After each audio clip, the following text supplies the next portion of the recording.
process, no matter how you go about it. Mazi Okechukwu Nkere, Omalicha Woke, the Biafran Republic Government and Exile Finance Minister, is humbly campaigning for global Biafran financial support for the purpose of Finland Convention, Biafran Defense Forces, and redeclaration-related activities. I appreciate all Biafrans who have been supporting our liberation movement. I also urge everyone to massively support more than ever, especially in these critical times. Oh, my fellow lovely great Biafrans, let's come together and support our Prime Minister, Mazi Simon Eba, who is currently working tirelessly to hand over our freedom to us this year, 2024.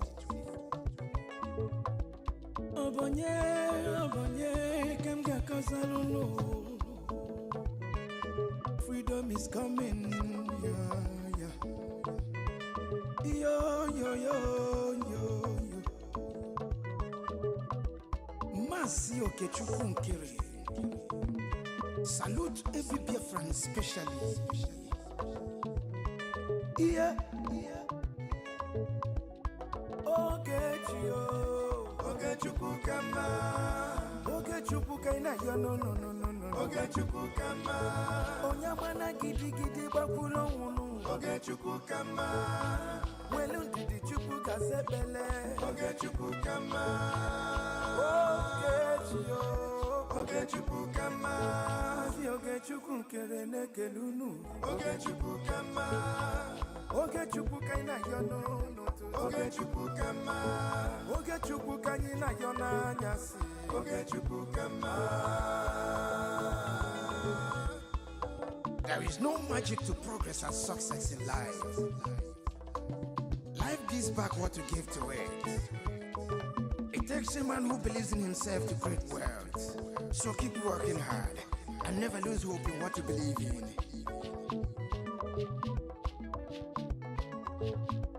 Ayakata. Life is not easy. Sigh. Make it take and judge. I want to use this special opportunity to recognize great Dim Odumegwu. I can't also forget General Philip Effiong. Okama Daloso. Come Chitakwan men underground. Umoma Kubigwe. Anyina Fuakolunu. Airborne. De facto government in homeland. A special recognition to every Biafran who have been supporting from day one. May Elohim continue to flourish you in your different endeavors. This is Mazina de Gano, Ohamadike, one of Biafra, EKID. The Prime Minister, Obatobie, Okechukwu Nkere Simukelekio, Wokoma, Okechukwu kama. Okechukwu kaina yo no. Okechukwu kama. Onyamana gidi bakulo unu. Okechukwu kama. Welu ndidi chukwu kasebele. Okechukwu kama. Okechukwu kama. Mama biko yo lisa. Okechukwu kama. Okechukwu kaina yo no. Okechukwu kama. Okechukwu kaina yo na nyasi. Okechukwu kama.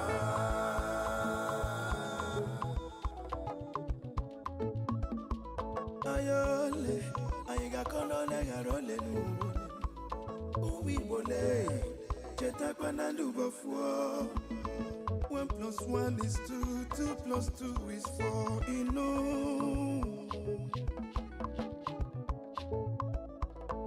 Onye puru chi uzo akwa no.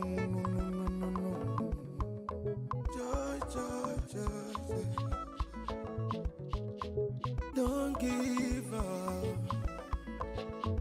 One day, he's so close. He's so close. Okay, Chukukama.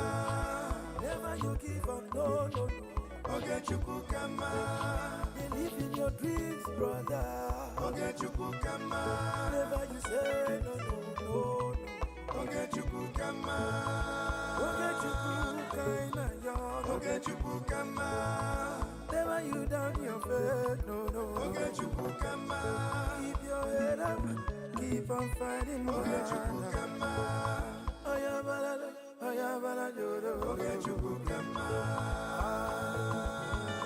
A big shout out to Mazi Ogechukukere. I salute you, my PM, Mazi Simoniba. Life is sweet when you're patient.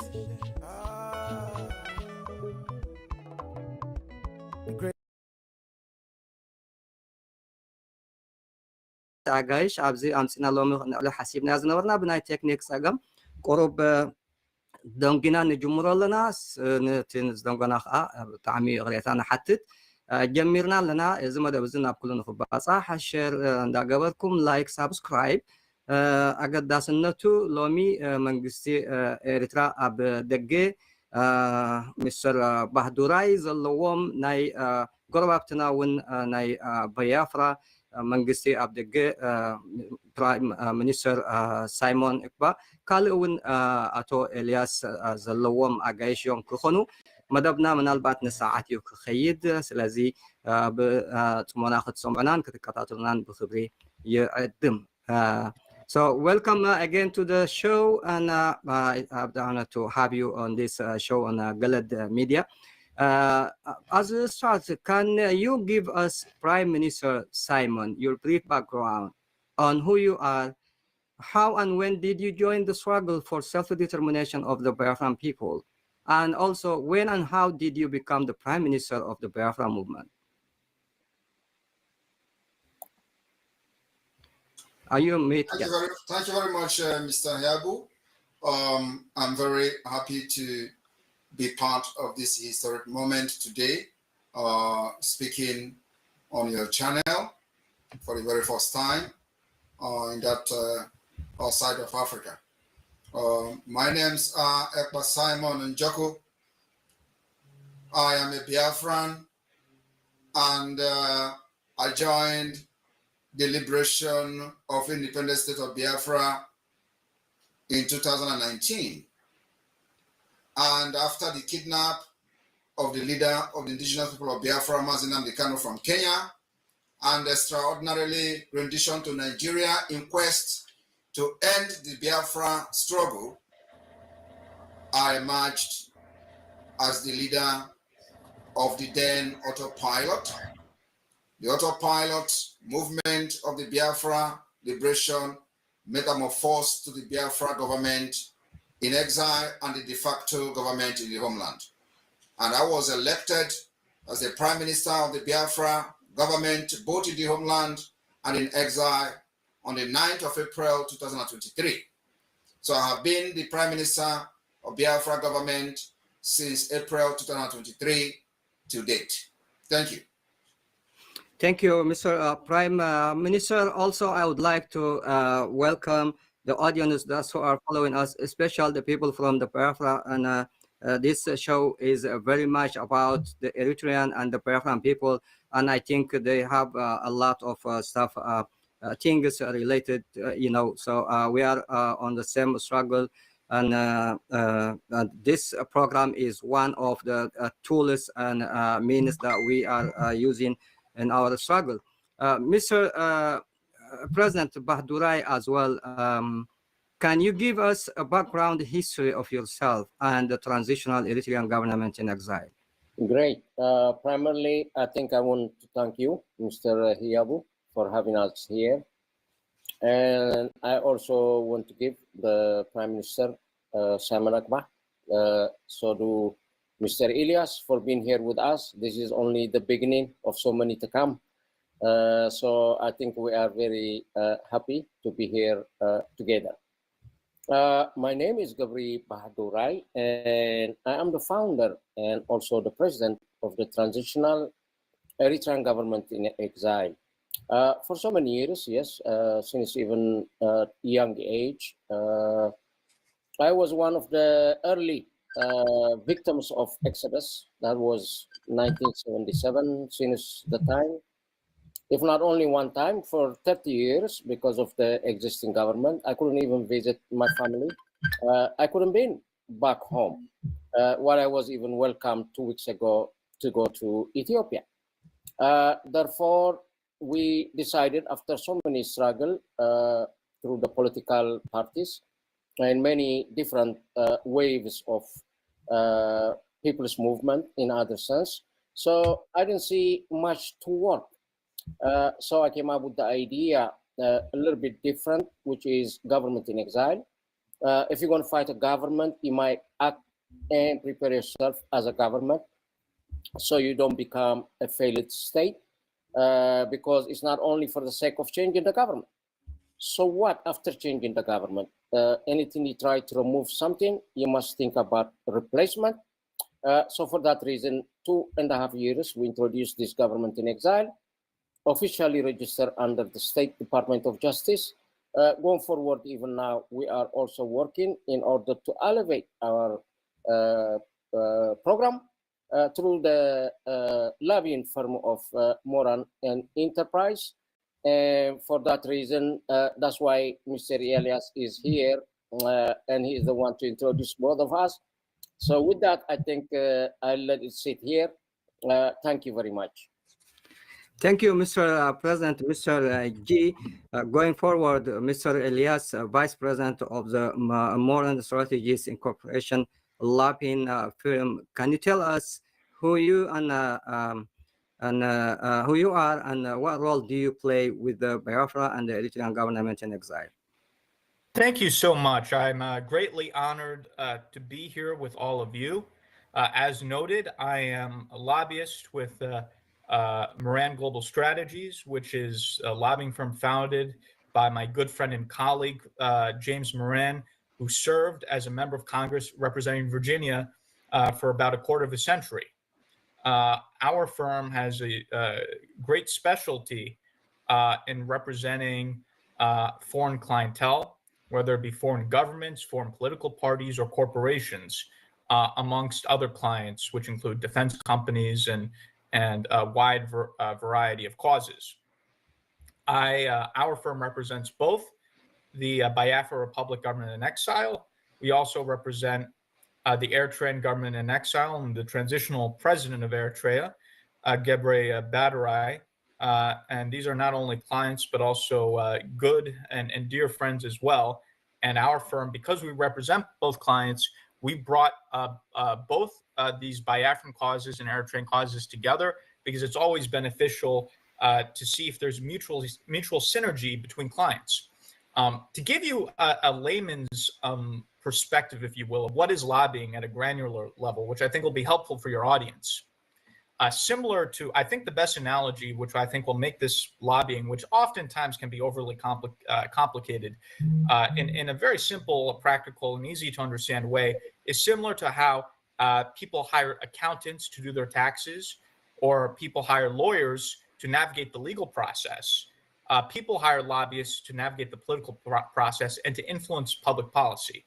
Now, theoretically, you don't need a lobbyist. Everyone has the right to petition the government, but you have a much better chance of influencing policy, of having a voice in the room if you have a lobbyist. The same thing is in court. You could technically go into court without a lawyer, but if you go into court without a lawyer, and on the opposite side, you have a lawyer that's from a top law firm being paid $1,000 an hour, you're probably going to lose the case. The same thing applies here. We have expertise, we have an understanding of how Washington works, and we have relationships. Many of the members of Congress who are still in Congress have served in Congress with my colleague Jim Moran. He knows them. They know him. Many members of Congress know me. Many people in the think tank community know me. So when we make meeting requests on behalf of our clients, or when we try to relay items on behalf of our clients, it's not coming from a stranger. It's coming from a friend, a familiar voice. And look, I want to be clear. when we make requests, it doesn't automatically mean the member of Congress is going to do whatever we request or whatever we want. But we're in a position where we could have direct access, where we could put our clients face to face with the member of Congress, with their staffer, with the think tank official, with the stakeholders, where they could have that direct access, which is very difficult to get if you don't have a lobbyist. I'm just being very frank with you, because these offices are inundated with thousands of requests a day from people, most of whom they don't even know. And so the reaction you're going to have when you have someone that is a known quantity versus someone you never heard of before, it's going to be completely different. And because of what our activities, we're already seeing the results. Most recently, for example, the American Enterprise Institute and one of its senior scholars, Dr. Michael Rubin, who I've known personally for many years, published a very influential article talking about the Biafra self-referendum. This has not been ever done before. Biafra, until our engagement, really hasn't been discussed in Washington, D.C. But now, because of our efforts, one of the world's most influential think tanks is publishing about Biafra. With President Badarai, we've had a series of high-level meetings with President Badarai. We've had a series of high-level meetings with Congressman Sherman, with Ambassador Nagy. Ambassador Nagy also met with the Biafran Prime Minister, and they published these meetings. They issued tweets, which generated enormous publicity and also have caused us to receive attacks from the Eritrean Minister of Information. So with our activities, we're able to directly influence U.S. policy on behalf of our clients and to get real results, which would be difficult to achieve otherwise. And so, I view us as the spokesperson, if you will, or the spokespeople for these two noble causes here in Washington, D.C. We've made enormous progress, and I think we'll continue to make a significant more progress in the next coming weeks and months. So I just want to give you the 60,000-foot overview of generally what is a lobbyist, what it is that we do, why we're important. And I'm sure your audience can understand, when a congressperson receives a call from someone they served in Congress with for 20 years, it's going to be reacted to differently than a random phone call to their office. So I think this should be an easy message to comprehend. I think it's an important one for your audience to know. And I'm happy to discuss more specifics in the course of our conversation, but I just want to give you and your audience a 60,000-foot overview. Thank you. Thank you so much. Thank you for all that, Mr. Elias, Vice President of the Modern Strategies. Going back to Prime Minister, the Honorable Simon Ekpa, can you give us some of the reasons why the Biafran people needed to be independent of the Nigerian government? Thank you very much, Mr. Haibu, for that question. Biafra was forcefully joined together with Nigeria, other ethnic tribe in Nigeria, other ethnic nationalities. And during this forceful union, which was named the Amalgamation of 1914, the people that made up of the Niger area, which is today Nigeria, were not consulted. And people did not consent to find themselves, into this forceful union. And it may interest you that it is only in Nigeria that we have what is called a dangerous diversity. And in this dangerous diversity, from 1914, we have seen Nigeria supervising death of millions upon millions of indigenous people, both those that were massacred and killed by the terrorists that are invading Nigeria from other parts of the world.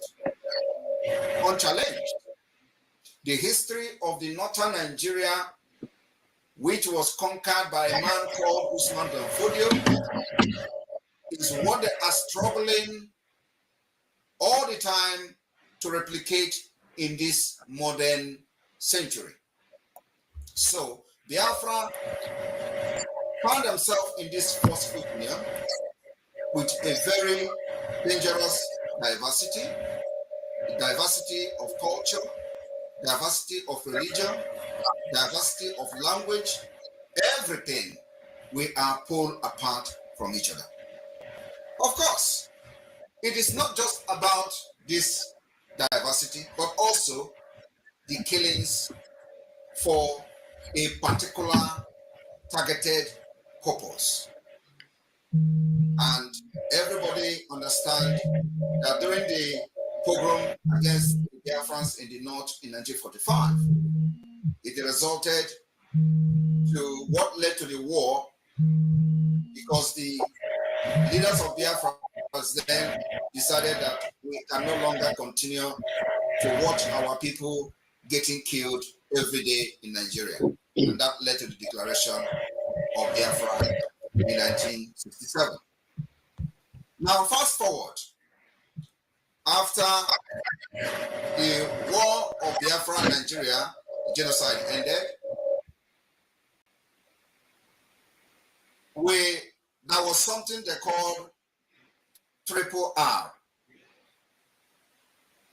which was introduced by the then president military ruler called One. And of course, on that ground and basis, Biafrans lay down their weapons. After that,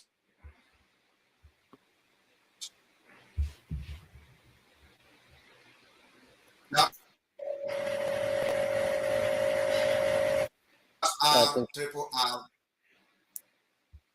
network.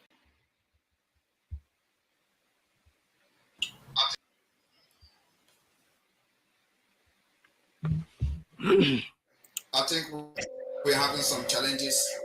Yes.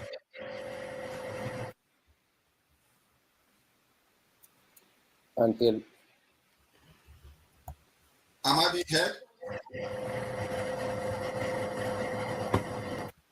Yeah, I think yeah, we have some The network problems. Yeah, we can go forward and then yes, come and then back. you come back. Yeah. Yeah. Yes. Yeah. Come back to you. Yeah, I can continue. It is okay. Good. I can good. continue. Yeah. It is one of those things. Yeah. It is one of those things we see in a movement like this. You're gonna see cyber attack. You're gonna see all manner of interruption. That's true. When the opposition and the evil enablers and their inventors are trying to disrupt this wonderful and historic program. So we are not going to be moved by all the interruption and all that. We will continue to focus on why we are here today. Whenever you stop hearing me, please call my attention.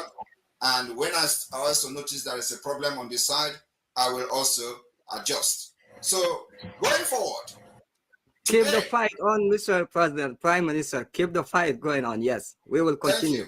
Thank you.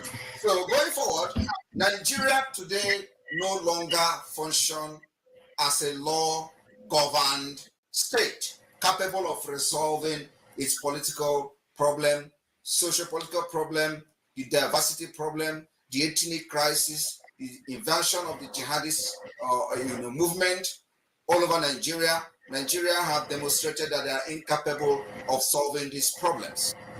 And so we have witnessed the massacre of people within the Nigeria state. We have witnessed the killings of indigenous people, and this killings is spreading very wide up to now to the southern part of Nigeria. And of course, these terrorists are struggling also to invade Biafraland. And they are being backed by the Nigeria state. As we see today, the Nigeria government is being controlled by these extremists. And then, of course, the Biafra people are completely different people from different background, different ethnic nationality, different religions, and all that. So we decided that we will not rely on Nigeria protection, otherwise the original plan of a man called Usman Danfodio will come to fruition. Biafra decided that we are going to take this upon ourselves, as the leaders of the Biafra in the 60s have created the awareness and, of course, tried to defend Biafrans that are getting killed all over Nigeria. And, of course, that particular attempt failed in what we see as a genocide. Nigeria have not been tried in any court for the starvation of Biafrans and the war crime against Biafra people. Today, Nigeria security agents are all infiltrated by Boko Haram and other terrorist groups. And these terrorists are being sent to different parts of Nigeria, either to directly attack and enable the conquest of other ethnic nationalities, or they are going to be there to supervise and share the terrorists while they sack villages and communities.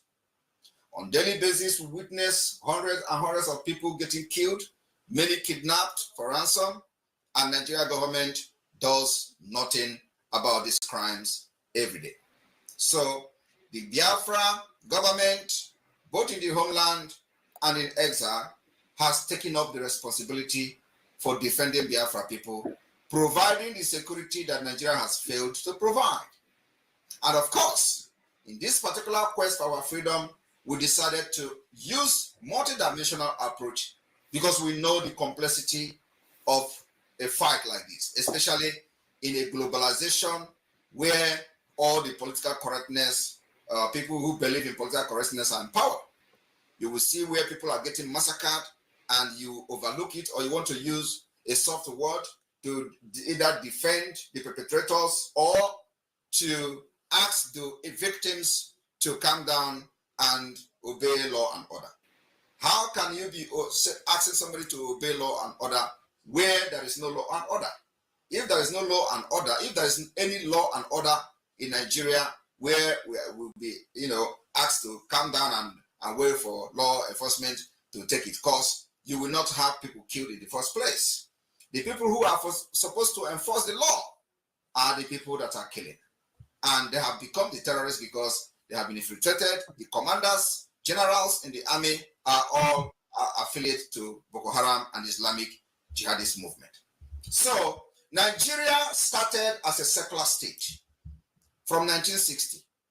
It was called a secular state. Secular state in the sense that there is no official religion, there is no official language and all that, only language that ethnically, like dialect, and all that the general language, accepted language and official language become English. Today, as I speak to you, Nigeria from the back door have adopted the Islamic Sharia law without referendum. That secular state has disappeared to the blue moon. In Nigeria today, under our very own eyes, the northern state adopted Sharia law without referendum.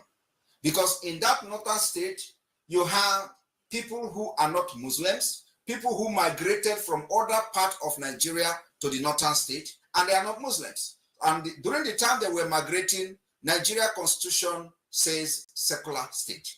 And today, they found themselves in an extreme Islamic Sharia state, where their heads are being cut off, where they are stoning them to death at any provocation, where the people who don't even know anything about the religion are being stoned to death. And of course, those that are made open, we'll talk about it.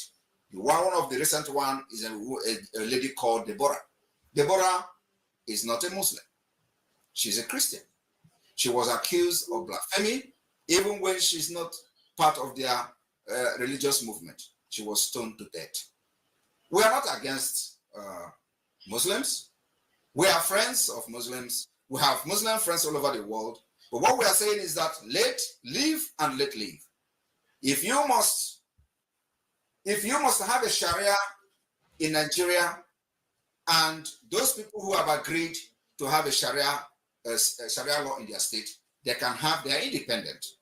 Not necessarily deceiving the people in the sense that they are in Nigeria, where you have a secular state, only for them to realize that if they talk anything against their religion, they're going to get killed and stoned to death. And they are still living in that delusional state of a secular state. Today, Nigeria is being recognized by the United Kingdom as one of the Islamic state. That was the exact word that Macron used, that Nigeria, an Islamic state, was one of those countries that were negotiating the ceasefire with Israel and Palestine. And of course, supporting the killing of Israel, the invasion of Hamas against Israel territory, which recorded killings and abduction of innocent women and children. Now, again, the danger of diversity is this. While Nigeria will go to the UN General Assembly to vote and support the state of Palestine, they kill us with guns just for coming out to protest and say that we are ready to also have an independent state. Biafra has suffered the highest, they have become the highest victim in order to continue to push the message and narrative of one Nigeria. We lost 3 million children, not to burn, not to bomb, but to starvation. And that was the war crime committed, one of the war crimes committed by Nigeria. And of course, they have probably escaped being tried for that crime because of the time the UN and of course the International Criminal Court came in place. Having said that, it is not enough that after these 3 million children died, today we are facing times 1,000 of what led to the war that supervised the death of over 3 million. Is it not reasonable for the entire globe, the entire world, those who participated in forcing Biafrans and killing Biafrans and advising Nigeria on how to do blockade over Biafra? Are they not ashamed of themselves today that the Nigeria they cherished and loved so much has collapsed? Nigeria has no other thing to do other than to kill, to lie, involve in international crime, fraud, internet cyber crime, and what have you. Terrorism is on the high rise. Internet fraud is on the high rise. Everybody in Nigeria, if you are not involved in war crime or the other, you will never survive. So Nigeria breeds criminals.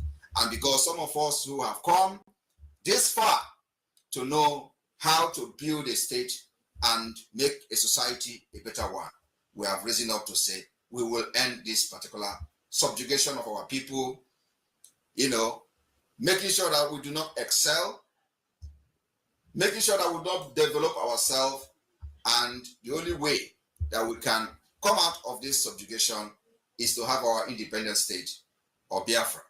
And I want to make it very clear that we are not declaring independent state of Biafra. Rather, we are restoring the already declared independence. It was declared in 1967. So we have a history. And today, everyone have seen the nosedive Nigeria, how Nigeria is nosediving. And we are not the only country or the only nation that are following this path. It may also interest you that Lithuania, who is one of the powerful countries today in this part of Europe, was also facing similar thing in the past before they actually declared their independence. So the Lithuania was, the declaration of the Lithuania was actually the restoration of an independent state which they initially proclaimed in a relatively recent past as a then. And Lithuania redeclared the restoration of their independence. And that's exactly one of the paths the Biafrans are following today. We will issue a declaration to restore our lost independence, which was declared in 1967. And then also a similar thing proclamation was made by a nation called Sahawari. I don't know how many of you know this nation called Sahrawi, the Arab Democratic Republic of Sahrawi in Western Sahara. Their proclamation of the 1976 is exact thing that the Biafra, of course, almost the same thing that Biafra are following today. In this region, in this country, their liberation witness, at least, they took over some portion of their territory and Morocco controlled the rest. And those areas where they are controlling, where they are very strong, is called a free zone. So people should understand that if there is no event, there is no history. You have to create the solution that suits your problem. And what we are doing today is the combination of many process, of many procedure, of many pathway to freedom. Because Nigeria is a complex state, especially with vested interests of the world powers. So what we are trying to do is to profile a solution to the, imagining an upsurge of terrorists from Africa. We imagining as a nation will prevent this upsurge of terrorists. And the emergence of Biafra as an independent state will also restore peace. And a lasting peace in the Sahel region is a fact. With the way this whole thing is going today, there is a need for Biafra to emerge so that the West and those who believe in civilization will have real alliance in Africa. As it stands today, there is no real alliance in Africa. And what I do not believe is when they say the Western influence. There is nothing like that in our own ideology. What we have is civilization influence. And we are embracing civilization, and civilization we will embrace. We continue to follow the path of civilization because that's exactly the pathway to a better society. Nigeria today has opened what they call Center for Eradication of Innovation. Innovation is part of civilization, and they are eradicating it. So we have different ideology, different belief, everything is different, everything is pulled apart. So the only way we can develop ourselves, attain our potentials, is to govern ourselves in the name of self-determination. So this is the reason we are saying that the world must listen to us now. We have solution, especially to all the problems that are emanating from the West Africa, Sahel region, and of course, the issue of the upsurge of terrorists. The emergence of Biafra will first of all cut all the interest that the terrorists have, which made them to start flowing into Nigeria. And you know what that interest is? They are looking for safe haven, where they can tap on the natural resources, make money, sponsor attack in Europe, sponsor attack in America, and the emergence of Biafra will stop that. Thank you very much. There are many things to say, but I know that a lot of people are here who want to say something. Thank you very much. This is the reason. It's okay. It's okay. Or die is our logo and our slogan going forward. Thank you very much. Thank you so much for all this brief, Prime Minister Simon. And the next question will be Mr. President, Mr. G. Eritrea is an independent nation. So what is your government in exile struggle all about? And if you are not fighting for independence like the Biafran people, what is missing from the Eritrean people?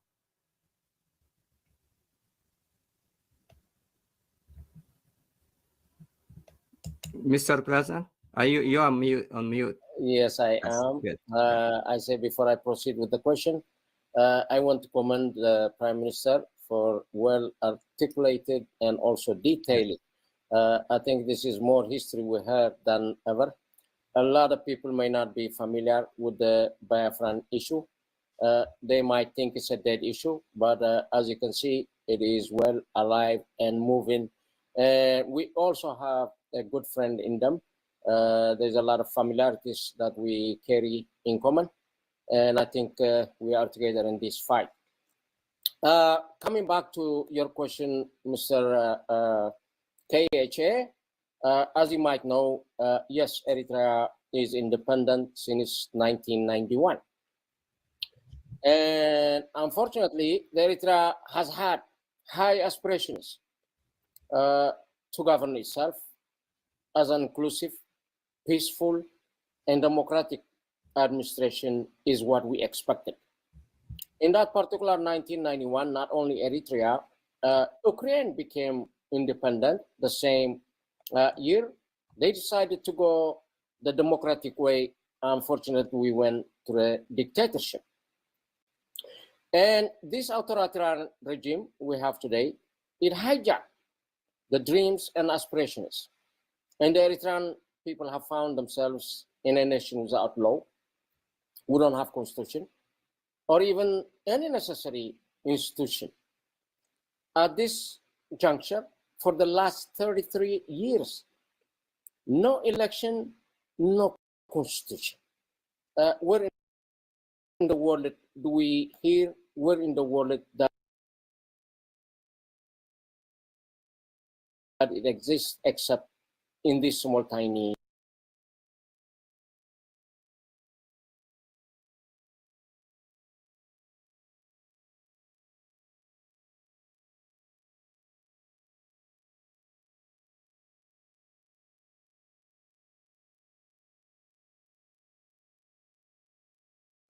Eritrea. You know, we earned our independence through a long bloody struggle, and we paid dearly, many sacrifices. But all this, Eritrean people, dignity, the freedom, it has been betrayed. The struggle hijacked by the oppressive regime only to serve the interest of the few. The economy depleted, and the people's social fabric fragmented. So in order to change this is why from that independence, we have people that are not free inside Eritrea. People that live in fear. People that are jailed without any good reason. In this juncture in our history, we have had over 100 factories in our nation, so long before any African nations, but he kind of closed them all. So people cannot function, people cannot work. The single university we had, it has been shut down. We have some colleges who don't have universities, but what we have is 360 underground jails, prisons. People are fearful. They're all running away from home. Our youth, which they are conscripted in the nation for lifetime. This is what some European nations categorize as slavery. This minority level, they work for nothing. They could not go to school, could not work, could not make family. Everybody, as any juncture, I think they are heading to exodus. This is what created in our life before. Eritreans are a very strong people. They love their nation. They love their people. They love their culture. However, at this right moment, every child were used to be saying, what do you want to be when you grow up? Yes, he will say, I want to be a teacher. I want to be a doctor. I want to be an engineer. I want to be a mathematician. But today, I'm dismayed to hear any young kid, if he has been asked, what do you want to be when you grow up? He will simply and clearly would tell you, he wants to run away. He wants to run away. So we cannot have this sort of nation building together. And I think we are in a really failed nation as it is. The nation is going the wrong way. The gentleman goes towards the Russians, Chinese at this moment. And we are, as a transitional government in exile, yes, we are pro-West.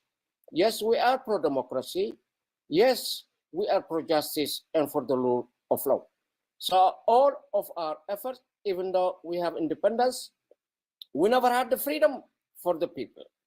Therefore, this is our fight for our people.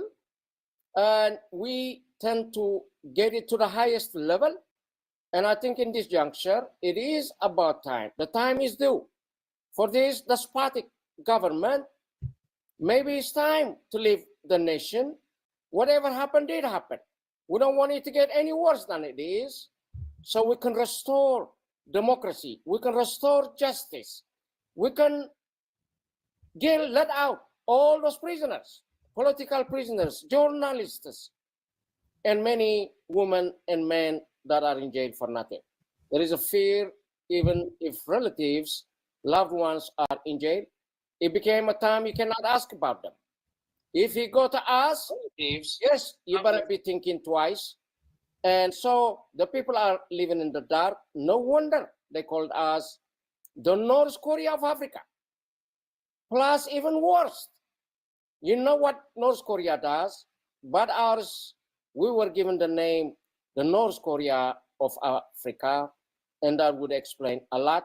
So without saying much, yes, we are not fighting for independence, but yes, we are fighting for our freedom, a freedom at home. And this is what we are fighting as a transitional Eritrean government in exile. Thank you very much.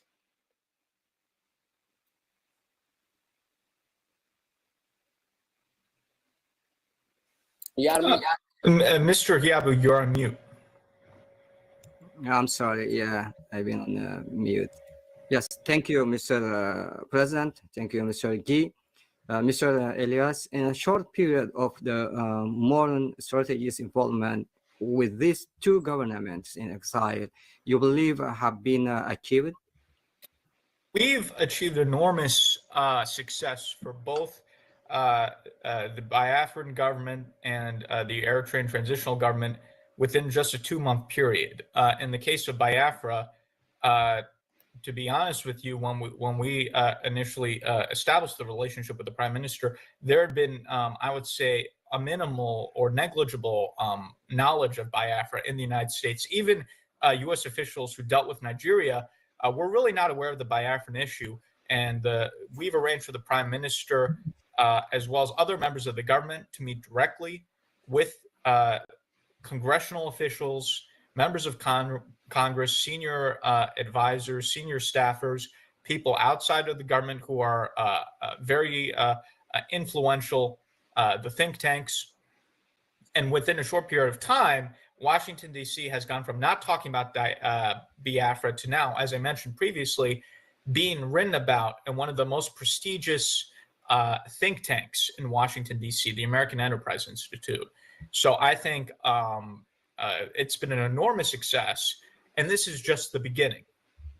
And what we've really been focused on is developing the awareness, because once you get the awareness, then you get the support. And this is very important for your viewers who are both the Eritrean viewers, our Biafran friends, to understand, is diplomacy is a two-way street, right? One of the things that I've noticed in some of my conversations with our diaspora supporters is that some of them have the assumption that the U.S. government should somehow be able to read the minds of Biafra, read the minds of the Eritrean opposition, to that without educating them, somehow they'll know what to do. And if the U.S. government doesn't help, it means that somehow they're to blame. That's completely absurd. Diplomacy is a two-way street. If whether it's the Eritrean justice movement, the Biafran justice movement, if you want the U.S. to do something or the international community to do something, you have to educate them, give them the facts, give them the figures. That's what the lobbyist does. Tell them what it is you want from them, and then most likely they'll do it. Rather than not educating them, somehow expecting that they know what you want, and then blaming them when something doesn't happen. I mean, that's completely illogical. So, that's why lobbying is important. And in addition to our lobbying, programs such as these are so critical because we are educating the population as to why lobbying is important, why educating is important, why diplomacy is important, and how that interplays. Now, so we've basically gotten Biafra on the map within a short period of time, and we're going to have a huge explosion these next few months in terms of our activities. This is just the beginning. We have a lot of things in the pipeline, and so Nigerian government needs to be more nervous in the coming months. Now, when it comes to the issue of Eritrea, there was a little bit more awareness than the Biafra issue. Not a lot more, but a little bit more. But here is the problem, and I'm going to be very frank. And again, I'm going to go into how we've been so successful in terms of the transitional government. The main issue that the U.S. government has had, or opponents of Isaias Afwerki have had in the U.S. government, is there was always the expectation that the Eritrean opposition, quote unquote, would at some point reach out to the U.S. government and work with them in order to remove Isaias Afwerki. And over time, the U.S. government became very surprised, and we've had private conversations. I've had many conversations. They just became surprised after 10 years, 20 years, 30 years in terms of why is the Eritrean opposition not meeting with us? Why are they not reaching out to us? Why are they not coming to us to work out a strategic plan on how to get rid of Isaias Afwerki? Why are they seemingly talking endlessly amongst themselves, talk, and more talk, and no action? So over time, people in the U.S. government became more and more disgruntled with the Eritrean opposition to the point where it seemed like, okay, these people are never going to get their act together.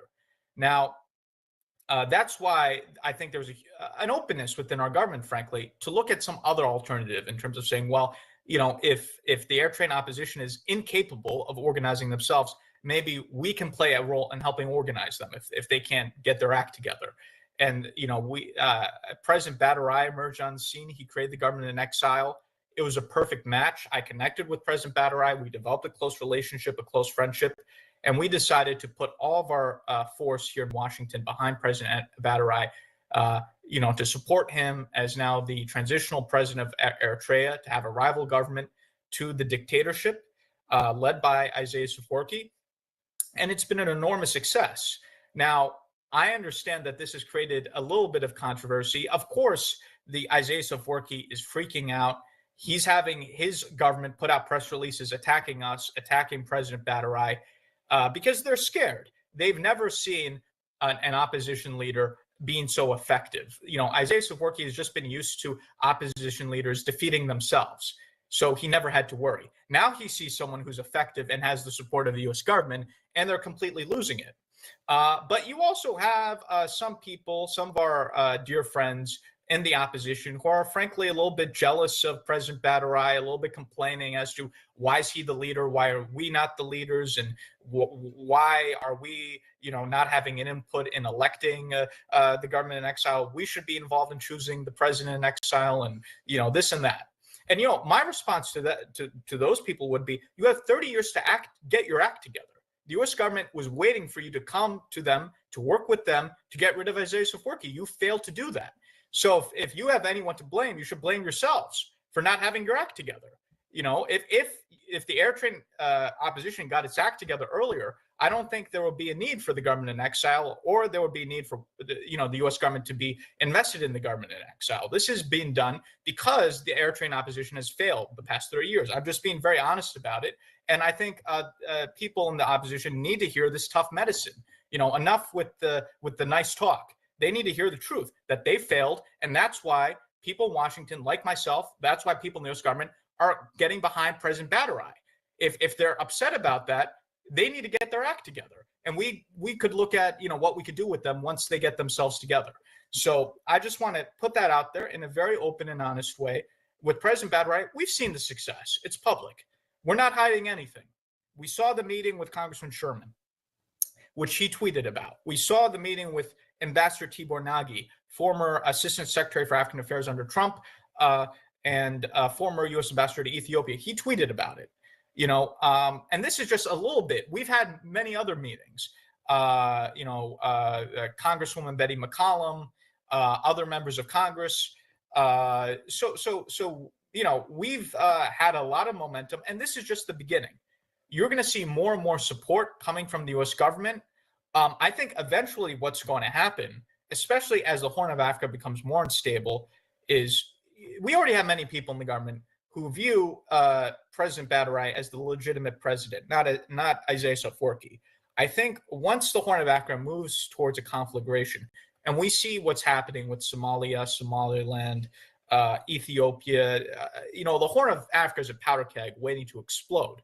But I think, you know, once we get to that point, we're going to push for a more formal recognition by the U.S. government of President BRGIE's government. You know, I think the best analogy would be, in this case, for a period of time under the Trump administration, the U.S. government recognized Juan Guaido as the legitimate leader of Venezuela over the Maduro government. So similarly, I think we're going to move in that direction where at some point the U.S. government's going to more formally proclaim that President Badarai is the legitimate leader of Eritrea and not Isaias Afwerki.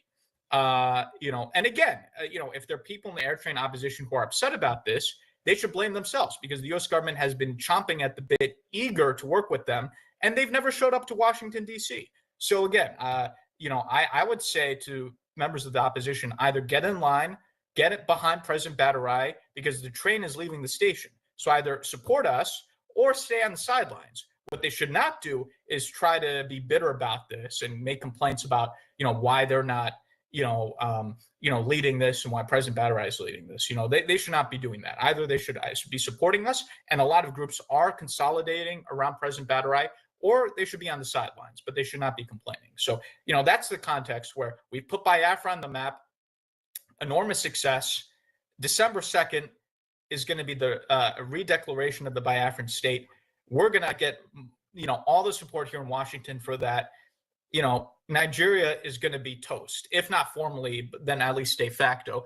And similarly with the Eritrean transitional government, we're moving towards a more formal recognition of President Badarai as the legitimate leader of Eritrea and over Isaias Afwerki. And then, when that happens, we'll decide, what to do from there. So, I just want to give you the overview, and I want to speak very frankly, because I think the time now is to have frank discussion.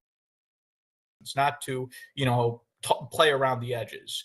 And so I just want to put everything on the table for you, and I hope this was helpful. Thank you. Thank you for all of that. And my next question is going to be, I'm sorry, I have to go back to this. Are there any peaceful solutions on the horizon or political dialogue for independence, or do you believe it can only be solved by armed conflicts? If armed struggle is the solution, what sort of preparations are on the way? This, Mr. I think he's asking Prime Minister Simon. Yes, Prime Minister. All right, thank you very much for that question. What we're doing now is that, of course, we are open for, peaceful dialogue and all that. As a matter of fact, we are the peaceful one. The Nigerian state is the violent one. And of course, we've actually learned from what happened to others, both in Nigeria and elsewhere in Africa. Africa leaders are the most corrupt, selfish leader you can see anywhere in the world. So they don't actually believe in dialogue and peaceful discussion. So we've seen in Biafraland where peaceful agitators are getting killed, where people who just carry flags to demonstrate on the street are getting shot, straight bullet, killed, massacred in their cold blood. And this has happened from 1999, since the resurgence of the Biafra agitation under Mossab, under the IPOB, Nigeria, where people believe that we're fighting for freedom, only to go to the street, get killed, and they use their pictures and videos to share on the social media. Nigeria is killing us, Nigeria is killing us. I was sitting and watching those things as one Nigerianist that I was. So when I know that Nigeria, it can never ever get better. And I said, instead of wasting my time trying to wait for somebody to come and revive a faulty foundation that I know how rotten it is better that I use everything I have, both my intelligence, my profession, my experience, to support the liberation of Biafra. I joined the struggle. But when I joined the struggle, one of the things I did and promised myself and my God is that under my watch, Nigeria will no longer kill any Biafran and enjoy the killing. So what did we do differently? What we did differently is that in as much as we believe in peaceful agitation and then also, ready for dialogue, so this whole thing can be resolved amicably in a more democratic way, Nigeria are the one bringing violence against our people, killing them for asking for freedom. So we decided to raise our defense forces, and defense forces will be defending our land against the terrorists in uniform, while we will continue to push to the outside world, to the West, America, in a more diplomatic, more refined, and more, a political way. So we believe in those approaches, and because of the way Nigeria is and the kind of mentality which is kill, kill, kill, and we understand them very well. And the people that are ruling Nigeria are nomadic people. They are not Nigerians. They are not originally from Nigeria area. The president himself is not a Nigerian. I don't know whether you people are aware of that. He's not originally from Nigeria. The vice president is not originally from Nigeria. So these are people who do not believe in human dignity and the right to life. And of course, we always love human beings. We protect them. We protect women. We protect children. So what I did under my government was that I will provide that security that Nigeria never provided for people. I will make sure that those who support the Biafra government, and whenever they get killed, Nigeria will pay their defense. So we started our self-defense by raising the Biafra Liberation Army, the Biafra Resistance Fighters, and the Biafra Navy. And today, they are engaging Nigeria terrorists whenever they want to kill, as usual. So this is why it looks as if there is a violent way to our freedom. We are not the one bringing violence. The Nigerian state do it. So whenever they see that they cannot overpower us anymore, they start running around and complaining that we are violent. How are we violent? Were we the one who went to the streets to butcher and kill people that are carrying flags? Nigeria is not only violent to Biafrans. They are even violent to those who believe in Nigeria. You see them killing people for protesting for bad governance. You see them killing those who protested for criminals in the NSAS protest, when they are protesting against the terrorist SAS officials. They get killed and they cover them. At the end of the day, over 1,000 persons were secretly buried in Lagos. So Nigeria state is a terrorist state. Using violent states on them is just to give them some kind of accolade. They are terrorist state, and so anybody supporting Nigeria is actually aiding terrorism. And that's why we are ready to ourselves. And so it looks as if there are people who are violent or violent agitators. There is no violent agitator. All we do is to defend ourselves, to make sure that Nigeria will never have a field day killing Biafrans again. If you check the past, from 2016 to 2017 to 18, they killed and massacred Biafrans in the field of Biafra, and nobody has been held responsible to it. This is the reason it looks as if we are towing the pathway of violence. And of course, we respond when a government is bringing violence. You do not fold your arms. You will respond with violence. And of course, you need to even have a superior power to be able to withstand the kind of barbarism from the Nigeria state. And that's what Biafra have done very, very well. Thank you.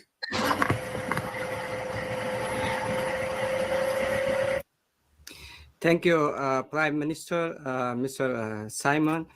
And this historical and joint interview,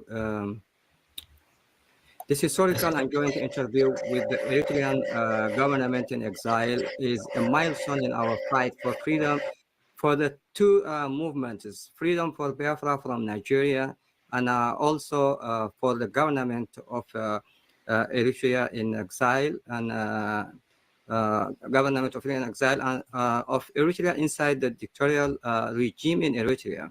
Can you tell us what do you have in common, both these sisterly governments in exile and the struggle for independence and the struggle for free Eritrean people from the tyrant administration in Asmara?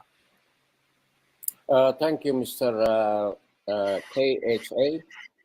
And again, thank you, Prime Minister Simon. And I would like also to commend Mr. Elias being straightforward in this 21st century. Right. We don't have anything to hide. When you're fighting for freedom, there is nothing to hide. Yes, everything on the table, Mr. President. Per me? Everything on the table. Yes, it should be on the table.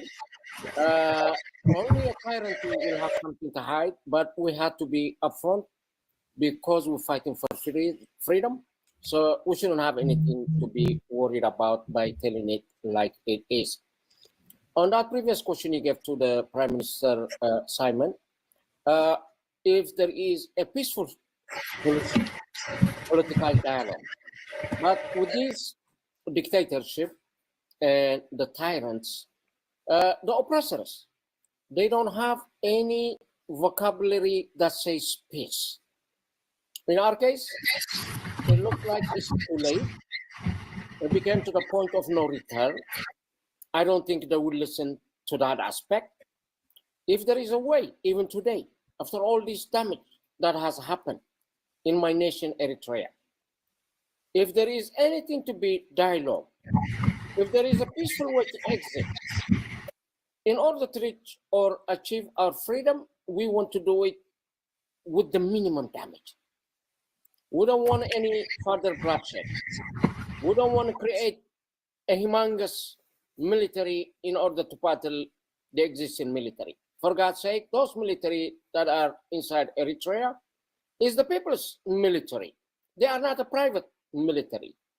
They belong to the nation. If I would remind each and every one of you, as you graduated from Sawa, you have a pledge you gave. And that says, yes, as a military, I will protect my nation and my people from external and internal enemies.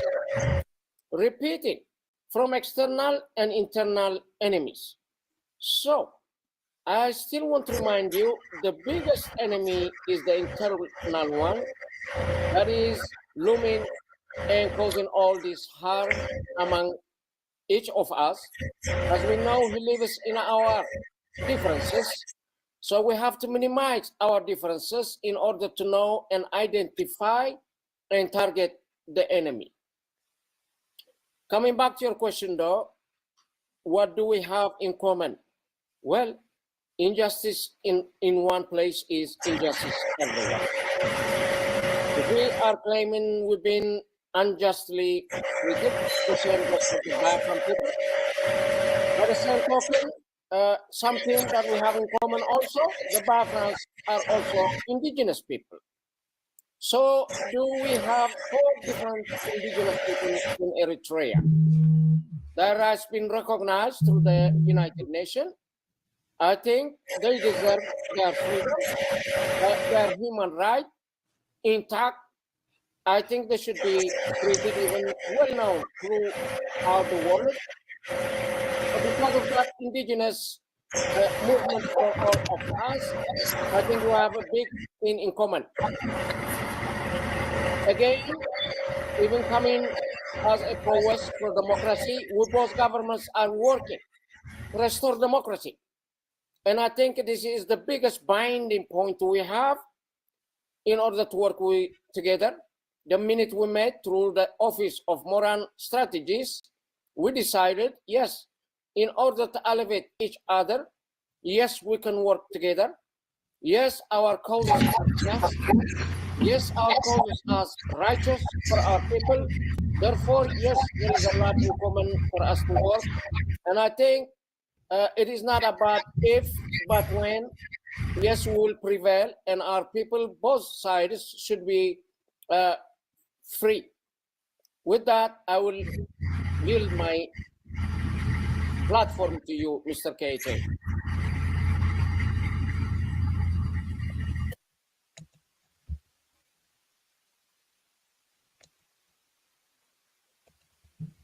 Yes, thank you, Mr. President, Mr. Bahdurai, Mr. G. Mr. Elias, can you give us looking forward in the future what we can be achieved or expected from the modern strategies incorporation for these 2 governments in exile?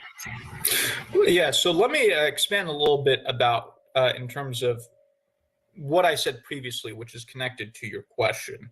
First of all, I think with our firm, we now have not just a relationship, but a burgeoning alliance between the Eritrean government in exile, between the Biafran government in exile.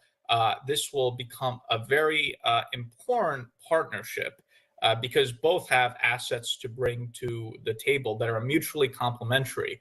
Biafra is a huge country with up to 80 million people, if you include the diaspora. It has a strong military Biafran Liberation Army that the Prime Minister leads. So it has certain assets. Eritrea is a very small country, but it has the advantage of being a country that's already recognized as a member by the international community, as a country recognized by the international community.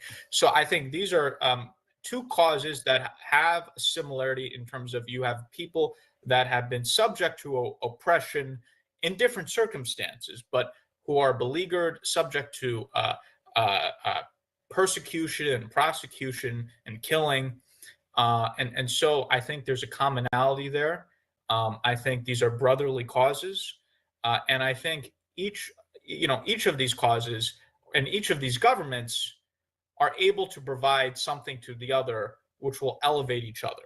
And you're going to see a lot more in terms of, we already have specific plans in the works, and you will see those plans come into fruition in the next coming months in terms of how these two governments will, in a more formal way, develop their strategic alliance.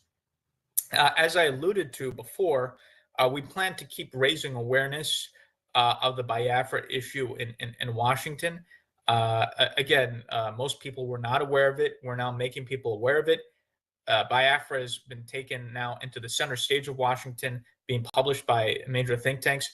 There's some major congressional initiatives that we're planning these next few months that I don't want to get to publicly right now, but if they happen, will be very significant.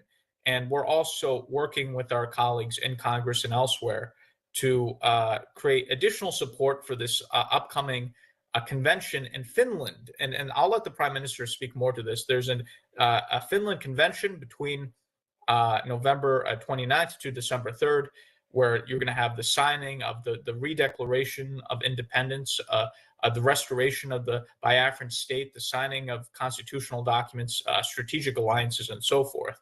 So we're going to kind of, get the political support in Washington for that convention. That's what we have planned.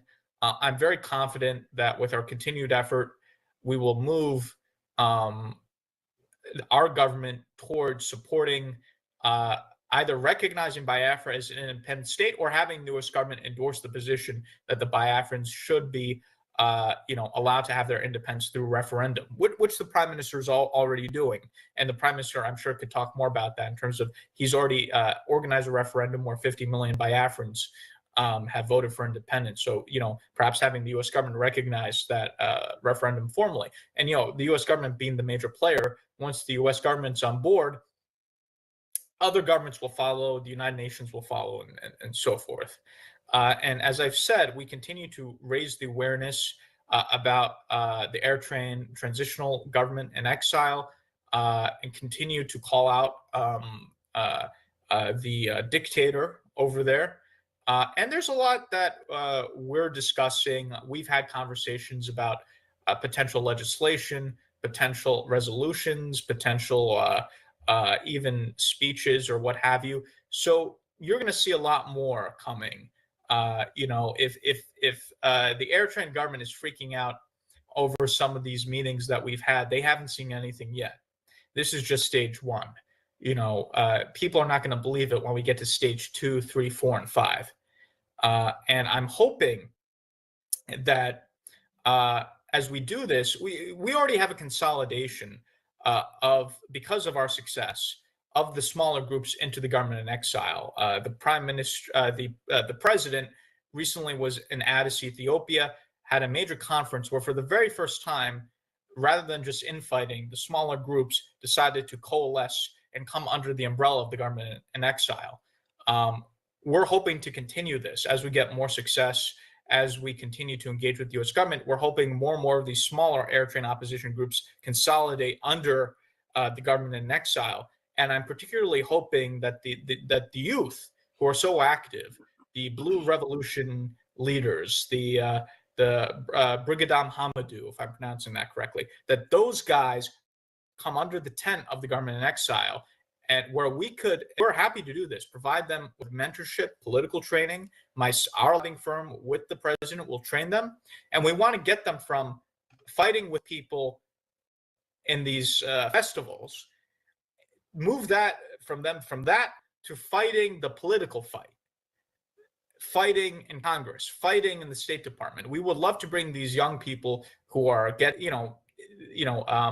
into fights at these festivals, training them, educating them, and then bring them to Congress, a group of them, maybe 10 of these Brigadier Hamadou individuals, President Badrai and I and my Congressman Moran, we bring them to Washington, show them around. They need to get to this next stage, because if all they're doing is talk, again, they have the young people. I want to speak to the young people now. The young air trains have to learn from the mistakes of their predecessors. They cannot do the same thing, which is talk endlessly amongst ourselves and not do anything. Because if all they're doing is talking amongst themselves and not doing anything, then they're going to be another failure, right? And we don't want that. We want them to be successful. We're here to extend a hand to make sure they're successful, to provide them with the guidance that they need. So I am very optimistic. I think we're going to get Biafran independence, the U.S. to support that. Again, it's going to take time and effort. And the same thing with the air train transitional government, because again, we have 535 members of Congress. We have the White House, we have the State Department, we have National Security Council. You have people outside the government in the think tank community that have a tremendous amount of influence. So there are hundreds, if not thousands, of people that need to be educated, that need to be engaged in order to influence U.S. policy. So in the cases of both the Biafran cause and the air train cause, these are going to be long-term projects. This is not just going to be us lobbying for a month or two. This is something we're committed to doing for many years in order to develop the powerhouse in Washington. In a short period of time, we've already gotten tremendous support, more than I even anticipated. And again, I'm very confident that we're going to get an independent Biafra, and the U.S. is going to get behind that. I'm confident we're going to get rid of the dictator, Isaias Afwerki, and the U.S. is going to get behind, or is already behind, but more formally proclaim their support for the transitional presidency of Mr. Badrai. So we're in the right direction. We're going to be successful in both cases. I think the only question is timeline, right? How fast are these things going to happen? And when it comes to that, there's some externalities that are outside of our control, right? We have an election coming up. We don't know what regional events might happen, but we're controlling the things that are under our control, and we're moving in the right direction. I'm very confident in both the Biafran cause and the air train cause. We're going to be successful. I'm very confident in that. Thank you, Mr. Elias, for all this. Prime Minister Simon Ekpa, we heard you have offices through the globe, and we understand shortly that that you are planning to announce something in Finland. Can you tell us what the announcement would be and what you plan to achieve by it? All right, thank you very much.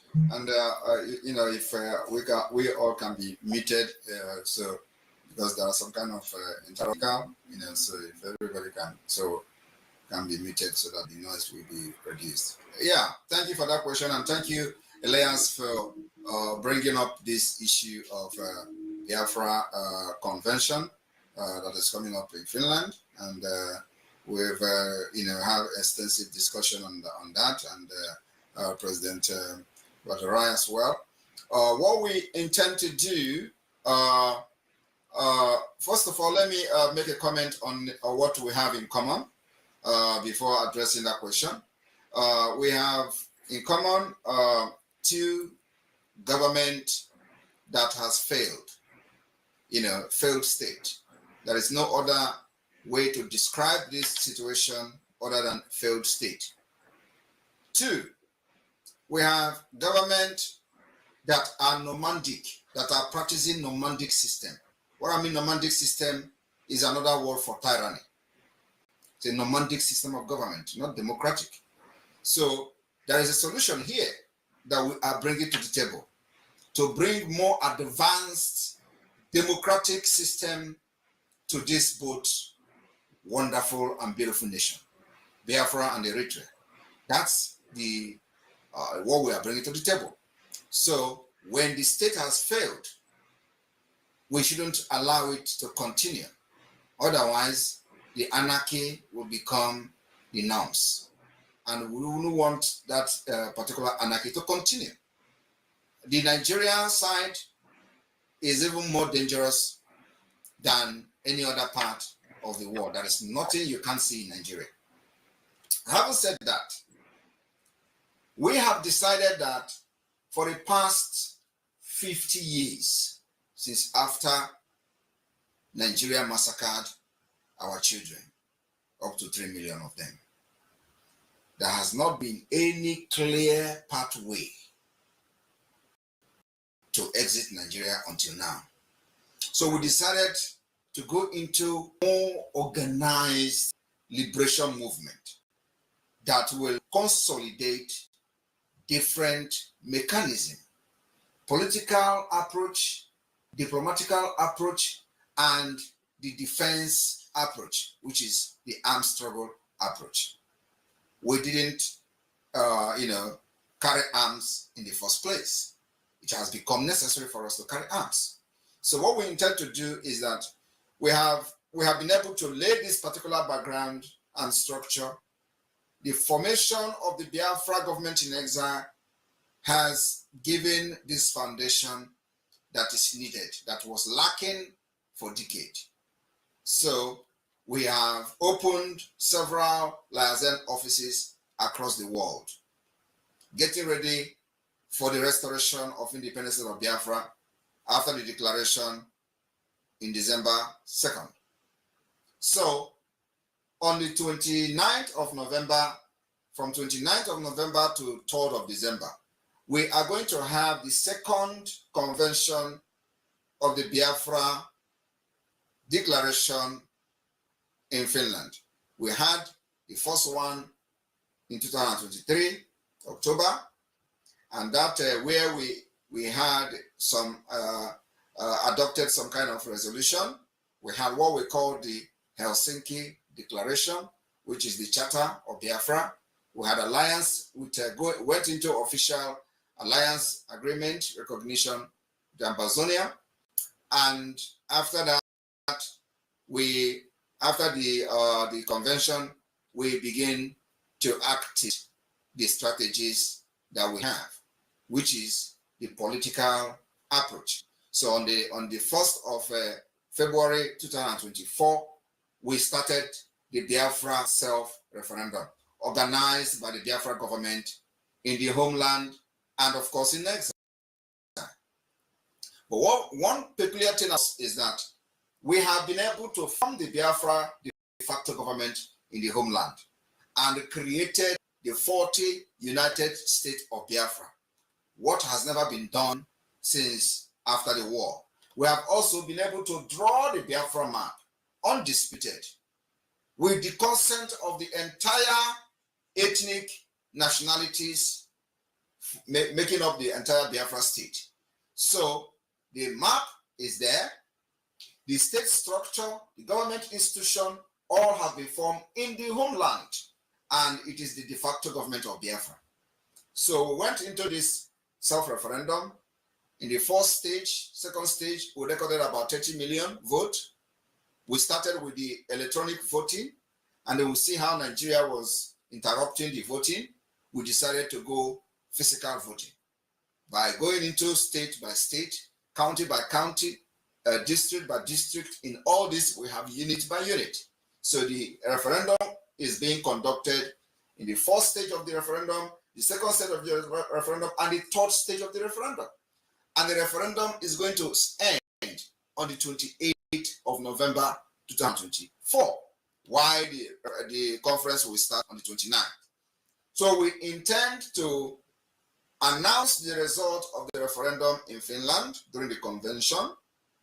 We are also going to pass many resolutions and vote for it. We are expecting a reasonable number of delegates of Biafrans from all over the world to gather in Finland for this convention. And in this Finland, we will, after we have counted the number of the vote, number of the Biafrans that have given the Biafra government in exile and the homeland the mandate to declare their independence and fight for them. After we have counted this particular voting and the result will be announced. We will not only just announce the result, we will also publish every document that has to do with how the referendum was conducted for the world who care to know, those who care to know and who care to see it. And then after that, if the number of the vote is reasonable enough, the delegates that have come to Finland for this convention will vote for the approval, and on that approval, the declaration for the restoration of independent state of Biafra will follow. We are planning to issue this declaration on the 2nd December, which is the fourth day of the conference. After that, when we have done with the Finland convention, we will now begin to approach Nigeria, which we know it is just going to be for formality. They will never accept anything democratic. They are not democratic in nature. They don't know even what is democracy. They do fraud in election. They kill people to become governors. They kill to become president. So they don't know what is a democracy. So we are now providing solution from what we have learned from the West, that indeed there are ways to conduct election without people getting killed. And you need to see the videos of the referendum voting in Biafraland, where people dress and come without nobody shouting because, of course, of the security situation and threat. We can't nobody making noise. Everybody come, make your vote, write your name, put your name down, because we have the record of everyone that voted. For the 30 million, we have the record, we have their names and everything. So when this happens, after this declaration, we will approach Nigeria and the request for the approval and recognition of the self-referendum. We will also do the same thing to African Union, to ECOWAS. All these things are just for formality.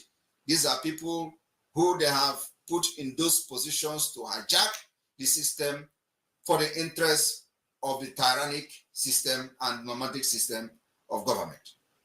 Most of the people you have in the ECOWAS and the AU are all appointed by the Nigeria state, especially those representing them there. The same thing is applicable to Eritrea. So they are loyal to the government that appoints them. And they are there not to defend the interests of the people, but the interests of the political party and the interests of the presidents that appoint them and gave them the appointment. That is why Africa is failing today. Because it is all about the interests of those who appointed you, not the interests of the country, not the interests of the citizen, not for the interests of the society. So we know that our communication will not bring anything or any change, but rather we want to do it as a formality. After that, we will continue the delegitimization of Nigeria within Biafra territory. Because the only two things we want to achieve using this process is the legitimization of the Biafra government and the delegitimization of the Nigerian government. And this is going to be the beginning of the delegitimization and the beginning of the legitimization.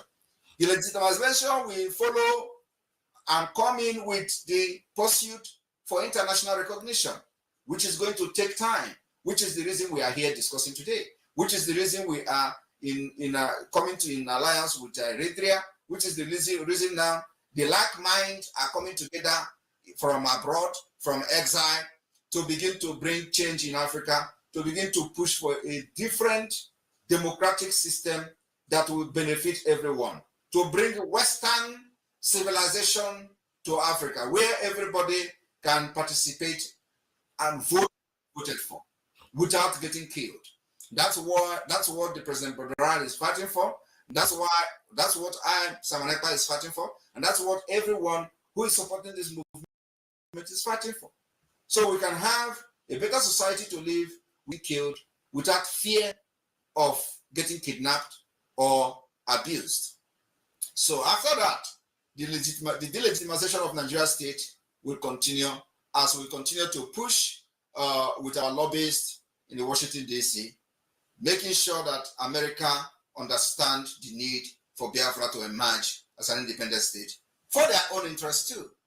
It is not just about us. What we are doing now is for the interest of everybody. Nigeria continue to stay as a country is going to be a threat to everyone, every one of us, whether you like it or not. And it is already happening. And I believe that many of them who know about Nigeria knows exactly what I'm talking about. So Biafra becomes alternative to make sure that we have long-term solution to the upsurge of terrorists. And after that, the delegitimization of Nigeria continues. The fight for legitimization of the Biafra government will now take them to the second stage. Like Elias said here, we'll continue to create awareness for the people in the United States, those who are in decision-making in the US, and of course in Europe as well and beyond, for them to understand that Biafra is the only alternative that will bring solution, bring peace, so that all this money they keep sending to sending money to Africa, when Africa is actually richer than them in natural resources, but they are being mismanaged and all that. So you don't need to be sending aid to Africa. We don't need it. We don't need the aid. The aid is actually, but so making all these people to be what they are today. So we don't need those aids. Rather, we need good governance, good democracy system, a true democracy. We need law and order, where the government will be held responsible when international law, international treaty is breached. Like Nigeria today, they go kidnapping, they go to Kenya to kidnap somebody, kidnap the leader of indigenous people of Biafra, and nobody has sanctioned them. Everybody is fine with it. That is not the kind of society we are fighting for. Nigeria have done this in the 80s. They went to London, to the United Kingdom, to kidnap somebody called Omar Diko. And the United Kingdom jailed every one of them that are involved. Today, look at where they are. They have not jailed anybody for kidnapping their own citizen in Kenya. And not only that, even their own citizen is still languishing in the DSS dungeon in Nigeria. And there is nothing have been done. Money have changed hand. Nigeria have bribed all of them, and nobody can talk. So we are not looking for that kind of system to continue to live in that kind of system. So what we are doing is that after this Finland convention, where a lot of things will be unveiled, in alliances will be signed and all that, we will go into the next stage. As our lobbies are educating the United States policymakers, we will be busy delegitimizing Nigeria within Biafraland until our voice is heard by the highest authority. Thank you very much. Thank you, Prime Minister, Mr. Simon. Mr. President, any comments on that? And also, I would like to bring a comment from our audience. That was, I think, I displayed it earlier, and just bring it back to the stage so you can comment on that also, Mr. President, Mr. G. Not reading any comment from the Eritreans. So this is, I think, a big question.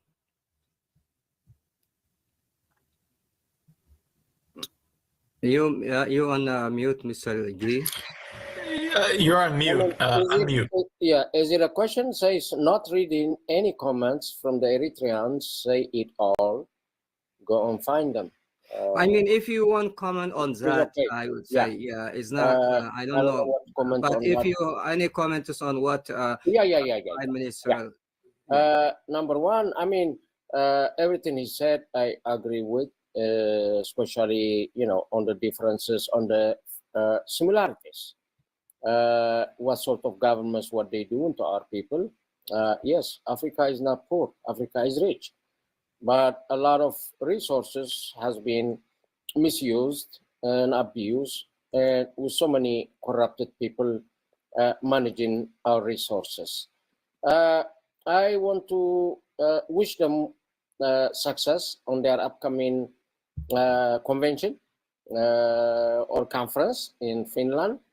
Unless the sky is falling apart, transitional Eritrean government in exile intends to be there. No surprise. We may even have some surprise of our own. So I think going forward, we are really to work together, and we are consulting with each other to become very, very powerful and support for each other. We just had our convention less than 2 weeks ago. As Elias said, it was in Ethiopia. That means we found us another friend in the African nation of Ethiopia. Why in Ethiopia? Well, we only go to places or countries that allows you. Can't just go, if come tomorrow, whether Djibouti, Somaliland, Sudan, or others, if they allow us or if they invite us to do the convention with heartbeat, without any hesitation, yes, we'll accept the offer and do the conference wherever they allowed us. So in the conference, believe it or not, it was successful and more than what we expected. All these small factions, it is well known, our problem is our fragmentation. We fight for the same reason, our goal is the same, but everybody trying to push the table from every different, maybe 10 angles, and the table not moving anywhere. Therefore, knowing this, those small groups, they were receptive to begin with, and we have kind of consolidated to create one central command. It is amazing. This is the largest population of Eritrean youth, 300,000, and the next one would be in Uganda. All these are victims of exodus or running from the military, lifetime militarism in other sense. So they agree to come under our tent, which means we are building that team one step at a time. They agreed to come together. This was a big success and a historical milestone. It never happened before. We enter into a conference peacefully and conclude peacefully. But this was one in the history. In the previous occasions, there were several conferences, including in Ethiopia, and they just came out splitting more with no success. So this is not simple achievement. We have achieved a great deal. And not only that, the Ethiopian government primarily and the people of Ethiopia would like to thank them for allowing us. And because of them also, we were able to consolidate our people. There is one indigenous group from the Afar group, and they were the whole Afar group was in our team, which means under one leadership, we can make it happen. Some of these ideas, which is based on democratic principles, yes, we can incorporate them. Yes, we can make them inside our family. Yes, we can make them inside our tent in order for all of us to live in peace and harmony. Yes, little bit stuff that we need today is in order to overthrow this government. After that, everything can follow. Yes, so many things can be done ahead in order to comfort our people. So they all need to come in this tent, even those all groups. The political powers, we need to come under one tent if we want to succeed. If we are really feeling the pain of our people, yes, we have to set aside our egos, our personal interests. Yes, we need to come in this transitional Eritrean government in exile. Yes, come and help us. Come advise us. Come support us. But if come the worst, you couldn't do all of the above, at least stay out of the way. You need to stay off at our way. We need to win. For that reason, we, with this occasion, I want to call on all of you to come in, to come and join us. With that in mind, I would say thank you, and that also concludes my comment on that Biafran conference. Thank you.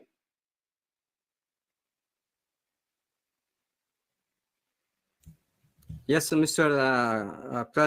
President, any comments on the question that I put on the screen? Would you say any comment? Otherwise, I'll go to Mr. Is that the same comments that you wrote, Mr. KJ? No, that is not me. That is from the audience. But I don't know. I have a hard time to understand the question. I don't know if it is a. Let me respond to that comment. Okay. Okay. Yes. You see, that comment is one of the comments. Some of the comments you get in a situation like this. And what does that tell you? It tells you that people are with you. Majority of them are with you, and they like what you are doing. So there is no need for them coming here to comment, ask questions. It is something we also face on a struggle. So people don't come and start talking when they already know what you are doing. Just like we have said it before, that we are not hiding anything, and actually, not hiding anything is the reason why many people will come to just, what do you have for us today? What is the development? What is the next level? What is the next step? That's what people are. Once you are very, very connected with the people, they don't need to ask a question. It's only those who are coming now who have realized that, oh, maybe we have been going the wrong way for a very long time, and they decided to come back, because you left them behind, and they don't care to know what was going on. So now they want to ask questions. These are kind of the people that will come to make such comment, because they are never part of the movement. There are those who dine with the enablers. They're either directly or indirectly, and they support those who are, destroying the life and the future of the people. So those kind of comments is not something we should even be addressing. I'm just telling you that many people who are interested in having a future, a better future, and have followed the event from the beginning will not waste their time to ask questions, because you have not hidden anything from them. Everything is in the open. And I like the freedom fighting of open book. That's exactly what we do in Biafra. There's nothing I'm doing today that is not out there, because we are fighting for a nation. There is nothing to hide, except some kind of high level of meeting that you will have, and you want to take it. But every other thing should be open, because the people you are trying to liberate and try to give a better future should be following to know whether this is going to work and what should be expected, or is it going to be a government of gangster and all that. So I think the comment here says it all. He said, not reading any comment from Eritrean says it all. Go and find them. It was actually from a very wrong perspective, because it shows that people don't have any concern, and they have been following him for a very long time. Yes, except if you are coming today and you don't know what he has been doing. That's when you are going to ask questions. Thank you. Thank you. Thank you, Prime Minister. Well, thank you for supporting. Thank you for answering the question. I think the comments will get a lot, and a lot of the moments, even our government, the authoritarian government, normally we don't get any good comments. The people with full heart, they know what we're doing. I think they are very happy with us, and he's welcome also to give his own comment. We don't need to wait for others to respond. But however, regardless these days, I do copy a little bit from the Prime Minister, and that is when you have a job to do, we're not going to back down. Talk is talk. Yes. Talk is cheap. Either act or get out of the way. Either act or get out of the way. Because we're not asking you, we target the government, for God's sake. And what we do, it also involves you. Our efforts does include you. We are not really trying to retaliate, do anything wrong. But however, yeah, there's going to be some reconciliation. Yes, we are not going to jail you. Therefore, whatever you say, in our case, you are not our target. And we don't want you to be We don't want to be your target. If we have enemy, let's fight that enemy in any way you can, and allow us to fight in the way we know. So because of that, whatever been said, for God's sake, I only say, I do excuse my people. If I am fighting against the tyrant and someone don't like that, it is going to be what they call damn, just damn. There's nothing else I can say. But thank you, Prime Minister. Thank you very And much. I just want to add a quick comment that I agree exactly with the Prime Minister Yes, said. that's what I would like to love yeah. to hear, Mr. Elias, and also as an advisor to these two governments also what to see. And I don't blame this comment, because in fact he's asking where are the Eritreans, and I think this is a question that all of us have to find an answer, and especially Mr. Elias, you are learning more and a lot also today, so this will be, I think, a good start for you. No, this is a learning experience for me. I just want to go to your point. I just want to say I agree exactly with what the Prime Minister said. You know, usually, let's say people who are already supporting President BRGIE don't necessarily come on to make gratuitous comments, right? They already know him and they know he's trying to do and what the agenda is. Oftentimes when comments are made, it's to be provocative because, you know, these people are, as the Prime Minister said, working with the enablers or the other side. So if you go on social media, for example, first of all, you know, the President BRGIE is the most talked about opposition leader as the transitional president on social media. Everyone, whether it's supporters of President BRGIE or the enemies of President BRGIE, he's the #1 topic. Isaiah Afwerki himself, through his information Yemeni Meskel, attacked President BRGIE and attacked our lobbying efforts and the people we're meeting with. So, you know, there's plenty of commentary out there on President BRGIE. You know, he's the most talked about person right now. And I agree with the Prime Minister. If his supporters aren't making comments, it's because they already know, you know, what he's doing and they know his agenda. You know, it's not necessary to make a comment. And you know, a lot of the comments on social media about President BRGIE are from the enemy, from opponents, from the people who are supporting the dictator. So, you know, oftentimes it's the people who are against you who like to come out and make the crazy comments. I just wanted that's a long way to say I agree with what the Prime Minister said. His assessment is spot on. The air train, as the president has said, the smaller air train groups have consolidated behind him, and he's getting the support, you know, given what we're doing. And so I'm very excited about, you know, moving. You know, I hope we can work with the air train community to educate them about the way forward. I think the Prime Minister has done a tremendous job in terms of showing the way for the Biafran people, providing leadership. I think one of the commonalities, if I may, between the President and the Prime Minister is that their leadership has given direction to their people who were previously mired by issues of the infighting, the backstabbing, and so forth. And I think that's the commonality where you had a group, they weren't sure what to do, and then you have the leaders, and they're providing direction, and the people are coming behind them. So I think both President BRGIE and the Prime Minister are visionary African leaders. They're the ones who are providing that vision, which is mobilizing their people. So it's an honor to work with both of them. And I think we'll have a lot of success moving forward. Good point, Mr. Elias. And as we begin wrapping up the show, I would like to thank you guys for attending our program. I'm glad to have such intellectual active leaders on the program. Looking forward to seeing the achievements and changes you guys bring to the people and the future of the countries, both the Eritrea and Biafra. As we say in farewell to our amazing guests, we will have more guests in the future, maybe talking on the same issue, and we will follow also. We will talk about Biafra. We will talk about the issues that matters, and don't forget to stay tuned and subscribe on YouTube to Galad Media. If any comments before ending this program, I would love to hear from you, respective guests.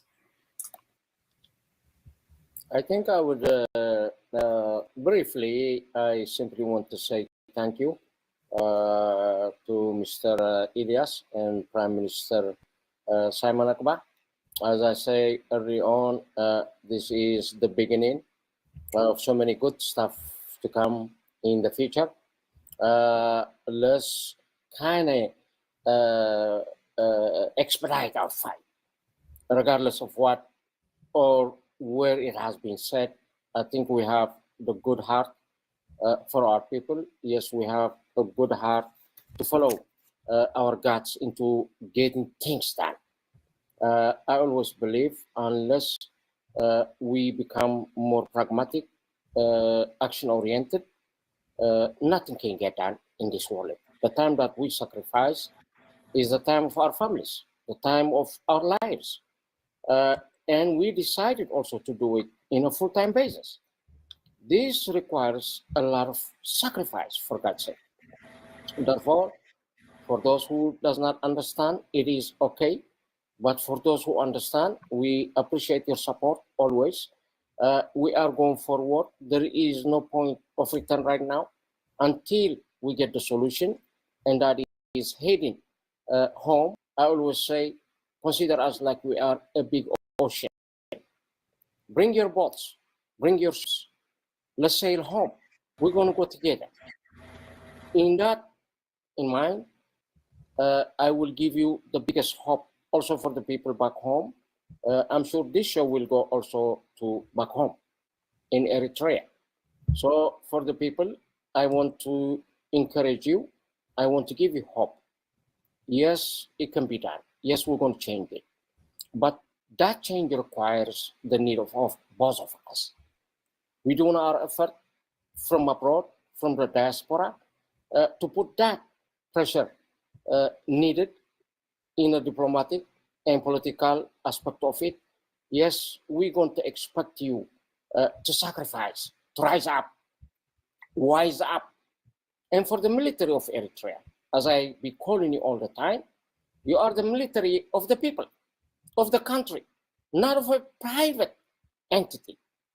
Putting that in mind, this is the time for all of us to have a joint force in order to get rid of this menace, not only for Eritrea, but for the whole neighbors.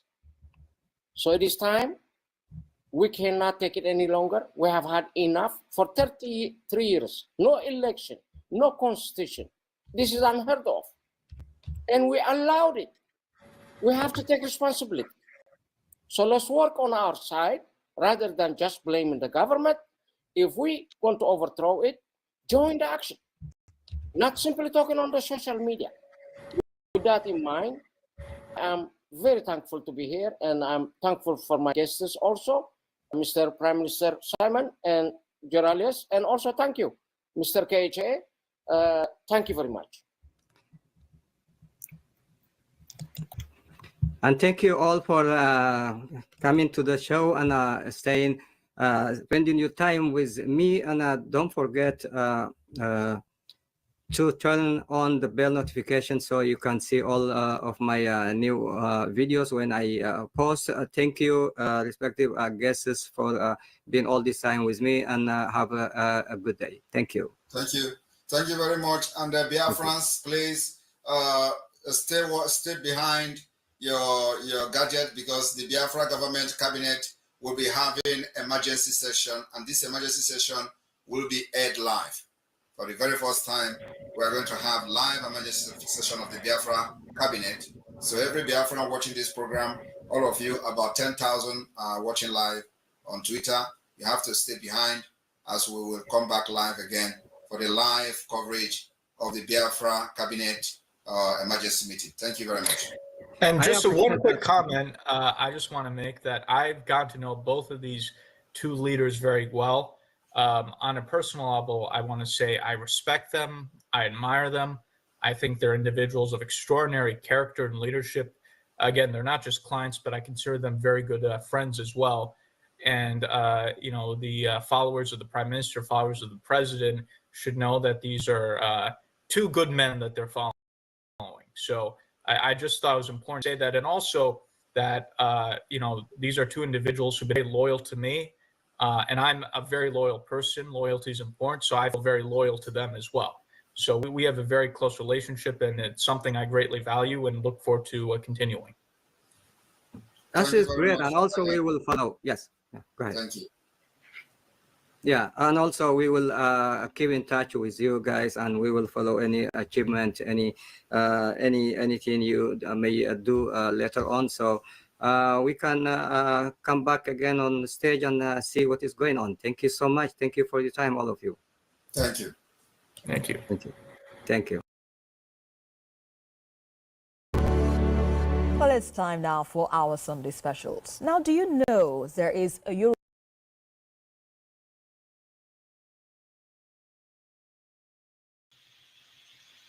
On July 9, 2001, Chukwuemeka Odumegwu visited Boston as part of a worldwide tour to find the person he will hand over the baton to.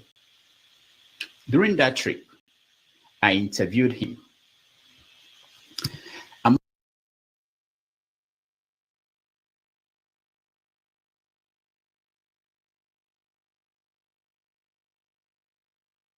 asked him whether he considered establishing a government in exile when the Biafran War ended.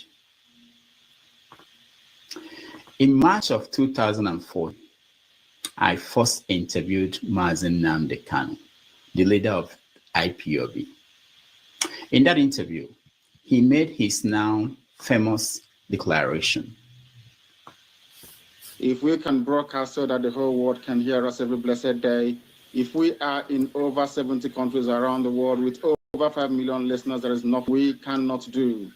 This time around, things are very, very different, believe you me. Very, very different, and soon the world will hear about it. The language that people in the zoo understand is the language of violence and force.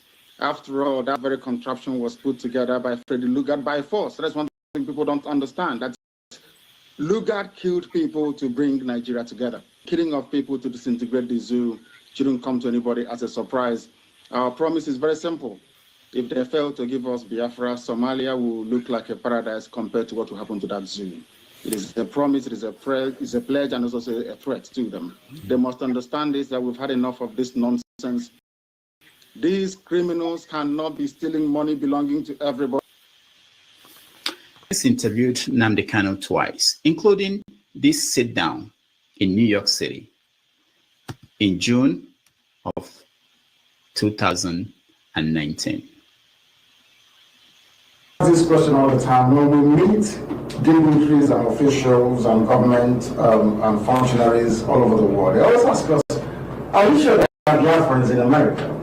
I had a meeting in DC, and I said yes. They said, but we don't know them. Who are they? So it is very, very important that the people you claim you're fighting for actually come out to say that you are fighting for. I cannot go to see the U.S. government without being introduced by our people.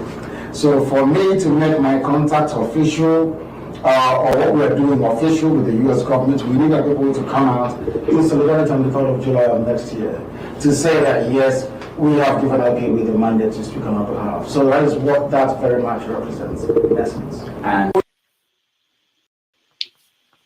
Nnamdi Kanu's kidnapping in Kenya and rendition to Nigeria on June 27, 2021. This guest has assumed the leadership of the Biafra movement from Helsinki, Finland. Some say he has taken the movement in a different direction. On December 2nd, 2024, he plans to declare once again the Republic of Biafra. Today, I'm pleased to welcome to the show Mazi Simon Eba, the Prime Minister of the Biafra Republic Government in Exile. Mazi Simon, welcome to the show. Good afternoon, good evening, Mr. Rudolph, Dr. Rudolph. Thank you for inviting me today. Thank you so much. We appreciate you, and we're happy to have you today. Let me get first the elephant in the room out of the way, which is that when you put out the notice that you were on the show, a lot of your people were against you coming. They said things like that you shouldn't come here to grace this platform, that I'm a nefulefu, that I felt that they must love you so much. They are protecting you from what?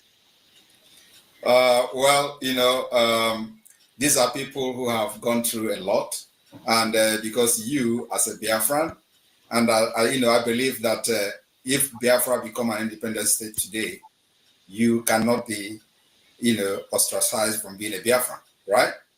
So yeah. by that, automatically you fall into Biafra. So, and for people like you that have platforms, which should be in the forefront of this freedom movement, and you are not doing enough according to them. So they believe that, I shouldn't come here. But, as a leader, I think differently, and I make decisions differently. So I am here also for their best interest.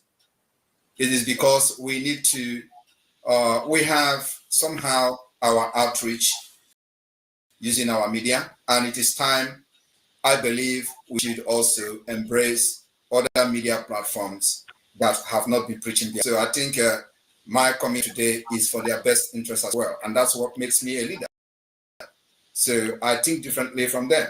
So it is very important when those are agitating that I shouldn't come here, I will explain to them later on why it is important that I'm here. And then also, I'm going to be extending hands of fellowship and open arm to every other this media platform. I want to be there. So because it is the right time to talk to people who may have seen our agitation on liberation of Biafra differently. So they need to be educated. So it is important that I'm here to talk to different audience.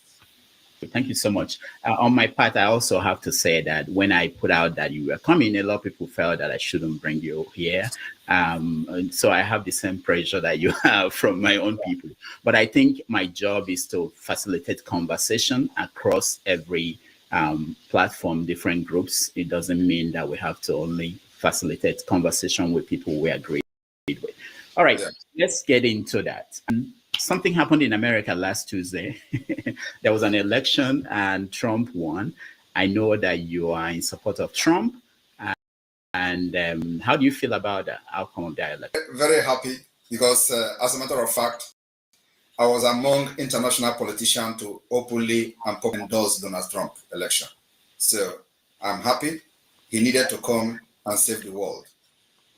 Now, before I go in deep into that, how do you think it's going to help your quest for Biafra? Well, the United States has a very important role to play in global peace. And what Biafra is doing today is to bring peace, to stability in Sahel region. So I believe that it is for the interest of America, it is for the interest of the West, and then at the same time for Biafra and African interests. So I believe that the foreign policy of Donald Trump will facilitate the restoration of peace and stability in the Sahel by listening to Biafra people. Now, there's this story that came out, I think 2 days ago, that the chief of staff of Donald Trump, incoming president, Susie Wiles, that she worked for the Biafra movement as a lobbyist in Washington, D.C. Is that true? Well, in 2019, I joined the Biafra movement. So what I would say is that it is a good thing for the fact that we have somebody who already have idea and knowledge about the plight of the Biafra people. She currently representing Biafra, but at least she has been educated, and she once, was in forefront of educating the policymakers in the United States. So it's a very good plus to the Biafra cause. All right. So, but you don't know whether she's currently on your own group, whether you are paying. It doesn't matter whether she is currently in the Biafra movement or not. She is now the chief of staff of the United States, and we must respect that particular office and allow her to concentrate on the United States. The appointments she's been given by the president. So let us not drag her into the Biafra controversy and all that. So the point is that her firm have represented the Biafra movement in the past, in 2019, and my happiness is that she is well grounded on the issue of Biafra. That's enough. Okay, good. Yeah. Now let's go straight to what is happening on December the 2nd. What are you planning to do? Well, Dr. Rudolph, Biafra has come a very long way, and everybody has their, agitating and pushing the movement for the freedom of Biafra.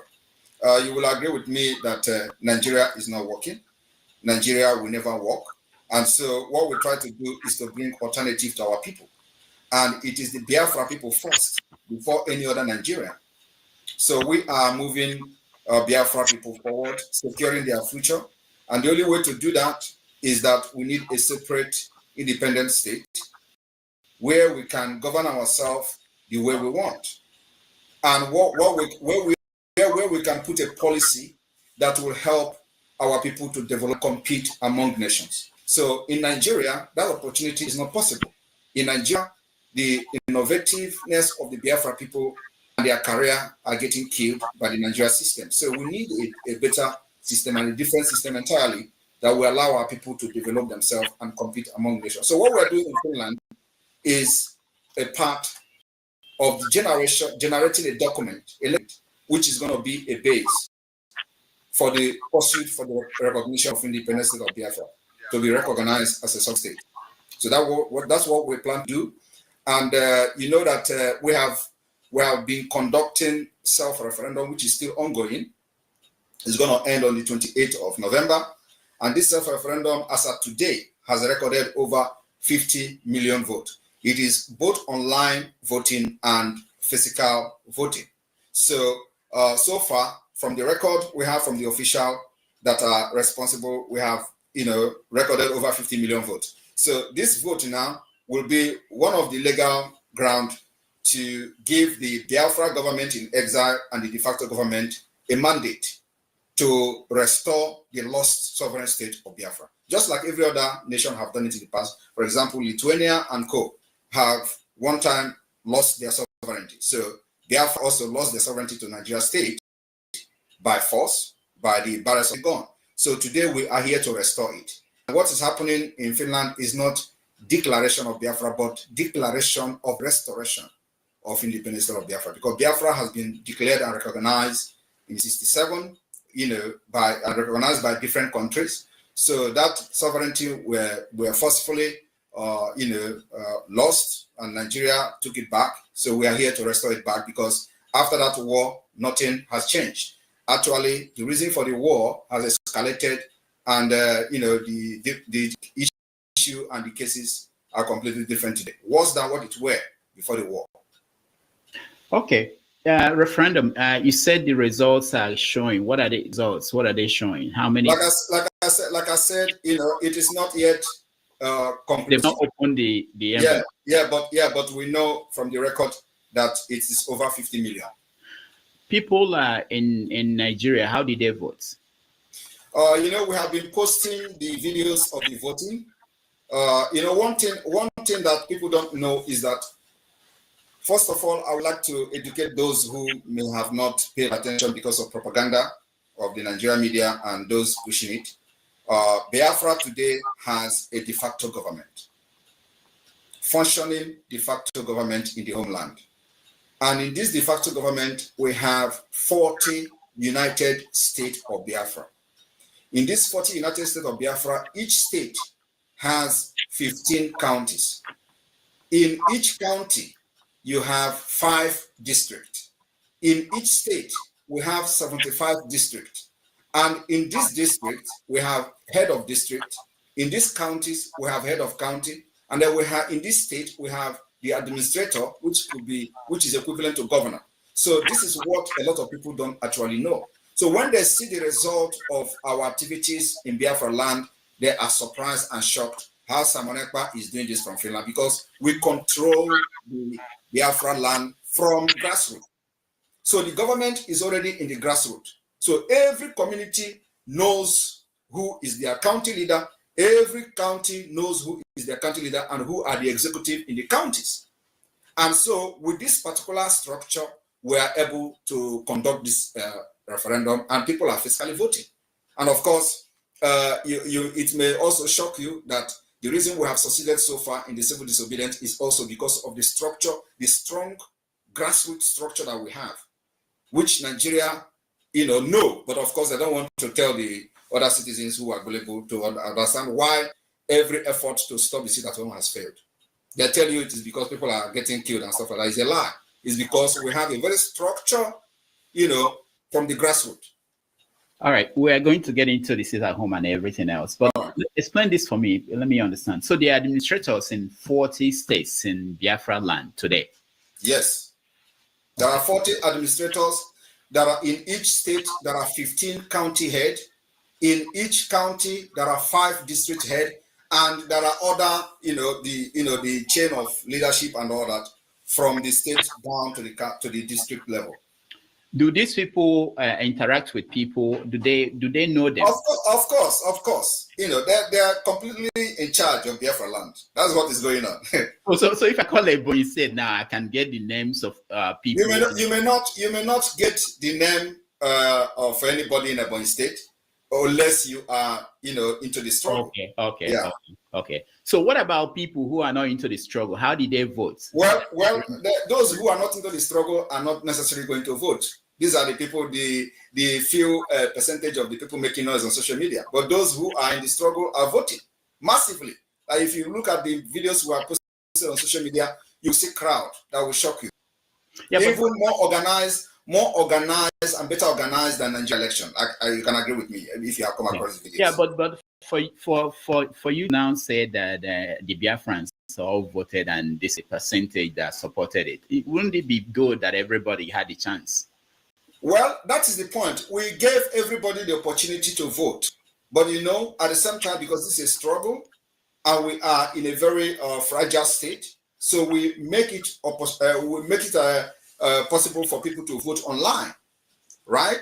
And then in a struggle like this, you have to also be very security conscious, considering the fact that Nigeria is a terrorist state that kills people who agitate and do protest. So we don't want to endanger the life of our people, by trying to prove that everybody has to participate. Everybody must not participate. Even in the Nigeria general election, not everybody voted, and somebody is still a president. So we don't need to prove, everybody that Biafra have participated. Those who believe in Biafra should participate, and they participated, and they are still participating because the vote is still ongoing to the 28th of November. What about people abroad? You mean in New York here, there are people? Yes. Everybody is voting online. Those of Biafrans abroad are voting online.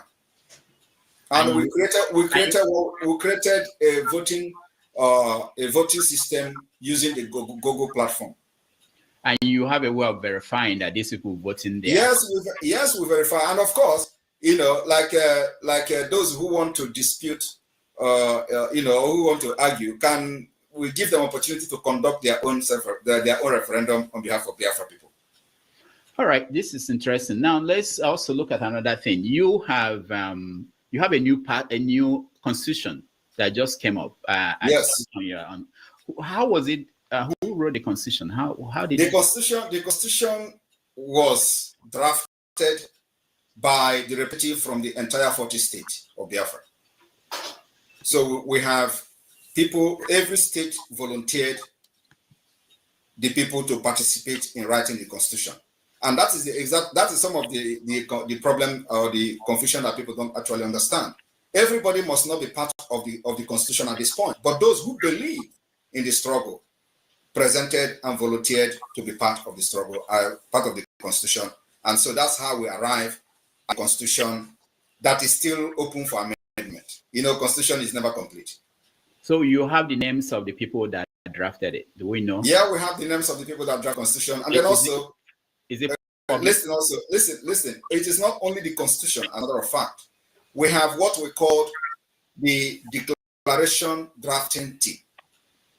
The declaration drafting committee also cut across board from all states, people volunteered to be part of the drafting committee. So that you bring your idea, everybody's input will be taken, but it has to be somehow consolidated into the declaration. So the declaration itself is like a document where we have we try to bring in every idea, every grievances that Biafra people who are representing their different states brought into the committee. So we try to bring everything together, and there are different kind of grievances that we are on that ground. The declaration of the restoration of independence state of Biafra is happening in this December. So what we are doing is to carry everybody who believe in this Biafra government along. We don't need to go and drag people who don't believe in the government. So you have to, first of all, believe in the government, volunteer to be part of what we are doing, and you are welcome. So we are not discriminating anybody or pushing anybody away. So those who believe in what we are doing are part of it.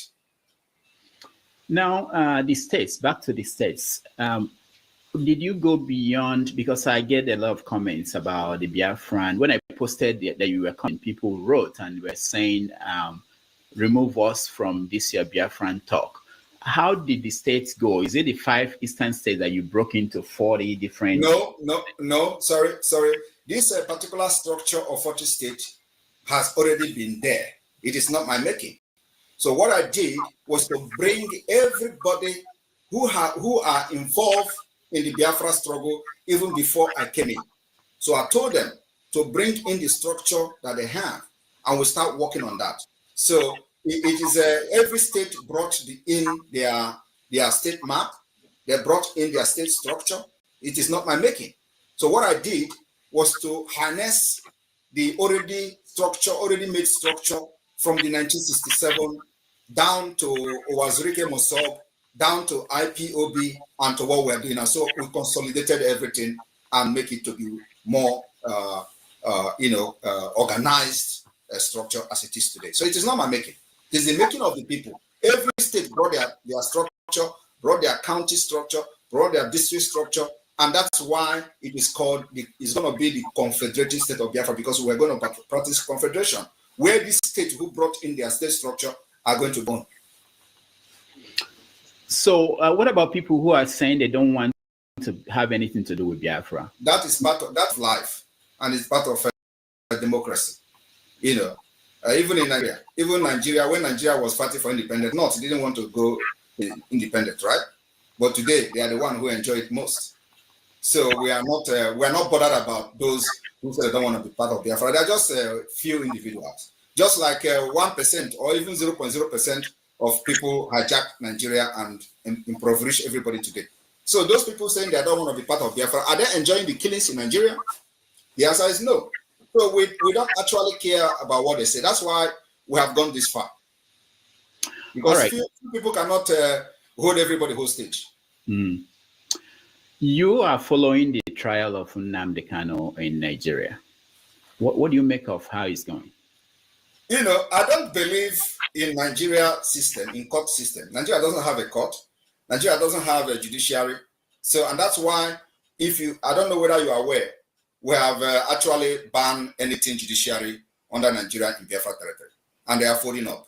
So if you are not aware of that, I want to make it clear today. We are going to lock them indefinitely, and they will never come back until Biafra become an independent state. After the December declaration, we start to pursue the legitimacy of Biafra. Nigeria court system and judiciary can never ever function again in Biafra land. It's a threat and a promise. How is that going to happen? How are you going to do it? It is already happening. Are you not seeing them folding up? That is to show you that the Biafra have taken over their land. our plan is to delegitimize Nigeria from the Biafra territory, little by little, step by step, stage by stage, and that is happening. So judiciary is the next, because judiciary in Nigeria has contributed to the anarchy you see today. The insecurity you see today is the judiciary. The you see today is the judiciary. The banditry, terrorism you see today is the judiciary. They have not done anything that will bring justice, fairness, and equity. So we don't need those kind of system in our land. So, and if you're asking me how we're going to do that, we're already doing it. You see, they are folding up. That land belongs to us, and Nigeria has been rejected by the people. Over 50 million has given us the mandate to chase away Nigeria from our land. So, however we're going to do it is what the government will decide. And we're doing it that way. Okay. You know that you are on the list of most wanted people in Nigeria. That's a badge of honor. I am very, very happy that I am in the list, because if I am not in the list, I would have regretted even getting involved in Biafra. So it's the highest honor I have received in my life. Now, people say, I played the video earlier in the introduction when Nnamdi said that if they don't give us Biafra, that Somalia will be better than Nigeria. And people say that what you have achieved is to turn some parts of Igbo land to look like Somalia. That Lagos is not like Somalia, that Abuja is not like Somalia, but Owerri, Olo area, basically is like Somalia. What do you say? So let me address you. Now, did you see the poverty rate in the world? Where is Somalia in the list? It should be at the bottom also. Like no, I want you to tell us. I can find it. Where is Nigeria and Somalia? Nigeria is at the bottom too. Yeah. So in the list now, is Nigeria up or down? Down. Yeah, so it's already it doesn't necessarily mean. But when you, it doesn't actually mean that they're going to be shooting gun like in Somalia. Somalia already overtake Nigeria in a better scale. Nigeria is down in poverty level. So how do you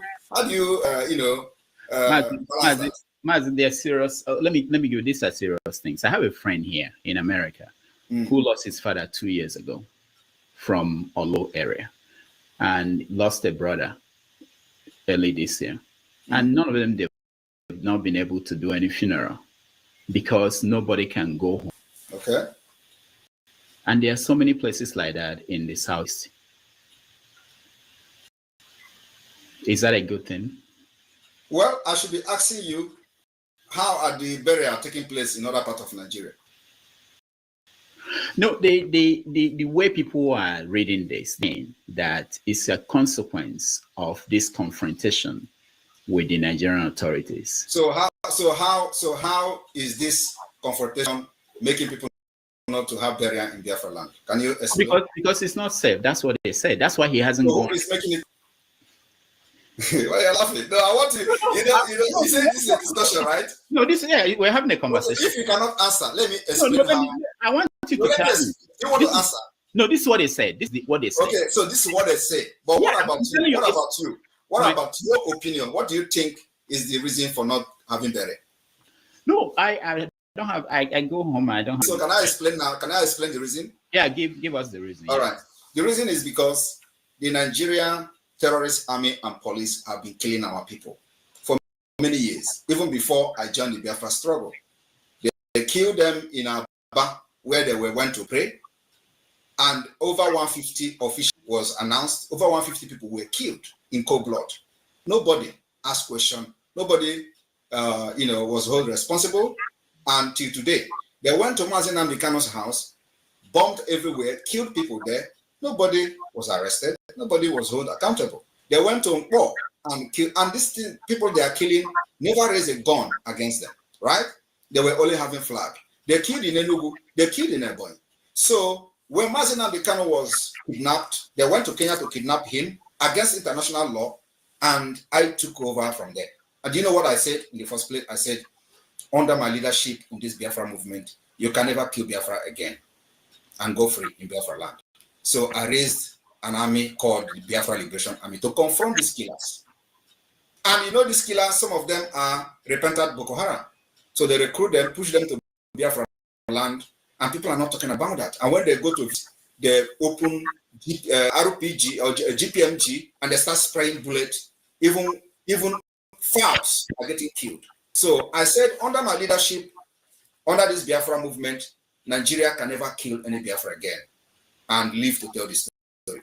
So we raised the Biafra Liberation to deal with them, and they are neutralizing them. So when they neutralize them, what do?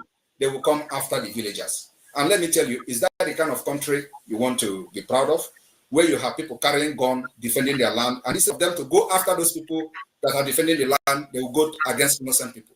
These are the reasons why people are not coming for burial. So tell it the way it is. So, and it is not my fault. It is not my fault. It is not the fault of Biafra. It is the fault of the Nigerian terrorist army, who cannot confront the Biafra Liberation Army, but confront innocent people. And why they are doing it is so that we lay down our guns, and that's not going to happen.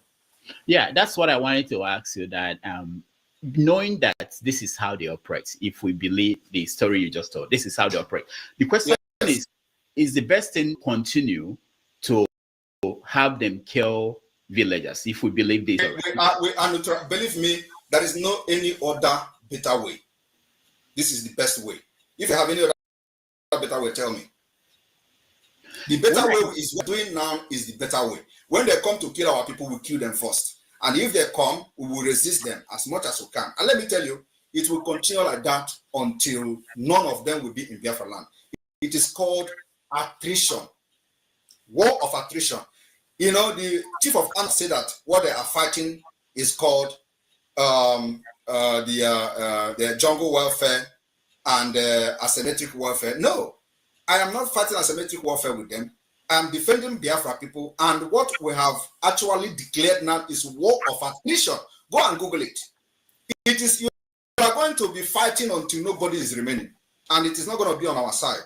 They are running away. You know the kind of atrocities people have committed in our land? Is that how to run a government? Government that will come and you don't go after people carrying arms, which you invited with your actions and atrocities? You go after on armed innocent women and children? Is that the kind of government to support? So, you know, what we are doing now is what we are going to do. And like I said, they should go and Google war of attrition. We will fight this war with them or know who is going to give up. When I interviewed Nnamdi Kanu in 2019, I asked him, how many people have you lost? The question was how many? He said thousands. Let me ask you the same question. Since this started, how many soldiers, let me use the word, the Biafran, your own soldier, have you lost? If we lost people, you see them on social media. Now they are posting some of the people they are claiming to be. We don't lost soldiers. I have to be very sincere with you. We don't lost soldiers. They know it. Let me tell you, we are fighting a very different war with Nigeria terrorist state, and they are confessing. Have you ever, in the history of Nigeria, have you ever, even during the war, it was only during the war, actually, that the issue of Biafra was discussed at the National Assembly, and the entire security chief are crying. We are training, I have a military experience. We are training the Biafra fighters, and they are engaging Nigeria in a very war that they have never fought before. And you see, I didn't say it. You can hear it from the horse's mouth. Musa have cried several times. And let me tell you, if they think that in self-defense is a crime, they should go and read international law. Because the point is that nomadic system have taken over and nobody is thinking correctly in Nigeria anymore. You come and kill people and expect them to defend themselves. We are defending ourselves. And like I said, if I have access to bomb today that will go to Aso Rock, I will first of all engage Aso Rock. But until then. How many people, not soldiers now, regular people have died? They should give you that report. They are the government now. They should give you how many people they have killed, right? They are the one who killed the people, and all we do is to defend them. So they should tell us how many Biafra women and children have been killed. Because at least you have never in anywhere, in any news, that Biafra Liberation Army invaded a village and killed everybody there, just like we see in the north and see in the other part of Nigeria. But the military are the one killing. We saw them people in the Onokoma community. They're born everywhere. Nobody is talking. So when they say that people kill soldier in Ukoma, nobody know what led to killing of the soldier in Ukoma. But you know what? Everybody was proudly saying, oh, the military will come and burn and burn this. We don't want to be kind, to be part of the system where they will not go after criminals. They will come to where a crime was committed and they go after innocent people. That kind of system should be abolished. And that's what we are abolishing by pulling out Biafra from that Islamic terrorist state. The sit at home every Monday that you support, how has it been helping? The sit at home is has been very successful. What people don't know is that when we started the sit at home, the point is that they don't know why. They don't know why we keyed into the sit at home very much. It is going to achieve, or have actually achieved, several things. Is that it crushes the economy of Nigeria. Nigeria. Wait, hold on. I'm telling you, Nigeria. Not Eastern Nigeria, Nigeria. If you know the point, if you're listening to IKIBIBIO as dumb as he is, he said that the sit at home is affecting everybody in Nigeria. And nobody is paying attention to that. They have lied and used to propaganda to say, oh, is the economy. What have the economy in the East done for over 50 years? Nothing. Now let me explain. I'm still explaining the sit at home. Now, it crushes the economy of Nigeria. 2, we are delegitimizing Nigeria government from Biafraland because it is one of the ways to prove that they have no control over the people. 3, they have to that sit at home that demonstrated that they have lost legitimacy over the Biafra people. You don't know what is happening. So you are very close to Sowore. You should ask Sowore, why did he say that the Southeast has, systematically left Nigeria? It is because of the sit at home, because they have lost control over the people and they're listening to only Biafra government. It's a pact way to our freedom. And now we are, and let me also explain to you, we are using 4 different mechanisms and different approach to fight this freedom, which has never been done in the past. 1 is the political approach, 2 is the diplomatic approach, 3 is the armed struggle self-defense approach, and 4 is the civil disobedience, which sit at home is part of it. So these 4 we are using to delegitimize and fight Nigeria to our freedom. And it's working perfectly. The local women who cannot go to the market, the students who cannot go to school, the workers who cannot go to this, the businesses that are leaving the East to move to other places, who is paying the price for that? They have a better business ahead of them. The students have a better school to attend in future. What we are doing is a price they have to pay. It's a price of freedom. Freedom does not come free of charge. So we understand all this nonsense. Nigeria will tell you, oh, your business is being destroyed, oh, your school. Ask yourself, those people that went to school for over 50 years ago, what have they done with education? Nothing. So we are going to bring alternative education that will work for them. So they have to pay the price of not going to school if they have to not go at this point. And those who don't go to market have to also pay the price market, because I believe they will not prefer to have it being thrown in every market every day, because it's happening in somewhere else in order to get freedom. So we are not going to that particular fight or defense at this point. At least nobody is even though they are throwing bombs in the state. I don't know whether you're aware of that. They are bombing and all that. We are hitting them with our anti-aircraft. Even though our anti-aircraft may not be the modern sophisticated anti-aircraft, but it is doing something. At least they don't fly 10 minutes, more than 10 minutes, and they will run away. So these people that are complaining about school, they should give us a break. It is the price that these people have to pay. Those people complaining about not going to shop, stuff like that, they have other days to go to shop. Every Monday is a sacrifice that we have made to make sure that we speak to the entire world and prove that Nigeria has no control over Biafra territory. That's what we want to achieve, nothing else. That particular civil disobedience. Now, Igbo people at home, they say that people like you abroad, you are enjoying your life. They see videos of you dancing, drinking. They say, why is it that they are the ones paying the price? People in Lagos, people in Abuja, Igbo people, they are not. There should be more worried that I left those particular enjoyment that I'm doing, including going to club that I used to go, including all the enjoyment I used to travel everywhere. I'm not doing that anymore for them. So concerned that why should I live all this life I was living? Why should I not just enjoy myself? Because I have conscience. I have come to this country not by my power, but God brought me here so that I will live and bring something back home. And I don't want to bring politics back home. I don't want to bring anything. I want to bring freedom back. Because you know, many people travel abroad and all they do is that, oh, I want to bring something back home. Ask them, what do you want to bring back home in Nigeria? How many Nigerians have traveled abroad, studied, become PhD professor? They went back home. What's been their contribution in Nigeria system? Nothing. If you go there, the Nigeria kills you. The system kills you. You can never, even if you are a saint, once you go to Nigeria, you get corrupt. So I did not come here to learn politics, to learn something to bring back to Nigeria so that Nigeria will corrupt me. I give freedom to my people because that's what they need most.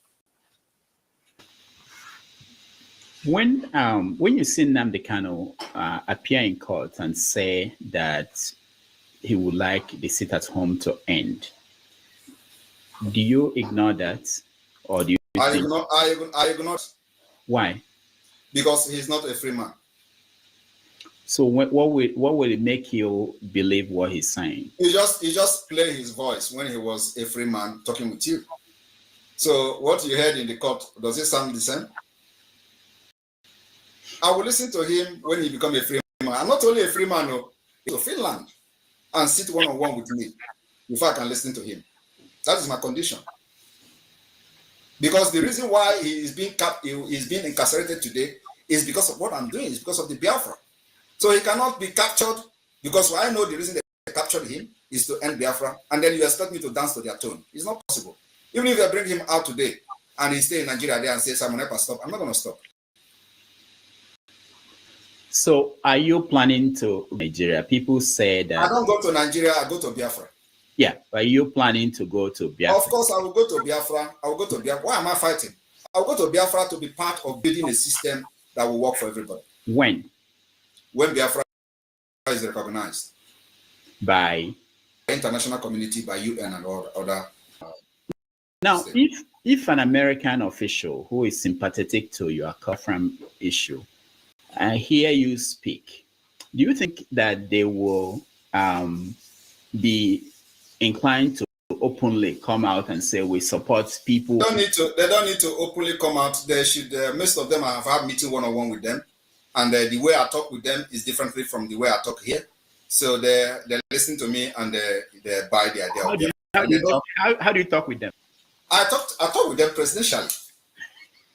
You know, because yeah, of course, when I'm here, you know that I'm talking with my people. When I talk with them, I talk differently. So, and when I talk with them, I present Biafra as a solution, which is the way it is.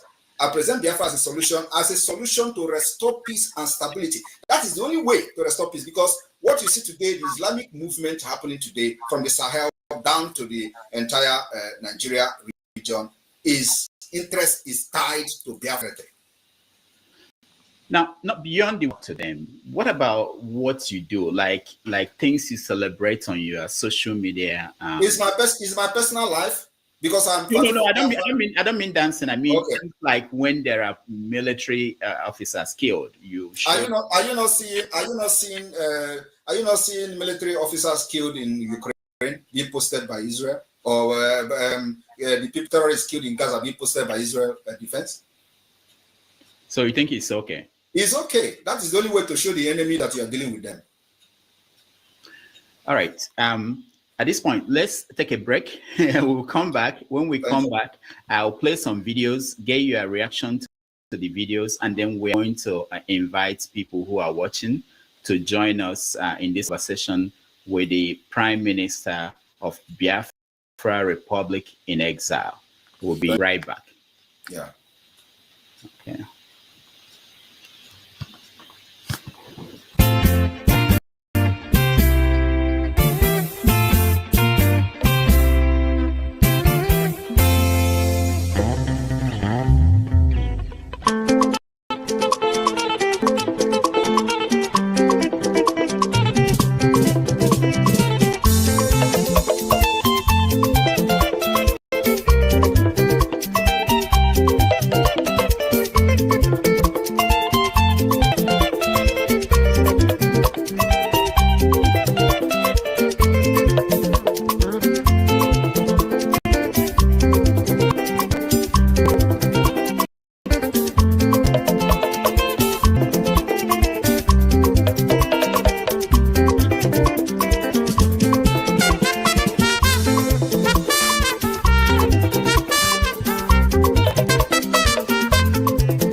Welcome back, everybody. Thank you for joining us. We are here with the Prime Minister of the Biafra Republic, government in exile, Mazi Simon Eba.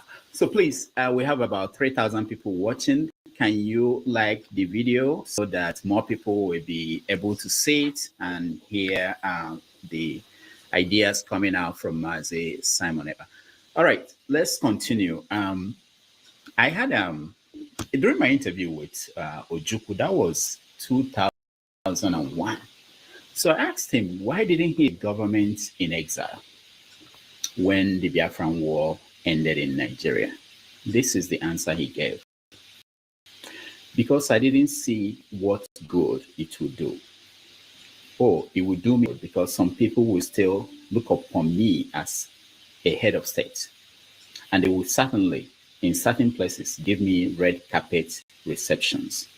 But is that what life is all about? Life is about the betterment of a lot of the millions of people at home. I had to consider very seriously what possible reaction a government that for 3 years had intent on genocide will have on such a situation vis-a-vis our people who are still active within the Nigerian situation. A lot of people who look at what you do, they keep going back to our people. You talk about sacrifice made or you are making, but the one that our people at home are making is enormous. So what is the question? The question is, don't that bother you? I will tell you personally, I've lost people who died because they couldn't get to the hospital on a Monday. What about other days? How many people died for not paying? We don't know. That's a fact. We don't know. So let me tell you, I don't blame our hero, Ojukwu, for such a comment. Can imagine where somebody fought the war for 3 years and at the end of the day lose the war. So you don't expect the person to come and start fighting from exile, right? Is it exile that is going to win? No. But if you look at history, it has always been, this race for freedom has always been like a relay race. So Ojukwu has laid the background of which every one of us are building this temple today. And I am bringing that particular whole thing to a conclusive end. That's what I'm doing. So Ojukwu cannot, the exile Ojukwu went to is what we have actually activated today. So you don't expect him after, mistake, because a lot of mistakes were made. And you will agree with me that during the Ojukwu has no representative in the United States. All the representatives were just sell out. So Ojukwu don't actually know what was going on. He had nobody to educate the United States or Congress or the government. They have nobody to put and educate them on the reason why Biafra should go. So nobody, Ojukwu don't have that representative. So we have it today. And one thing is that you are just emphasizing on Susie. You are happy that she was a lobbyist for the IPOB and all that. So it is part of the mistake that we identified. We want to solve it. Now, during the war, at a point, the United States was shifting ground to the Biafra side, and the Biafra leaders don't have knowledge about it.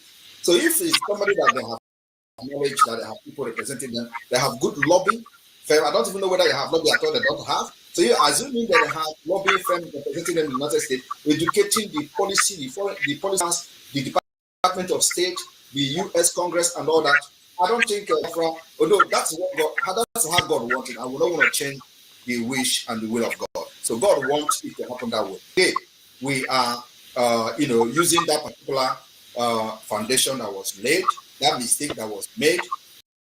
And today, everybody have seen that actually they are Ojukwu, because the thing he saw that Gowon didn't see have consumed his people today. Gowon today, having Ojukwu and Biafra people, cannot even stay in Nigeria. He ran away to the United Kingdom. At age of 80 or 90, who does that? He should be proud to stay in his village where he killed Biafra, 3 million people through starvation to become one, for Nigeria to become one. But why is it running away? Because the country failed. That thing Ojukwu saw, because it was Biafra people that were paying the price in the northern Nigeria. Every given confrontation, Biafra people get killed. So today it is no longer Biafra people. Gowon people are getting killed. And today, many of them are living in IDP camps. So God could not save his people. He ran away.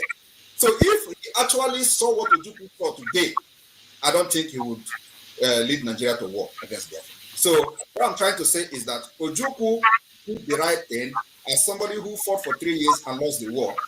And we have learned from Ojukwu mistake. We have also learned from Wazirike's mistake. In case you don't know why what the mistake Wazirike made. The Wazirike was that when Wazirike was captured, just like Mazi Nnamdi Kanu was captured and kidnapped from Kenya, Wazirike was incarcerated. What did they do? They connived with all the commanders of Wazirike and brought them to the prison. And said, you see, all the people that, all the hitmen, all the staff are with us. And who did it? Andy Uba. Right? So from there, during Obasanjo time, from there, Wazirike gave up. He said he looked at all the people that he was fighting with, all the men he had his hope on. All of them came with Andy Uba, a politician, to the prison. So what can he do? He gave up. The same thing they want to do to Mazi Nnamdi Kanu. They capture him in Kenya, and all the commanders of the Eastern Security Network, they started killing them. I came to rescue them. That's actually what I did. So I saw those mistakes, and I built defense to make sure that it never repeats itself again. And so what did I do? I began to organize, bring in more organized and more structured movement. And then I also approached the former government in exile, actually Ralph Wazirike was part of. They failed me. And I know they will be listening. They failed me. That was actually what led to the formation of the present government of Biafra in exile. So all these things, I try to bring everybody together. I try to let those people who have been there before to come and bring what they have on the table so we can use it. I just joined Biafra in 2019. So, and what I did is, this Biafra have lingered for ages, and we have, so we do not need to fight this thing with guns and bullets alone. So there is a need for a well-structured and organized system to get this Biafra done. And I said, I will not fight this more than 5 years. So I gave myself 5 years to fight for Biafra and actualize Biafra. And this is where we are. This is the 5th year. Now, when I interviewed Nnamdi Kanu, I asked him what role he would like to play if Biafra were to come, and he said he wouldn't want to play any role. You're already the prime minister. If there is Biafra today, what role will you play? I will play any role Biafra gave me. One thing is that one thing I cannot do is to fight for this Biafra and allow idiots to come and win the system. No, I will put Finland. I want to bring Finland to Biafra, and I won't allow a stranger to come and bring Finland who doesn't know anything about Finland. Do you know our constitution is comprised of one of the best constitutions in the world? Our constitution today is comprised the Finnish constitution, the Switzerland constitution, and the United States constitution. So it is the best you can see. And let me tell you, the day we're going to unveil this constitution and vote on it, and people see this constitution, you will know that, yeah, indeed, we're going to be the civilization. We're going to bring civilization to Africa. So I cannot fight for Biafra to bring a better life, a better system that works for the people, for the interest of the people, and then somebody else who do not know the plan I have for Biafra people to come and start. No, it's not going to happen. I will be part of the government. So what role will Nnamdi Kanu play? Mazi Nnamdi Kanu have his own right to make a choice. So we cannot force him, but I believe that when he was making such comment, he don't know what we have done today. If he come out today and see what we have done, I believe he's going to have a change of mind. What is your role, your relationship with the IPOB that was the other faction? They are Biafrans. The only relationship I have with them is that they are Biafrans. And after Biafra become an independent state, under the Biafra government in exile and de facto government, we will start a reconciliation process. You think you can reconcile with them? Why would they not? If they don't want to reconcile, they will go to exile. Yeah. Well, the government will give them opportunity for reconciliation. That's what makes us different. I'm not here for vindictive or to kill anybody or anything like that. I want the best interest of the Biafra people. So those who believe in freedom, actually believe in freedom, there will be open door for reconciliation.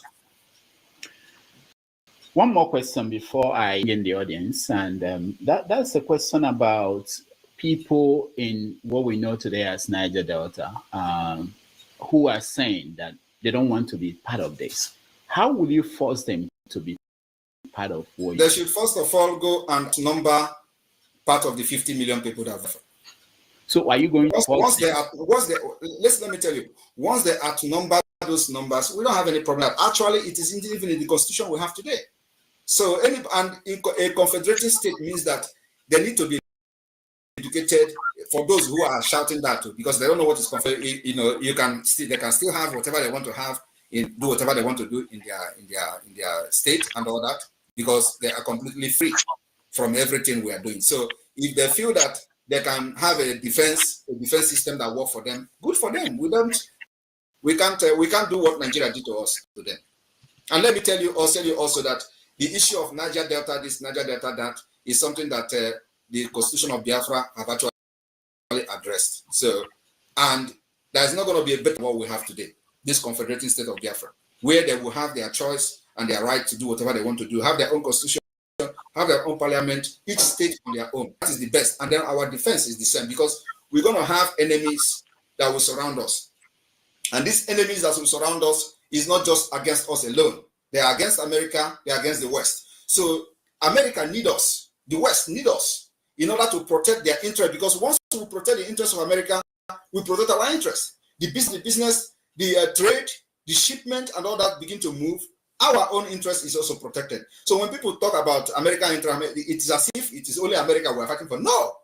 When American interest in the region is protected, our interest is protected as well. When there is no piracy in the sea, after we have become an independent state, we combat piracy, like the way they're spending billions today, they can't move freely in the sea and all that. That will end automatically.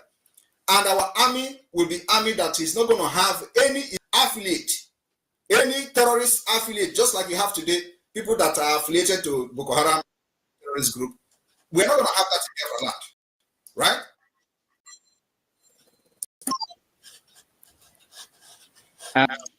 Why is it that the Nigerian government, despite their efforts to get you extradited, that they've not been successful getting Finland to work with them?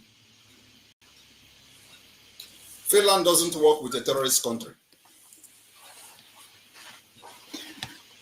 All right. And they will never work with terrorist country. That I can assure you here. But you know that they are making moves. Which move? The Nigerian government. They can make moves for all I care. I am here standing very strong, because I know I'm not doing anything wrong. All right. So for those who want to know us, I posted the link. And also, Rudolph. Yeah. I want to say something here, because this is an opportunity for me to address you. Okay, go ahead. And, so I want to say this, some of you have made bad decisions in the past, a very bad one. And so we have a record of making good decisions. And our decisions have actually favored our people for many years. And I want to tell you one bad decision you have made, and many of you. One is that I saw you protesting against Goodluck Jonathan during the 2015 election. You want Buhari to come in. It was a very bad decision. And sometimes we look at the people who have made such decision that they are not capable to decide for the people. When we are making this decision we're making today, that you may not see the effect of it today, give us the benefit of doubt and see what it will turn out in the next few years. So Biafra that I'm fighting today and making all these things that many people are laughing at, they are laughing that we are going to have, because they don't know why we are having that. They are laughing that we are going to, I'm declaring Biafra. They are laughing that there is a national football team. They are like all those things. And that is exactly what Gandhi said. They will laugh at you, they will mock you. At the end of the day, you win. So I want to say that some of us that are making this decision, best interest of Biafra people, we see what people don't see. So you should be able to give us benefit of that and support the decision we made. We kicked against Buhari. It backfired. You people supported him. We kicked against this Tinubu. You people, many of you supported him. And so it is very, very hard for people like us to come and listen to advisors that have made bad decisions in the past. It is very difficult for me, and I believe many people. So I just want to tell you this today because I may not have the opportunity to tell you again. Thank you. I appreciate that. But I don't remember protesting against Jonathan. Rudolph, I saw you carrying play card in the United States. Saying what? Protesting against Jonathan. Me? Yes, when they organized Occupy Nigeria, I saw you now. I will post it. Okay, yeah, post it, please. Share it. Let me remember because I don't remember that. But anyway, thank you so much. I really appreciate you taking time coming here. I will still ask you for more questions, but I want to give our viewers a chance to also weigh in. So when you come in, please, you have to make sure that you have camera on. I just want you to ask one question only. You have to be respectful because you are talking to the Prime Minister of Biafra Republic, a government in exile. So it's very important. And if you don't do that, we take you out. And there won't be any arguments. Just ask your question, listen to the answer, and then we find the best question you have. There are a lot of people who are trying to get in. And so when I bring you in, just be able to come up with some. All right. Righteous Man here first. Yeah, good evening, Prime Minister Simon Ekpa. I've been watching and following you for 2 years now. Is this? How do you consider your safety as a priority? And should anything happen to you, who takes over from you? Allow Biafrans and myself to worry about my safety. I don't have any problem with my safety. Thank you, Righteous Man. Let's go to Ernest. Ernest, unmute yourself.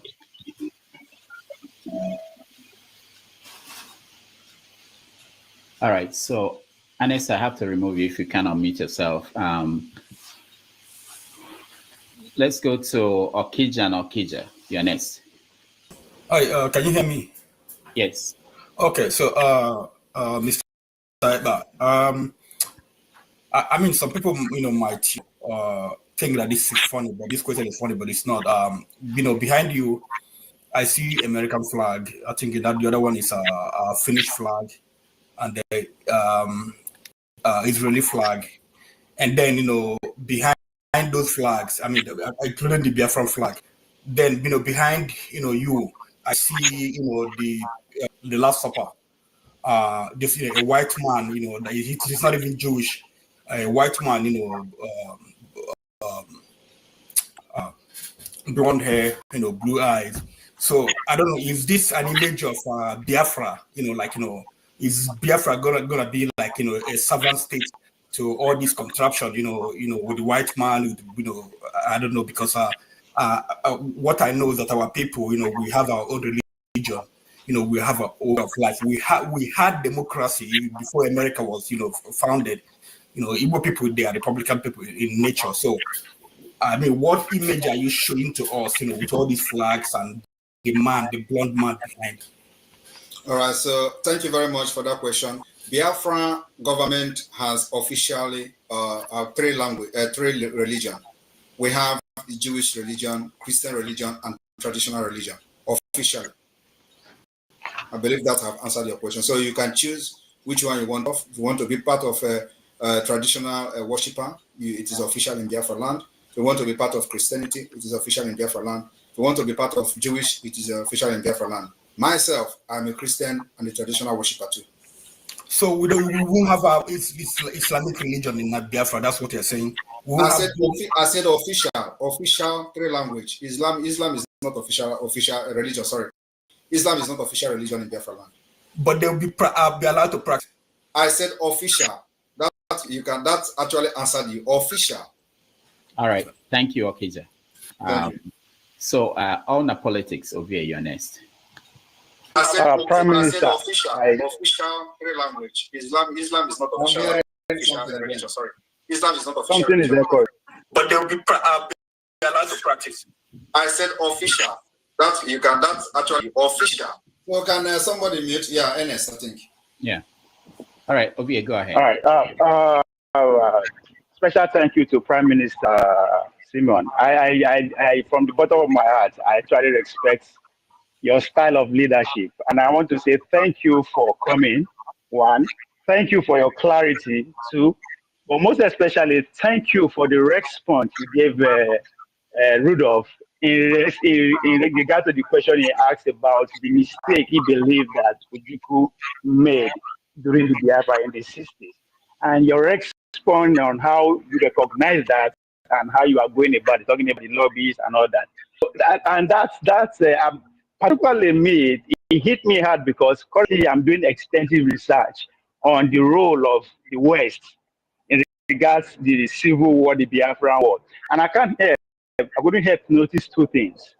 America actually said one Nigeria over Biafra. Now, correct me if I'm wrong, supported one Nigeria over Biafra based on two things. One, they were scared that if Biafran actually got their sovereignty, they might decide to lean towards the Soviet Union. You remember, it was at the middle of the Cold War in the 60s.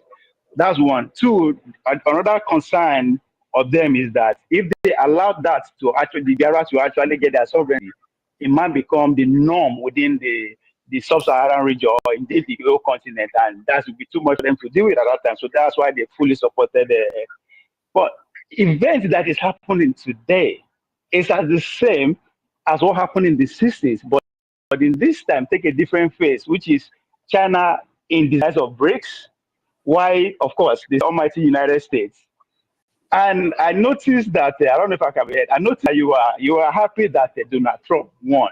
So I'm curious, in order to avoid the mistake that Donald believed that Ojukwu made in the 60s, is that why you are in total recognition of Donald Trump coming and the supremacy of America? Or what do you believe that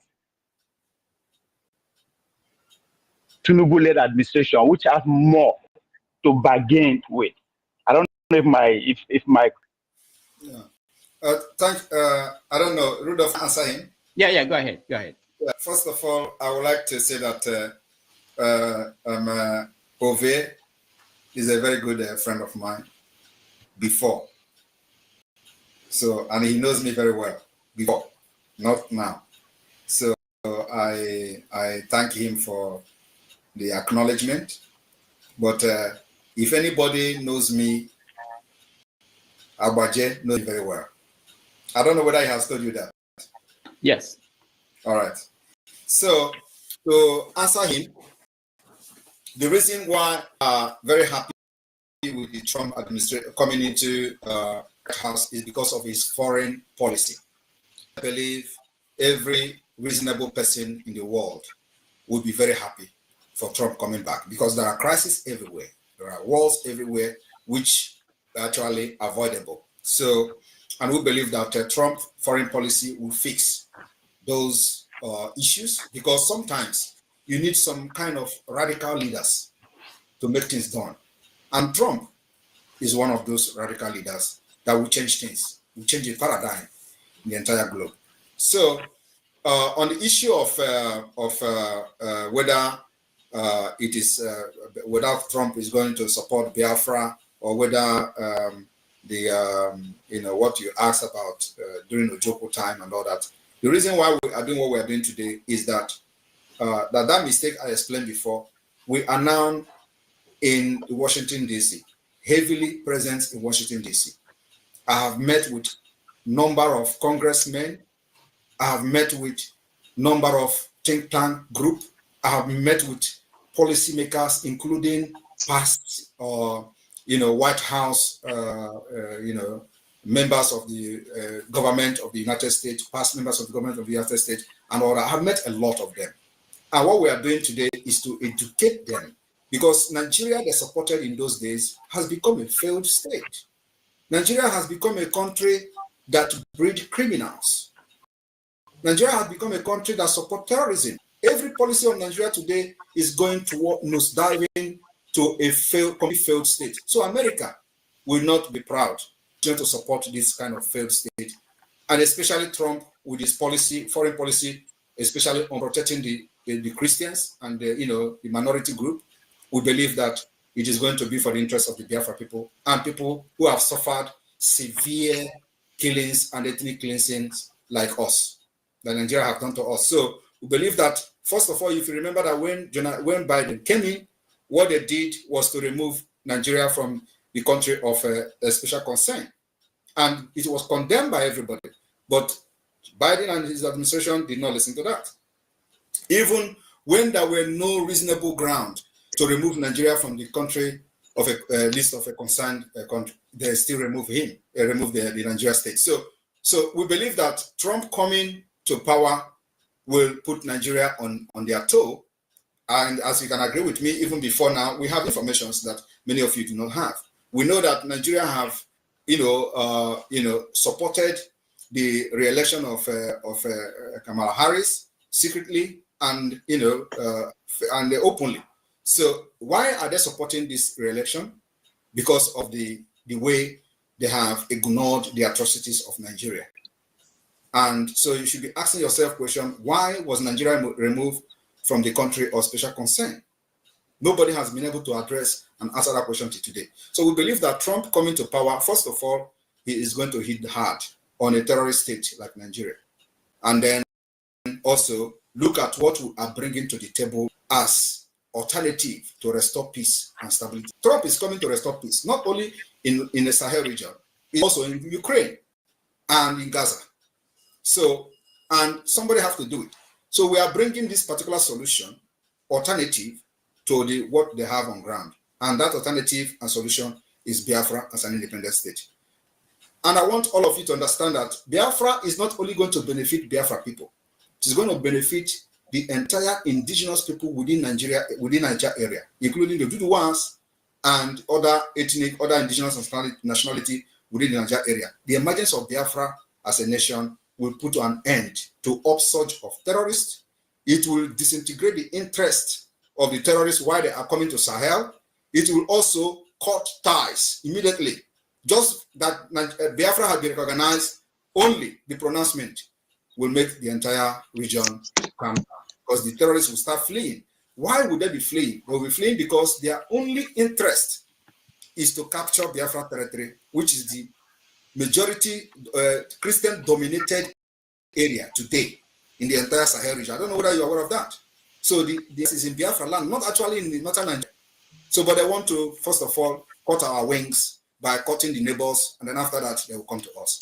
And that's why we started resisting them ahead of time. Thank you. All right, thank you so much. Let's go to Ikolola. Thank you. Good evening, Dr. Damages and Prime Minister of Biafra, Simon Ekpa. I was just wondering, do you have to look so good to be a Prime Minister? Good to see you. Thank you. That is so good. At least I don't want to look like the ancestor in Nigeria. I'm a young man, so I have to look good. Thank you. Okay. Right. This is my question to you. Are you hell-bent on secession? Must we secede? Must Biafra break away? Is that the only solution to the Igbo problem? And please, that is not the only solution.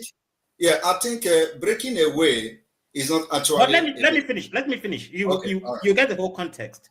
Okay. If you're not hell-bent on secession, let's imagine you're not hell-bent on secession. What do you really want to see that the Nigerian element puts into place before you say, okay, then this is a pathway to unity? That is, if you're not hell-bent on secession. Did you get my question, sir? Yeah. Okay. Now let me answer you. With all due respect, this is not the time for us to contemplate on whether there is a solution for us to remain one or not. This issue of whether we are going to remain one is something that we cannot revisit again, because the agenda of the Nigeria state is not for developmental purposes. is not to help the people, the citizens of Nigeria, is not to bring any innovative ideas, is not to build infrastructure, to bring security, to build road, give hospital schools. No. So it is only one agenda, which is the most important thing, is the Islamic agenda.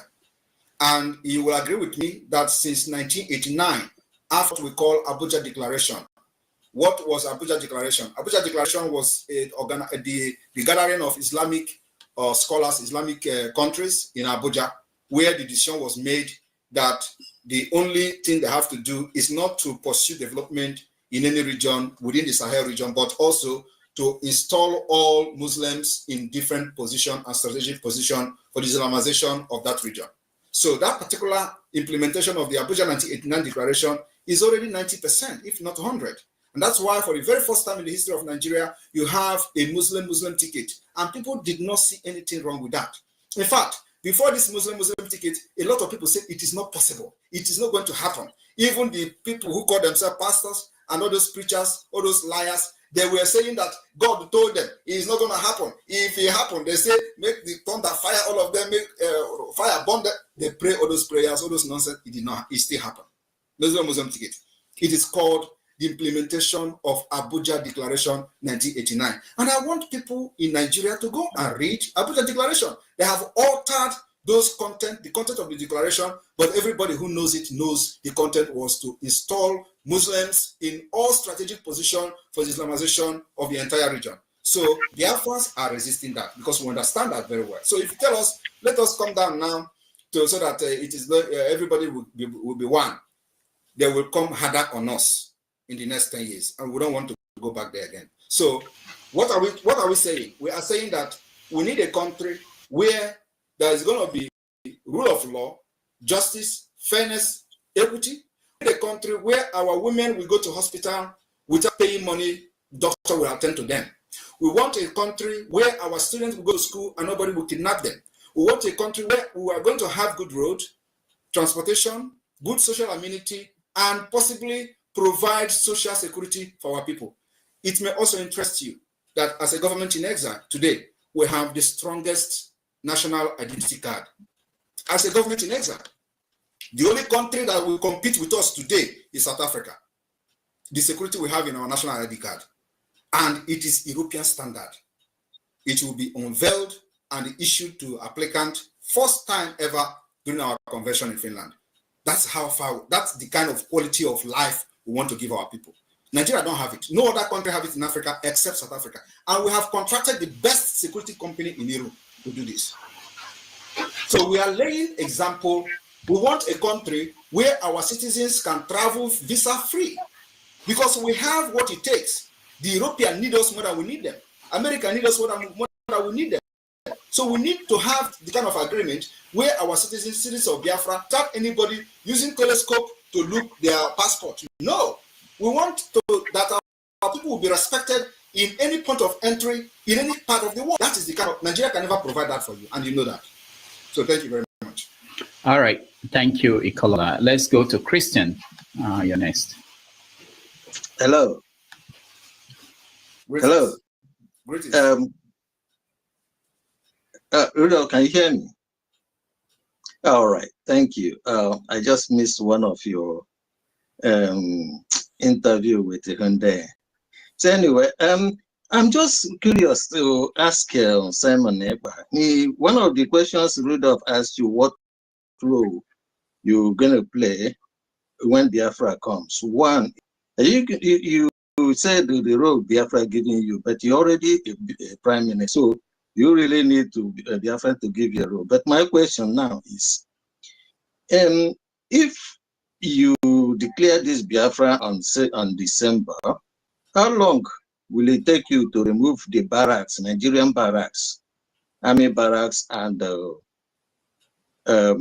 police barracks? And how do you install remove the political actors in the territory and fill them with the Biafran political actors? Given this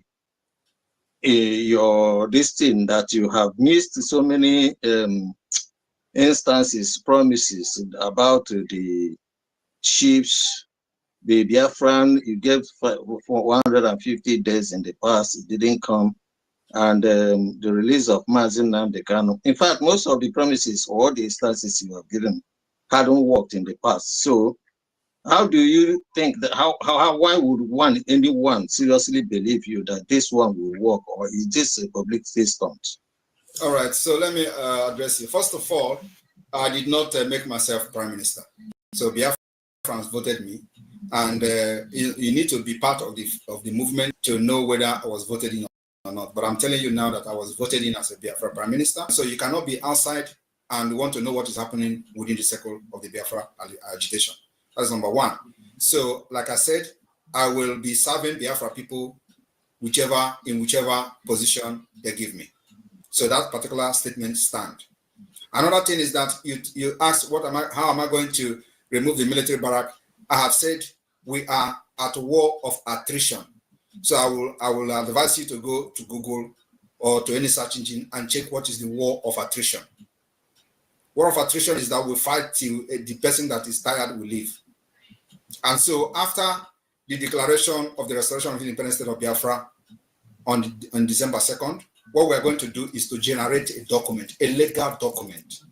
This legal document will comprise of the Biafra constitution. It will comprise of the announcement of the Biafra self-referendum. It will comprise of the assenting into international human rights laws, international human rights treaties, international human rights convention in accordance with the UN treaties. We are going to assent to these laws to respect them, the laws that Nigeria have violated with impunity. So this assenting to these treaties will give us that particular part of the legal background and legal backing to continue to pursue a diplomatic and political, using the diplomatic and political approach for the recognition of Biafra as an independent state, providing an alternative to Nigeria. So this is what we are doing, and this takes time. It is not so you need to have patience with us. That as we engage in Nigeria, delegitimizing them, they're going to get tired. At the end of the day, I'm only pitying those who is going to die, especially from the Nigeria side, in the name of defending Nigeria, because at the end of the day, they're going to invite us to talk on the table, to discuss the partition of Biafra and Nigeria. It is going to happen. So those who die for no reason are the one I'm going to pity, because Biafra will come one day and sit on the table. Everything you see happening today will end in a table. So what you have to ask yourself is that, is Nigeria a better option for you? That's the question. Do you enjoy Nigeria? Do you want this particular Islamic state that is happening today? Where I'm recruiting not that I'm a proponent of Nigeria. The reason why I asked my question, not that I'm a proponent of Nigeria. Let me address one of the questions. You said about 150 days, that all the promises I made, none of them has happened. There is no promise I have made that did not happen. Every promise I have made is targeted at achieving something. One is that before I started the 150 days countdown, it was to make sure I destabilized the Nigeria electoral system. Because many of you were saying that Obi is going to win. And I was telling people that Obi was not fighting to become a president of Nigeria. Obi was only installed by the British Empire in order to destabilize the Biafra agitation, just like they kidnapped Mazi Nnamdi Kanu. That was the work of Obi. Today, are you going to be saying you are proud of Obi? Obi that is congratulating Gowon, you are proud of him, then it means something is wrong with you. So now I'm telling you that the 150 days was targeted at destabilizing the election, which we did. We succeeded. Over 52 people that registered, 20 million did not vote for Biafra. And so it is for the interest of the Biafra people that we counted 150 days. And you know that then everywhere was like, but of course, many of you do not understand because you are not in the struggle. You think that after 150 days, I'm going to declare Biafra without a government structure? You think I'm going to declare Biafra without having our representative at the Washington, D.C.? Because the Biafra is not going to come from Nigeria. Biafra is coming from abroad. The people that will help us to restore our independence are not in Nigeria. They are not in Africa. They are here where I am. So why should I be coming there, and why should I, so what I'm trying to say is that we need to put these structures in place, which was not there, and now it is here. We have all government structures. We have also de facto government, functioning de facto government. We have the Biafra database security. We have every institution of government today. So when you are talking with people, you present them to know how serious you are. They will listen to you. And that's why the United States, that's why the Department of State are listening to us, because they have seen how serious we are. They have seen that we have become more organized than every other Biafra, not only Biafra, every other independent movement in the world. Nobody has done what we have done today. If you have any country that have done what we have done today, and they got independent, even though they got independent, tell me which country, from Bangladesh to Lithuania, to all those countries, tell me which country have actually laid the foundation the Biafra government have laid today. Nobody. We have done, better than any other country. And what it needs to be done, because Nigeria is a very complex state, and we know the Nigeria status in the global community. So it needed something sophisticated to be able to break through, and that's what we have done. That's why everybody is listening to us. All right. Thank you so much, Christian. Let me ask a question from the comment section. I do get questions from here. So this one says, do you as Prime Minister have a relationship with Nnamdi Kanu's family and lawyers? People should understand, and they should know how to differentiate the Biafra movement from Nnamdi Kanu's family. Nnamdi Kanu is an agitator like me, like every other person. He's a Biafra, he's a leader of the indigenous people of Biafra. So the Biafra freedom is not tied to his family. So did anybody know my family? Did anybody know Wazuke family? Did anybody know Ojukwu family? Ojukwu have family too. So Mazi Nnamdi Kanu should be respected as a leader of the indigenous people of Biafra. Only him that my alliance or allegiance goes to him alone. My loyalty goes to him, not to any other person. It's not a family business. Biafra is a nation that everybody can fight to become one of the leaders of Biafra until Biafra come. So people should stop this whole the kind of family, this one and that. No.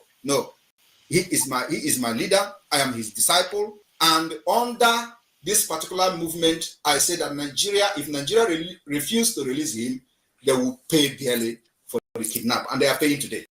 That is what leads to what is happening today, and we're not going back. Okay, one more question from the comments before we go to the people in here. This one says that the Tinubu government is known for sharing rice. Does this movement support the people in Biafra land with palliatives to ease the suffering? We support palliative, but it is not all about palliative. Palliative cannot solve any problem. But sometimes we do palliative to help the people, but it is not, we are not basing this agitation or liberation based on palliative, no.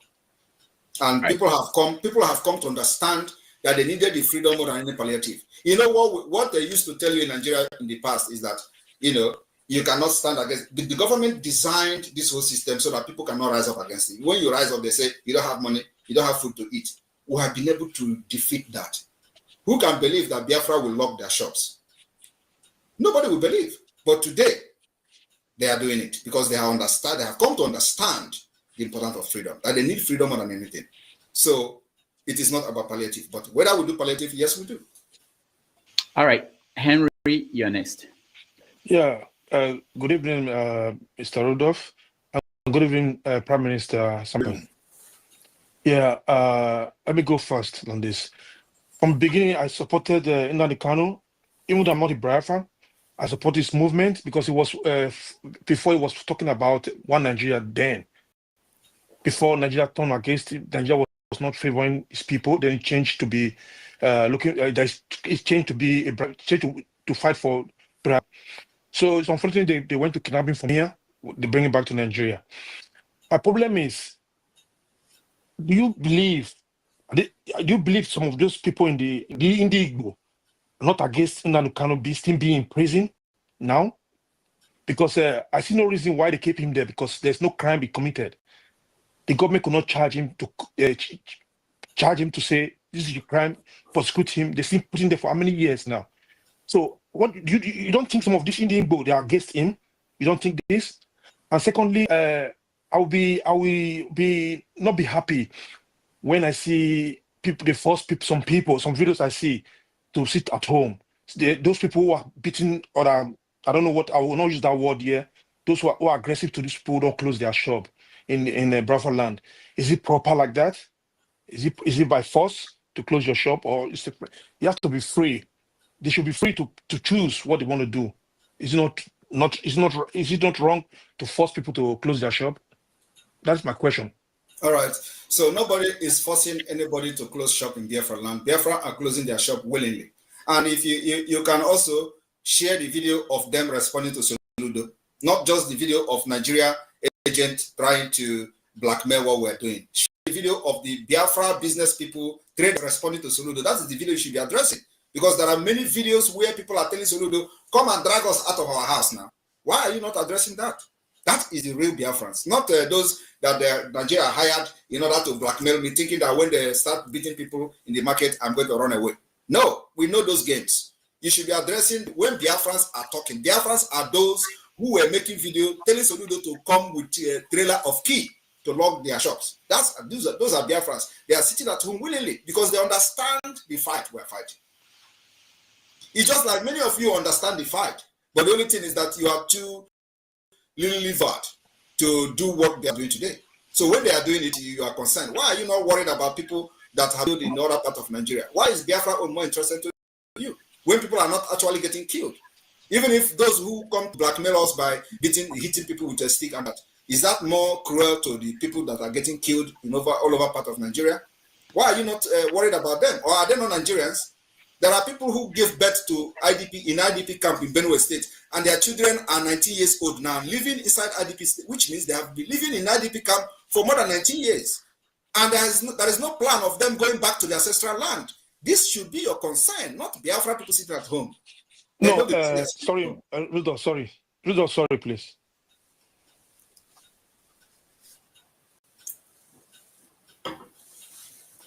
Rudolph, you are not talking. We cannot hear you.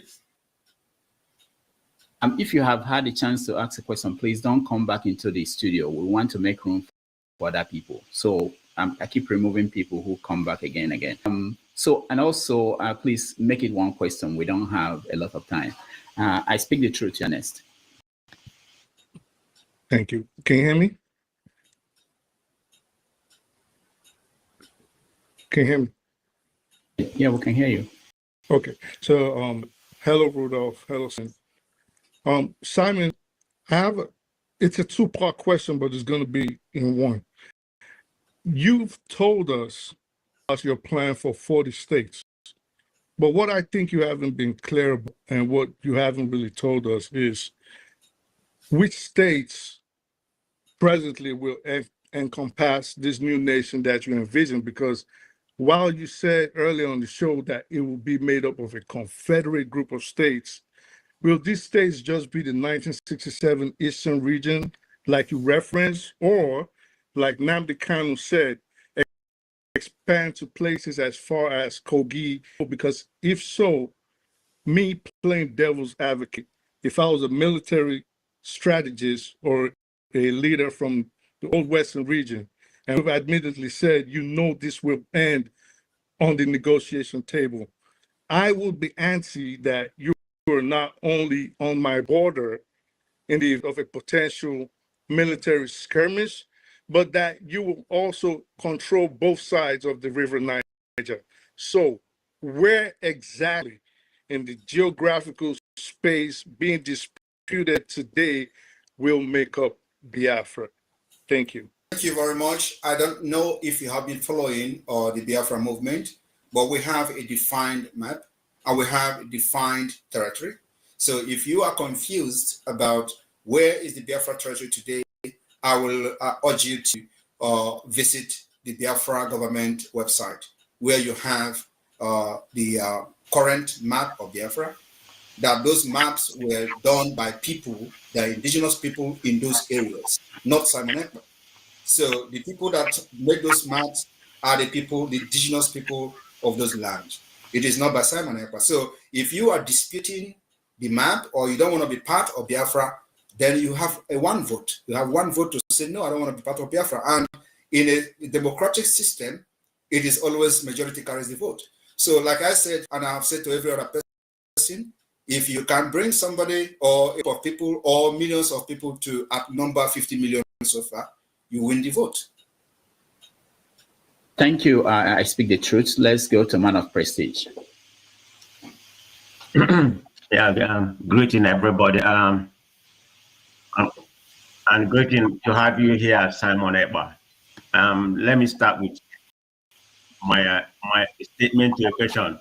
I think it's an illusion for you to have this idea that Trump is going to come and liberate a Biafra.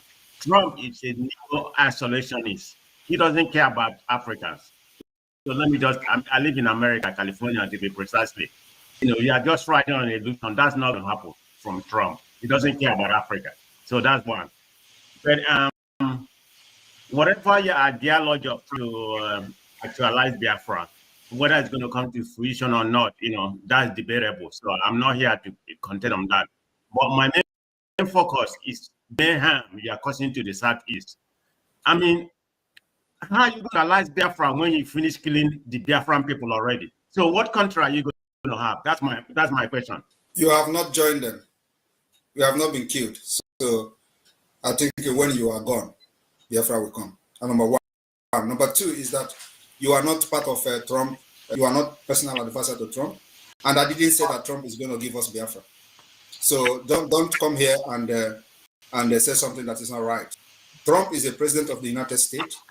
There are people that influences his foreign policies. These are the people I am engaging. The Department of State influences the Trump foreign policy. The Congress influences Trump policy. The CIA intelligence agencies influences foreign policy. These are the people I'm engaging. I'm not engaging Trump. Thank you.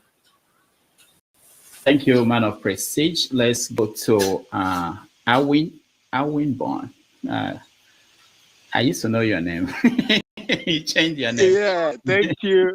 Hey, Dr. Damages. How are you? Good evening to you. My Prime Minister, Simon Ekpa. Good evening to you. Greetings. And I would like to say, may God continue to bless you. I am the Okene of Biafra because my mom is from Aba State. She's an Angwa woman. I would like to ask you this, my Prime Minister. Are you the first Prime Minister to organize or invoke a republic in exile? Thank you. Thank you very much.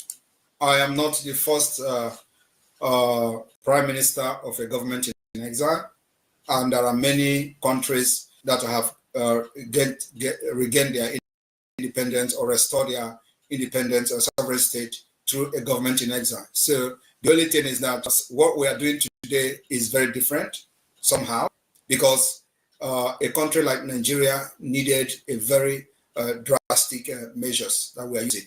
And that's why we adopt this 4 different approach, which is the political approach, diplomatic approach, the armed struggle approach in the self-defense, and the civil disobedience approach. So we are fighting Nigeria from all angles. Thank you. Thank you, and let's go to electricity. Yeah, thank you, Dr. Man. Good evening, Simon. Mine is just clarification. It's a follow-up to. Can you hear me? Yeah, we can hear you. Yeah, it's a follow-up to Okija question. You referenced 3 religions officially recognized in Biafra state. You live in Finland, and Finland's constitution guarantees freedom of religion and freedom of conscience. 0.4% have official membership. Is it the case that they will practice Islam in Biafra if it ever happens, but will not be officially recognized? Okay, go ahead. Or is it the case that Muslims will not be allowed in Biafra? Just clarification, please. Thank you very much. We are going to sign into law the United Nations Treaty that protects every person, both religious person, both minority group. So those laws will be signed sent into law in our local law constitution, and it will be respected. So, but what I'm telling you is that the official religion remains Christianity, Jewish, and traditional religion. This is the official that we have in Biafra territory. And you go to Saudi Arabia today, you don't go there to question the laws while they are very hostile to some certain religion and all that. So we are going to have that in Biafraland, but we are going to respect international law, especially the UN Treaty on the protection of human rights. Thank you. All right. Thank you. Paul, you are next. Thank you. Thank you so much, Mr. Rudolph. Can you hear me? Yes. Okay. Mr. Rudolph, good evening, sir. Mazi Simon Abba, the Prime Minister of Biafra. Thank you. And I greet everyone in the panel. I have two questions to ask you, the Prime Minister, and then I will ask it in one. The sit at home is only being done in 5 eastern of Nigeria, but as we are told, Biafra constitutes the eastern region. So the people from River State, the people from Delta, the people from Calabar, they are not doing sit at home. The people from Kogis, they are not doing sit at home. So I want to know why those people are not doing sit at home. Is it only Igbo people that is Biafra, or I mean, I want you to clarify that. And then the second question I want to ask you. I was listening to you. You made mention of the leader of indigenous people of Biafra, Mazin Nandikano, is to call yourself his disciple. I want to know, wouldn't that be so disrespectful to him when he eventually come out tomorrow? Say it again. I didn't hear you well. Okay, I say you made mention that, like, I mean, that you are still loyal to him, that you are still his disciple. Yes. So I want to ask you, wouldn't that be so much disrespectful to him if he eventually comes tomorrow? And then, I mean, because like the government in Israel, I think, is quite different from the group he's leading. So I want you also to clarify me the difference between IPOB and the government in Israel. Thank you so much. Thank you very much. Let me ask you a question. Is Mazin Nandikano agitating for a group or for a country? Mazin Nandikano is agitating for the restoration of Biafra. Which what am I agitating for? You're also agitating for an sovereign independent state of Biafra. So, and you think Mazin Nandikano will come out and be interested in agitating to restore IPOB as a group? Or so, when Nandikano come out, who is going to be a leader? It is not about who is going to be a leader. I think he's going to be very, very proud of how far we have gone, because his admiration and dream did not die. So, as a leader that he is, he already is coming with Biafra. I told people that Mazin Nandikano will come out in a historic way. Biafra will be, let me answer you.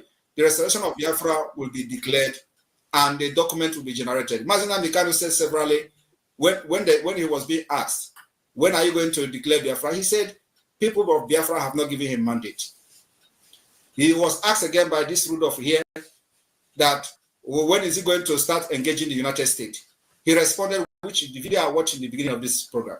He responded that the people have not sent him to go to the United States. Well, right, Rudolph, if I'm wrong, that was what he said here. So here today, the people of Biafra have given me mandate and given the Biafra government mandate, and he's part of it.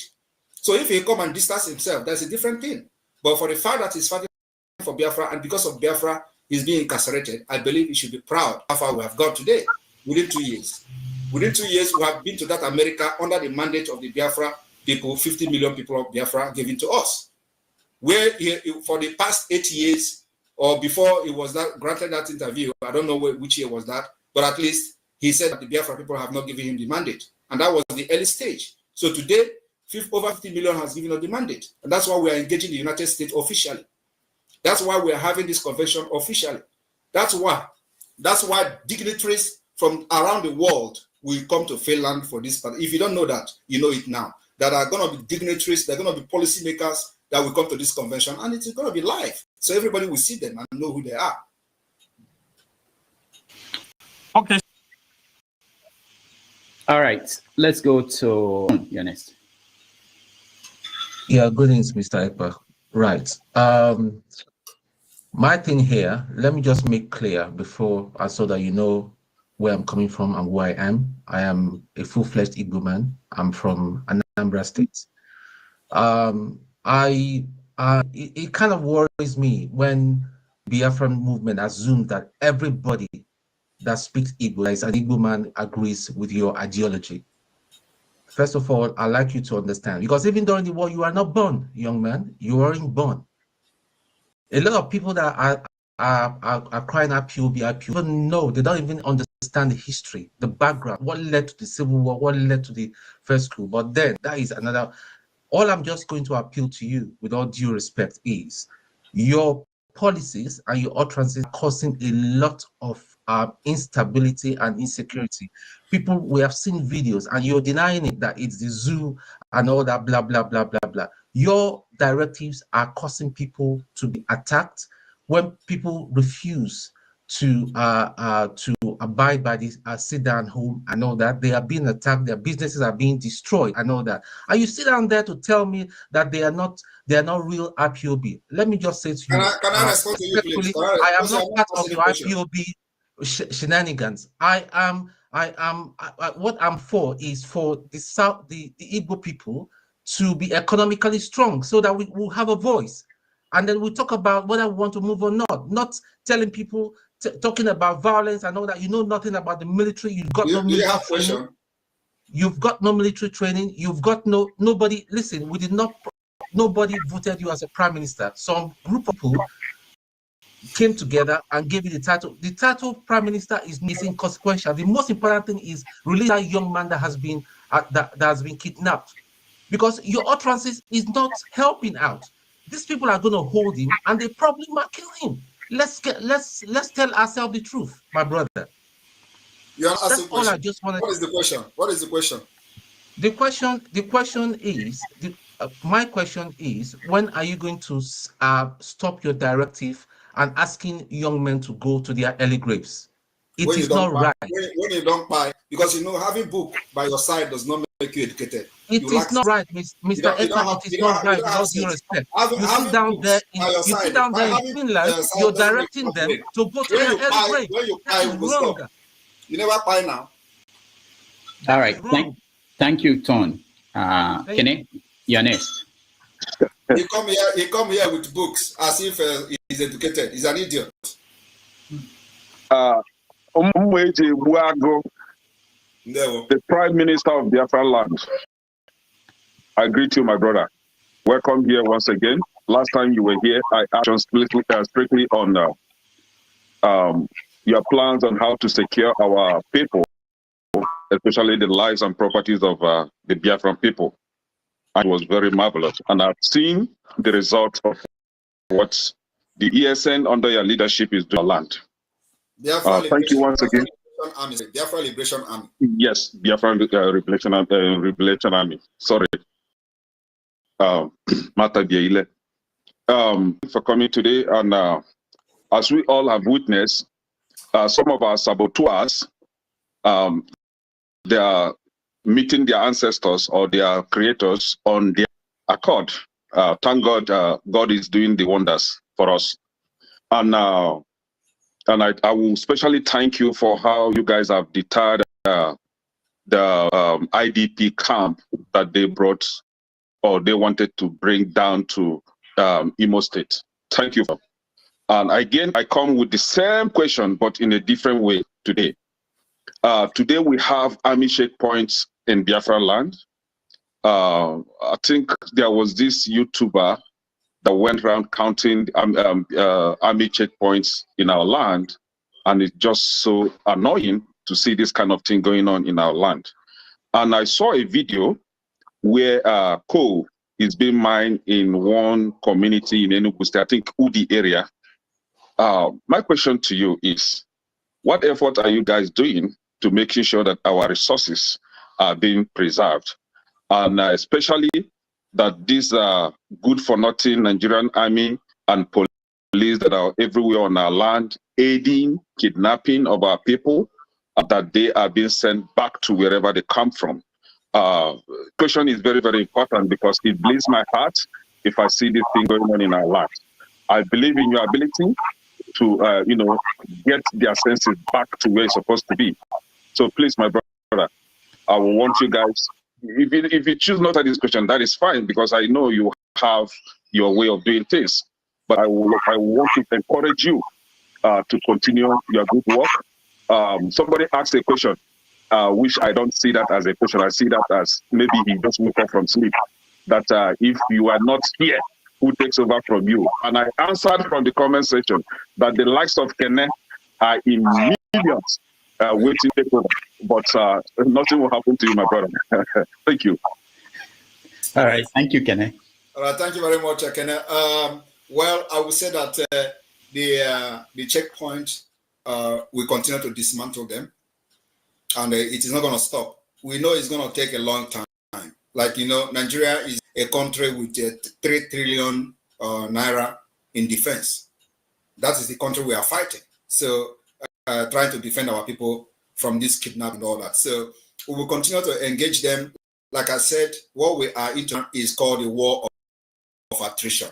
And they know better what is war of attrition. And if they are ready for that, we are in for it. So it's going to take time. We are going to win this war. Nigeria can never win this time around. So those checkpoints will be dismantled. It's going to take time, but it will go. The only thing I say is that those who are coming to those checkpoints to enforce the disappearance of Biafrans, I don't know what they are going to do at the end of the day when we are going to sit on the round table to discuss the partition of Biafra and Nigeria. What would they tell to the Indian more when they are there? That the reason why they fight for no reason. Because at the end of the day, Nigeria, as I'm talking to you today, Nigeria know they have lost this to Biafra. So, and after the December convention, we are going to start, enforcing the eviction of Nigeria interests within the Biafra territory. What are these interests? This thing you said now about the mining of the coal, this what you said about the exploitation of our natural resources. We'll engage them. And let me also tell you that in case they don't know, we are coming for tax collectors. You will never collect tax in the name of Nigeria. Very, very soon. So if you are a tax collector, resign, because you can never collect tax under Nigeria. We know this whole is going to take time, but we'll cripple Nigeria and make sure that not even a thing will be generated from Biafraland to Nigeria Post. That's our target. At the end of the day, we will sit in one table and discuss the partition. Thank you. All right. Thank you, Kene. Let's go to Miracle Kingsley. Thank you, Andrea. You're in the deck. So go on. Kingsley, can you hear me? All right. I don't think he can. So let's go to Ngozika. Ngozika, can you hear me? Kingsley, you have to unmute yourself if you can hear me.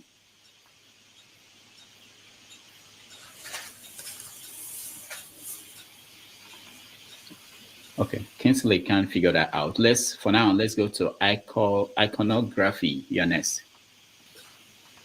Okay, can you hear me? Yeah, go ahead. All right. So I was going to about the timeline at first, but I think I should leave down first. Speak up. We keep hearing about the 50 million people that voted. Okay. And like that. So the 50 million people and what I would like to ask is, can we, this thing to ask for now, will give credence to the numbers that are being called. Can we get some things that show how the election went? So an electoral map that shows the different areas where the votes came from that the 50 million votes came from, the spread of how the registration happened, because I don't think you just allowed anybody to vote. It was that you confirmed who they were before they were eligible to vote. So the 50 million votes that you're talking about, where did they come from? How did they spread across the eastern region? Where are the people? Who are the people? Or let me say, demographic of people that.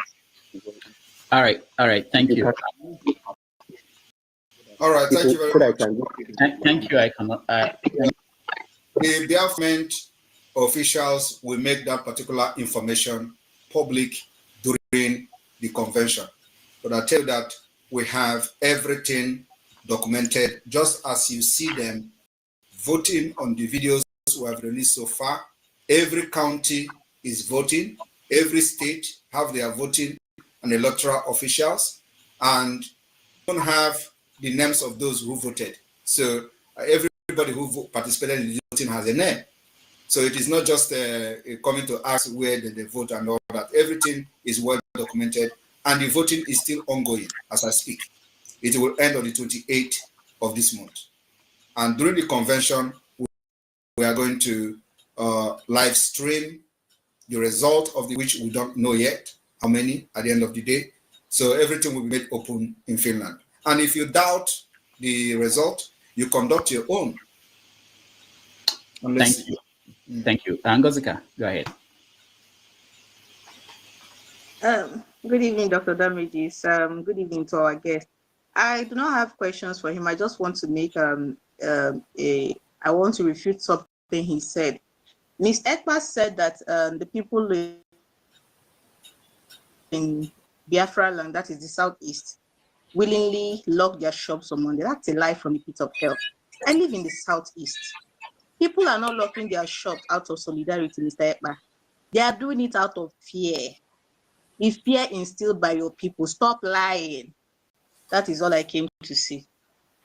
Okay, I don't know who is lying. I am not there, but I have seen videos of people challenging Soludo that he should come and drag them out of houses. So you are just one person there who is a one Nigeria. So it's a normal thing for you to come here and talk. But we have seen videos of BIAFRANS that are business people who are actually closing their shops, and they are challenging the governor to come and drag them out. They even went ahead and told the governor that if he's coming to lock their shop, he should come with a trailer load of key. So are you more Biafran than them? Thank you. And of course, I'm not surprised that like you will come here with a Nigerian mentality when we are struggling to save you from the evil entity called Nigeria. You call it rubbish. All right. Otakago, you're next. Sorry. Thank you very much. Can you hear me? Yes. All right. Good evening, Dr. Damages, and then good evening to Mr. Ekpa. My question is, I mean, somebody raised it earlier. So somebody asked you about previous promises that were made that have not been fulfilled. And you said that you've kept all your promises. But I want to draw two in particular to your attention. So about 2 years ago, you made a tweet asking for 50 people who donate $10,000 each. And then that if they do that, then within the next 6 months, we'll see Biafra. And it's been 2 years now. So I guess my question is more, is it that you've not gotten the 50 people, or they didn't donate, or that that promise has not been? Then you went ahead to also talk about a match between Biafra and Ambazonia that would happen soon. And it's been about 2 or 3 years. I haven't seen it yet also. So, I mean, clearly, if we follow this, it means that you've really not been keeping the promises that you've been talking about. And then going on to this war of attrition. Can I address it before you make me No, forget? let me finish. When I finish, then you have all the time to address me. Then this war of attrition talking about. All right, Dr. Damage, let me address him. First of all, he talked about Ambazonia, the Biafra match, and I will put it to him that which one is more, more recognized thing between Biafra and Ambazonia when we have what we call Biafra and Ambazonia Helsinki Declaration in 2023 here in Finland, in Helsinki. Ambazonia and Biafra went into official signing of alliance, and it happened in Finland, and it is called Biafra Ambazonia Helsinki Declaration 2023. So is it football that we did not play because of one reason or the other that is going to be more, that is going to discredit what I'm doing? And then also he talked about what is the other thing he said that did not happen? What is it again? Can somebody remind me? Because that's why I want them to put these questions after the other. Yeah, I think he was talking about I don't know, coin. I'm not sure. I was trying to control. You see, that is the point. That is the point, because I want to address that as well. Yeah. But anyway, so the point is that every promise I have made, I have all fulfilled all of them, and even better. I remember now. He talked about the money, that 10,000. Okay. So I wanted to ask him a question. if he actually paid 10,000 to me, because that is only when he will have the legitimacy to ask and inquire about what I did with his 10,000. But if he did not pay me 10,000, I will not answer that because it is irrelevant. Those who are in the studio, if you want to just find one question, one of the best questions you have, so that we don't have to remove you. Divine Ebube, you're next. I think he was talking about.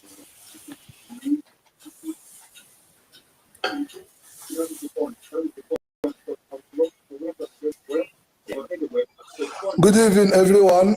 Good evening, Simon Eba Maze. At the first time when all this was happening, I was not supporting Biafra, but at the time, I sat down and watched. I see that your work is fine. You are doing a great job. I must commend you for it. And I believe that your work will be done. Biafra will come. I want to use this opportunity to tell you that we need to close every political party secretary in Biafraland. Because I believe in your work, I believe in your action. We need to close every political secretariat in Biafraland to show them that we don't want that their policies, that's their dirty policies, terrorist policies. We don't need it from land, and that will be okay for us before December 22, December 2nd, the creation of Biafra. Thank you very much. Of course, it is part of the delegitimization of Nigeria that we are doing. So at a point, it is a step-by-step. So we are, you think that at this stage where we are now, that election is going to be holding, Nigeria will conduct election in Biafraland. It's not possible. We will give them chase at the end of the day. And there was a question somebody asked about sit at home. Why is sit at home is not in other part of Biafra? It is not only that is not in other part of Biafra. Also, the armed resistance is not yet open in other part of Biafra for a reason. The reason is one, the resource reason. Two is that we want to steal Biafra from a particular place. So, and the place we choose to start liberating Biafra is in the hinterland. So now, if you listen, if you watch what is happening, we have actually almost liberated the Biafra from the hinterland. We have the Biafra government is completely in charge of the hinterland, and that's why the governors are crying. And so, if you follow what Sowore said just recently, you understand. Practically, the Southeast have actually left Nigeria. It's part of this particular. Can I ask a question? Let me ask only one question. After the declaration of Biafra, what is next? How do you think this will be? Will this lead to war? No, we're already at war. The only thing you'll be asking is that are we fighting? Are you not seeing that there's bombardment in Biafraland? There is a Tokuno jet bombing people, bombing villages. We're already at war. The only thing is that we are defending and resisting them. So it is going to continue like that. After the declaration of Biafra, what we intend to do is to use the document that we're going to generate from this convention to pursue the diplomatic and political means of the recognition of Biafra as an independent state. And it is going to be everything is going to be working together. We are pursuing the recognition of Biafra. We are also trying to evict and delegitimize Nigeria within Biafra territory. That's how this freedom is going to come. Thank you. Victoria, welcome from California. Thank you, Namokonkwa. On board, on board, on board. What I got to say, about 98% of whoever had come in this, please, my fellow panelists, I don't follow nothing, but I will hit around and get it. I look all of you.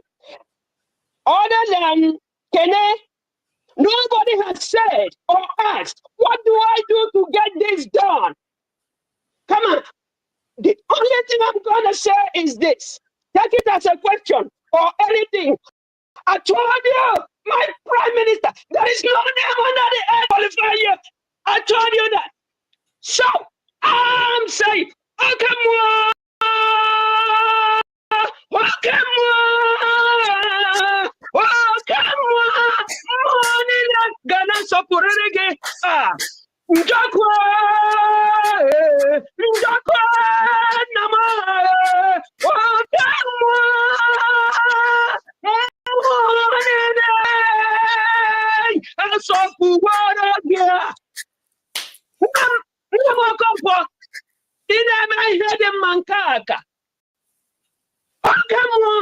jiri gawa Chineke n'onwe ya, jiri gawa. Ekele m. Thank you, Boria in California. Let's go to Mazi Prince, also in California. Yeah, Dr. Damages and Mazi Simon Ekpa, you know, I don't know about that Prime Minister of a thing. However, with no disrespect, how come the Monday sit at home, you know, that is ongoing in most part of the East, is not happening in your village in a Ebonyi State? And that's my question, please. Charity at home. Thank you. Anybody that's told you that there's no sit at home in Ebonyi State, the person lying. And those propaganda doesn't move us again.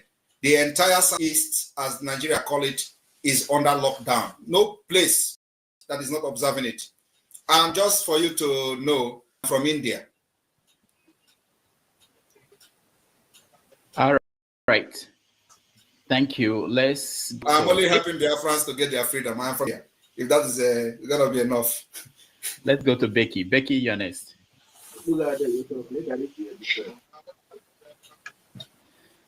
Thank you, Dr. Damage, for giving me the opportunity to come to your studio. I'm here to honor His Excellency, our Honorable Prime Minister. What really triggered me to come up here, our Prime Minister, thank you for everything you are doing for us. God bless you. And you will live long and eat the fruits of your work. What really triggered me to come up is a question that somebody asked before and said, who are those 2 million? I come here to tell you that me and my entire community in all the Edo states, I am not an Igbo, but I am from Edo State, Edo Biafra. I am an Edo, I am born in, I'm a Biafra, but from old Edo State, which is now Eden State.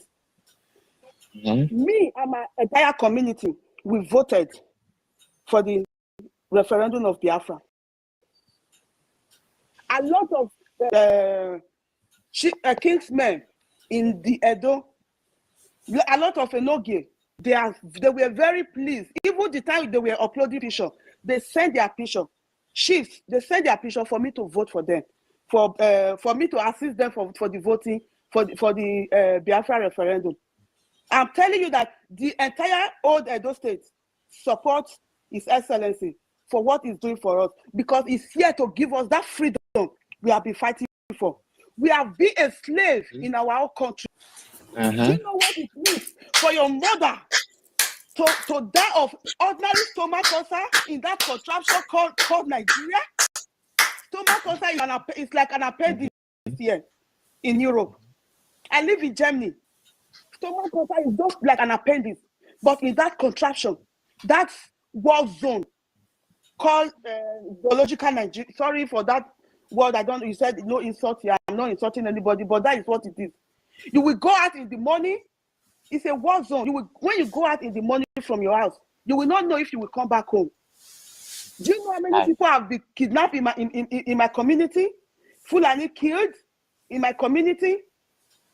So I see somebody that come out and fight for me and fight for the future of my unborn children. So you that is asked that question, shame on you. If you are from Igbo, if you are Igbo speaking Biafra, shame on you for not supporting our Prime Minister for the good work that he's doing. Because we we are proud of His Excellency. We are proud of what he's doing for us. We are proud for the fight he's fighting for us, for our people. All right. For that woman that is going out there with 3 months baby on your back, you will be inside the sun, you will be inside the rain, walking with everything that we have in that country, but everybody is suffering. Now you see somebody that come out to fight for you. Instead of you to support, you are there asking stupid questions. Thank you very much. My Excellency, my Honorable Prime Minister, I'm here today to say thank you. Thank you for fighting for me. Thank you for everything you are doing. All right, thank you. Thank you, Becky. For those watching, please like and share so that more people can see this opportunity to have a conversation with Simon Ekpa. Let's go to Michael. Michael, you're next.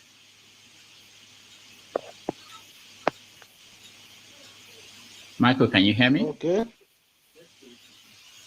Yeah, I can hear you. Good evening, everybody. Okay. Yeah, go ahead. Your question. Okay. My question is for Biafran Prime Minister, Mr. Simon Ekpa.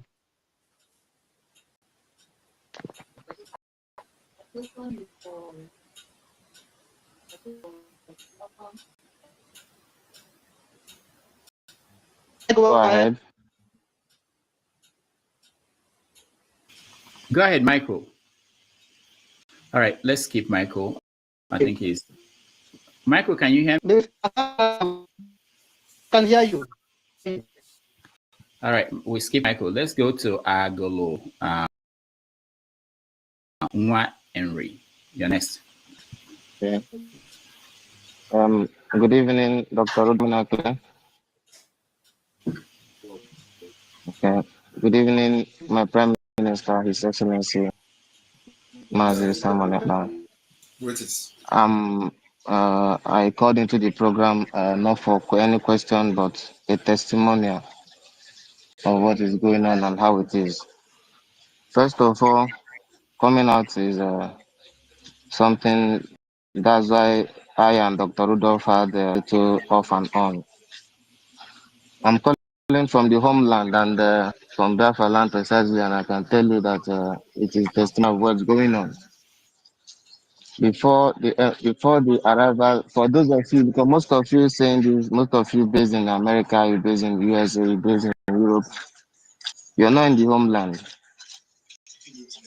But I will tell you this for free today that EML, Edeji Benwe, and that thing is what I'm here to tell you. Understand? Before the emergence of PM, we know how the zoo, then we know how here has been. We know how the zoo has been. And since the existence of PM, who can testify how the zoo has been, which is of good. I'll use the answers as an example because most of you may not experience answers, but you heard and watch of it. Now, what answers? Military and a young boy in a white Hilux, in a white Lexus. Now that caused answers, and during answer protest, which is a civil demonstration, youths were gone down. You understand? And up to today, justice for them is of nowhere. All these things are happening in the homeland. We know how youths are going down on a daily basis. And now that Prime Minister has emerged, I can tell you this for free that of this axis is very cool. Of this axis is very cool, not like before anymore. And kudos to him and his team and what he's doing. Kudos to the Biafran Army. I'm going to say that because I am calling direct from the homeland, and I'll tell you that we are feeling it. We know how everything is. We know how bad it is. We know how everything from checkpoint to checkpoint. I will tell you for free, when I and my friend were driving just for nothing, we were, like, should I call it, because that thing is an illegal kidnap. It's an illegal arrest. That thing is something else. We are taken from one ISO to another to Upo division, where we were collected money for free for something we do not do. For a crown, that's Nigeria for you. So whatever our Prime Minister is doing, kudos to him and every other Igbo person or every other reasonable person. You can see North, for example. The North has gone. Here where we are, the North are coming out from the North to this side, the young ones. I was to interview one of them. I asked what brought you to this side. He said the parents asked him to leave, that the elderly ones are asking the young ones to leave. And I asked him why, and I know why, but I'm asking him to confirm what's going on. It now seems that they are running out It means that the Boko Haram have taken out the north and the youth cannot stand it anymore. The older ones are asking them to leave, and truly they are away in our own ground. We are standing firm, and I want to tell each and every of us to support His Excellency now, because now we have the key. I don't know, after saying this now, I don't know how it's going to be, but now we have the key. We have the key now. Support him financially and every support that he needs. Let's push this now for human betterment. Kudos. All right, thank you, Agolo. Let's go to Tobias. Please, your question, sir. We are running out of time. He has spent over 2 hours. We agreed on 2 hours. So just go straight to your question. Tobias, you're next. Yeah, Dr. Damage, good evening. Good evening, Prime Minister Simon Ekpa. Greetings. Yeah, I just have few questions to ask. Because, one question. Why few? One question, please. Okay, just one question. Yeah, just find the best. Okay, Mr. Simon Ekpa, the Prime Minister, is actually doing a good job. Attention is coming to the East. And definitely with the level of things and the way things are going, we're going to see resistance. What will happen if it gets to the level where our people are being attacked outside East? And what will happen if this attack is being brought to the East to attack the people? How are you forming our defense for the people at home? The defense is a security issue that I will not defend. I will not explain here, but we are ready to defend our people. And let me tell you, the war is actually happening already. You can see that the killing of our people outside Biafraland did not start today. It was what led to the war in the 60s. And after election in last year, our people were killed in Lagos and other parts of Nigeria. So it is not a new thing to us. The only thing I will advise our people outside Nigeria, outside the Biafra land, is to know how to defend themselves when the time comes. But you see, Biafra land, I will seal it. Anybody that crosses there will never leave when the time comes. I'm telling you the fact. Biafra will seal Biafra land, and let me just keep it here. But yes, we're already in that war with them, and we will defend our land to the last drop of our blood. No. No, Tobias, we can't get equal questions. Let's go to Emma. Emma, welcome. Thank you, Dr. Rudolph. Thank you, Mazi. I am in U.S. Army for 10 years now. So I'm from Anambra State, live in California. I have been seeing things happening in Biafra land, like Fulani terrorists, how they invade the farm and all the atrocities they are doing. So based on like let's say 5 Eastern governors, I believe that the reason why most of them, like people like Soludo, people are not paying too much attention to him, is because they are failing the people. They are not delivering according to their promises. So now I feel like what will make our people not to be divided but to come together and support you so much will be if you find a means to provide some level of great values in times of, and I believe it's so easy. For instance, if the diaspora, they contribute, let's say, $10, $500, $1,000, we raise such a money, build a technical, technological school in terms of, I know that no kind of well. So, but there are other things besides Elwell in terms of technologies, because I want to use Israel as an example. Israel today, because they are highly technological, highly scientific, and they build their own people in terms of education, in terms of technology, with the back of US. They are a small nation in Middle East, but they are dismantling every challenge on their path, including Iran and everything. So I am looking at the war of, let's say now, I know that the war of attribution, just as you said, is good, is great, because the foreign terrorists, they want to Islamize Nigeria. That one's for sure.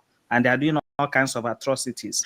So now, if there's a way, since our people are suffering, if there's a way for diaspora to contribute money, like, you know, maybe in terms of agriculture, scientifically raise a kind of a support. All right, Emma, can you round up, please? Okay. So my question, yeah, in rounding up, that's my own suggestion. If there's a way to help people back home economically, you know, and also. No, also. Thank you, Emma.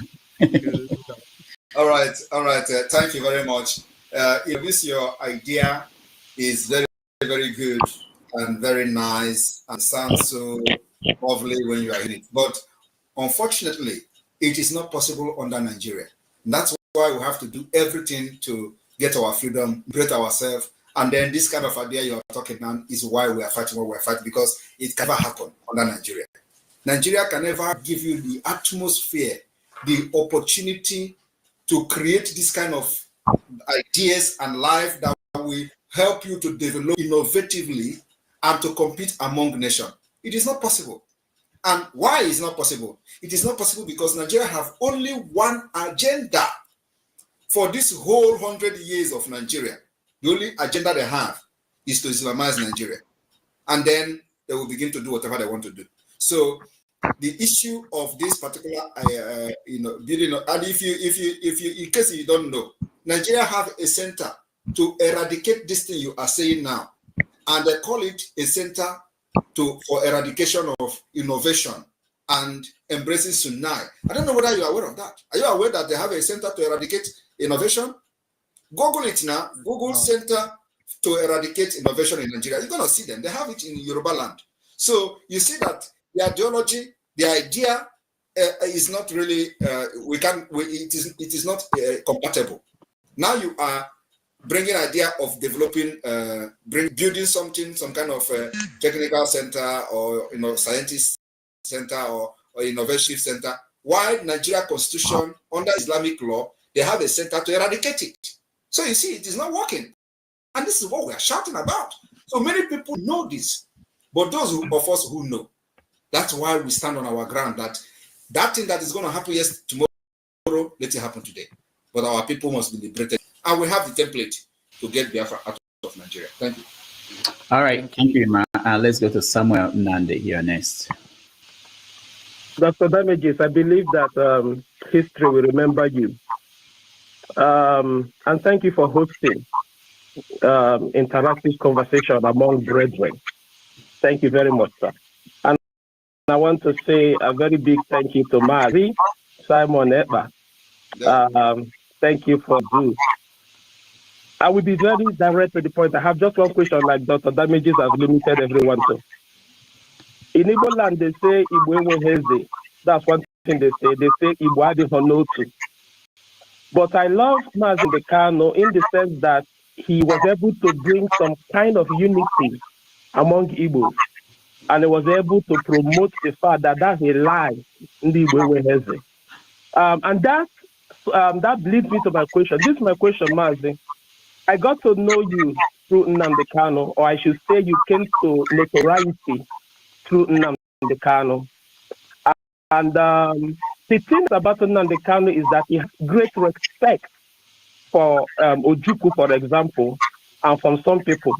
But while you were speaking, while you were delivering your speech, you made a comment that you might not be inclined to listen to Nnamdi Kanu because he is incarcerated, which is true, which I believe on that comment.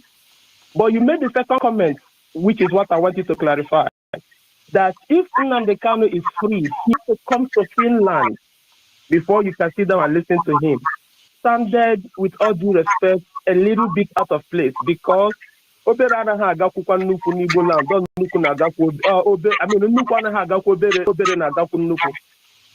you had said that you guys will meet at a central place, United States, somewhere, just somewhere central, that would have sounded a little bit like someone who almost did there ahead of him. But to say that no academic in Finland, there are many Igbo people that will not go well to their hearing. Well, how do you clarify that? I want you to clarify that. That's my question. All right, thank you very much. Never understand. And it is not everything I will explain here for you. And I'm not here to entice everybody with my speeches. Take those what are good that I have made and remove those that you feel are not good. Take the good part of me and throw away the bad part of me.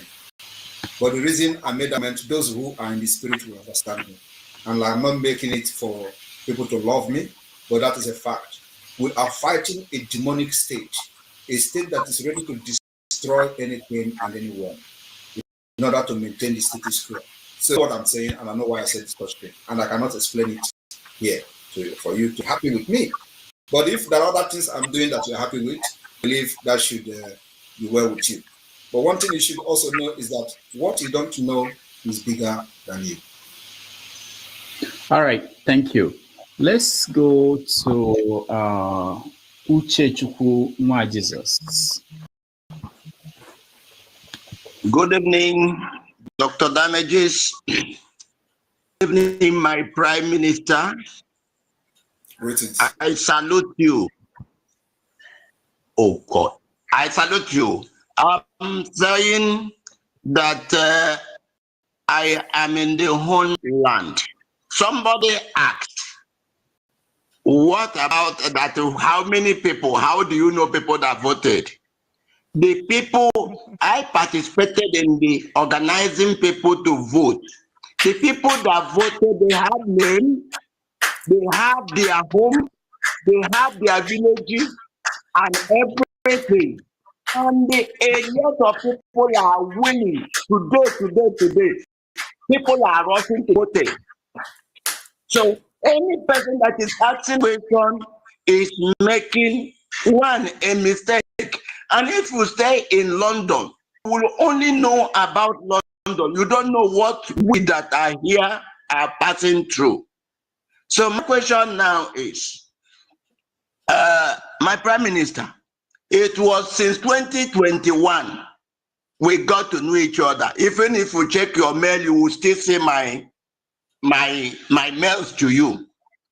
And we have been following this together while I was in Lagos and all the other places. The question is now, we are going to declare on the 2nd, we that are on the ground, where and how are we going to lift our flags so that people will know that something has happened here? So that those people who are there thinking that nothing is happening, will know that we are actually on the ground. God bless you, sir. Thank you very much for that. And it is good. I was actually expecting that everybody that is going to come here will be Damages group, you know. So I was surprised to see people that are part of what we're doing. Honestly, I was not expecting anybody to come here, you know, to support or confirm what I'm saying. But I was just expecting that this is a platform for one Nigerianist. This is a platform for people who have a different ideas from what we're doing. So, but it's good to see some of you here. And I would like that we can have this particular discussion again after today. So Rudolph, take note of that, you know, because it is very imperative that as we approach all these people that have issues with me or with Biafra, they should come. And they don't need to believe me, but at least they'll hear my part of the story instead of hearing from the third party and all this hearsay and all that. So, yes, the Biafra government in the homeland, which is called the de facto government, will be communicated. The entire leadership of the government, of the state government, will be communicated on what to do and how to do that. So those who are part of the government will be informed and communicated on what to do and when and how. So those instructions will come from the internal memo. Thank you. Bless you. All right, thank you so much. Rudolph, you mute yourself. Thank you, Uchechukwu. Let's hear from Prince Sike. Mr. Rudolph, I thank you for hosting our Prime Minister. Our Prime Minister once again, I want to say I appreciate you for standing before the world to clarify some things that one Nigerian have been trying to a kind of make people not to understand. I just came online because of one thing. One of the things that made me to come online was when somebody was asking you who voted you. So I came in here to let everybody know that we the Biafrans voted you as the minister. So you are our prime minister, and that is the job you are doing. So once again, I want to appreciate you, but I will also end it with a question for the whole world to hear. There is one thing you always say when you started. You always told us that you know when Biafra will come. And this thing always a kind of, I believe a lot of people don't understand. But right now, the whole world can see that Biafra is here. We want to appreciate you, Prime Minister, and we say may the good Lord continue to keep you. Thank you so much. We thank you. Thank you. Thank you very much. And let me also make some comment based on what you said. And yes, I just want to inform Biafrans that my Prime Minister of Biafra today is going to be, this government will be dissolved immediately we start getting recognition from the international community. And then we'll start the preparation for the transitional government. That is the reason we have the different functional. The structure is already in place. So as soon as the recognition start coming from the United States, every other person follows. The United Nations follows. And that will start the preparation for transitional government. So those people that are putting their coat in a very high place, like NGOZI or all of them, they'll also be running, and that's when they will know that they are Biafra people. But of course, everybody will put their hands on the deck for all have the desired nation to have all fought for. So as soon as that happens, the government in exile will be dissolved. Thank you. All right. Thank you, Prince CK. Dr. Chidi, you're next.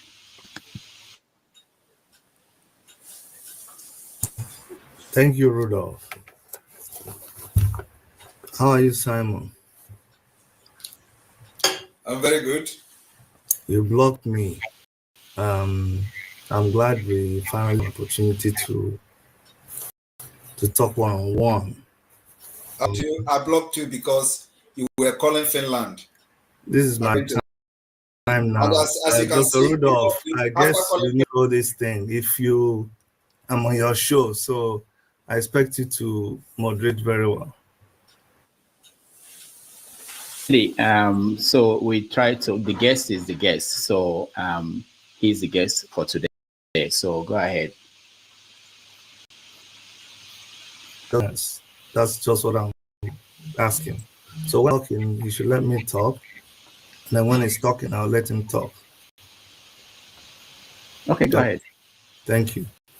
So you blocked me when I was asking you about the people that told me that you duped them. But that's a story for another day. I'm glad that we have this opportunity to talk to each other one-on-one. The most painful thing about this madness of yours is just the life Rudolph, if he's here to ask questions, he can ask questions. The life that I'm coming to address me as madness of yours, please. You're a crazy man. The only thing is the life that you're losing, the lives that are lost as a result of your actions. That is what is bothering me. Cause for Ebonyi people, your brothers, sisters of Ebonyi state in particular, who are murdered here now and then, and other young boys. My friend, let me finish talking now. This is your madness. Let me finish. Stupid man. One day, Doctor. All right. Dr. Che, they have to talk respectfully, please. Yeah. They are not here to fight, please. Hold on. Who is speaking? Please don't speak. I'm the one running. This Kingsley is talking. No, it's not. Let him. He should be cut short now. Why would he be talking to someone like that? know how many people that are killed because of what this stupid man is doing. All this will All be right, over. all right. You know it. Do you have any Mr. Man, shut up your mouth. You don't have any evidence. Down there in Finland. Shut up your mouth. Don't accuse anybody for what you don't know. All right.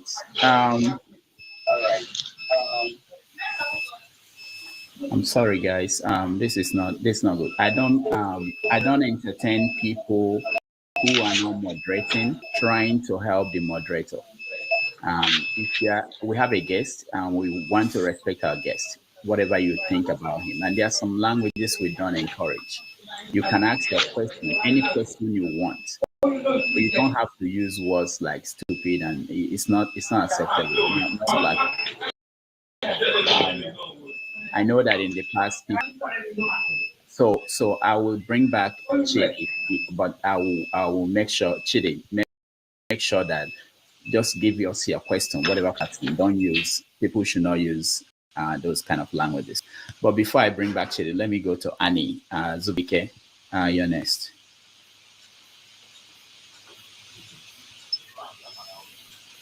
Dr. Grievin, sir. My PM, Obato. You're not talking, or it's muted. Yeah, Annie, will you? Dr. Grievin, sir. Oh, my okay. PM, Grievin, sir. I salute you. Waiting. I from homeland, Ebonyi State. Oshago precisely, Umuzakambo. First, I hear what you are doing, and we are appreciating you very well. Don't mind whatever they say. We people in homeland know what is going on. Forget those who are in abroad who don't know what is going on in our homeland. We people in homeland who know what is going on. Forget whatever they know, whatever they talk rubbish.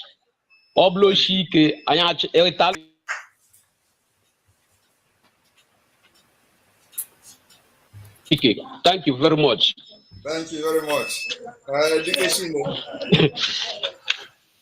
All right, Annie, thank you so much. Let's go to Revolution. You're next.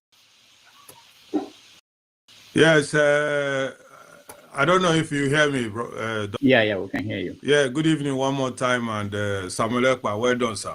Greetings. You can see the underlining of my name, Revolution. I always support anybody who is trying to help Nigeria, because that country has been brought to nonsense.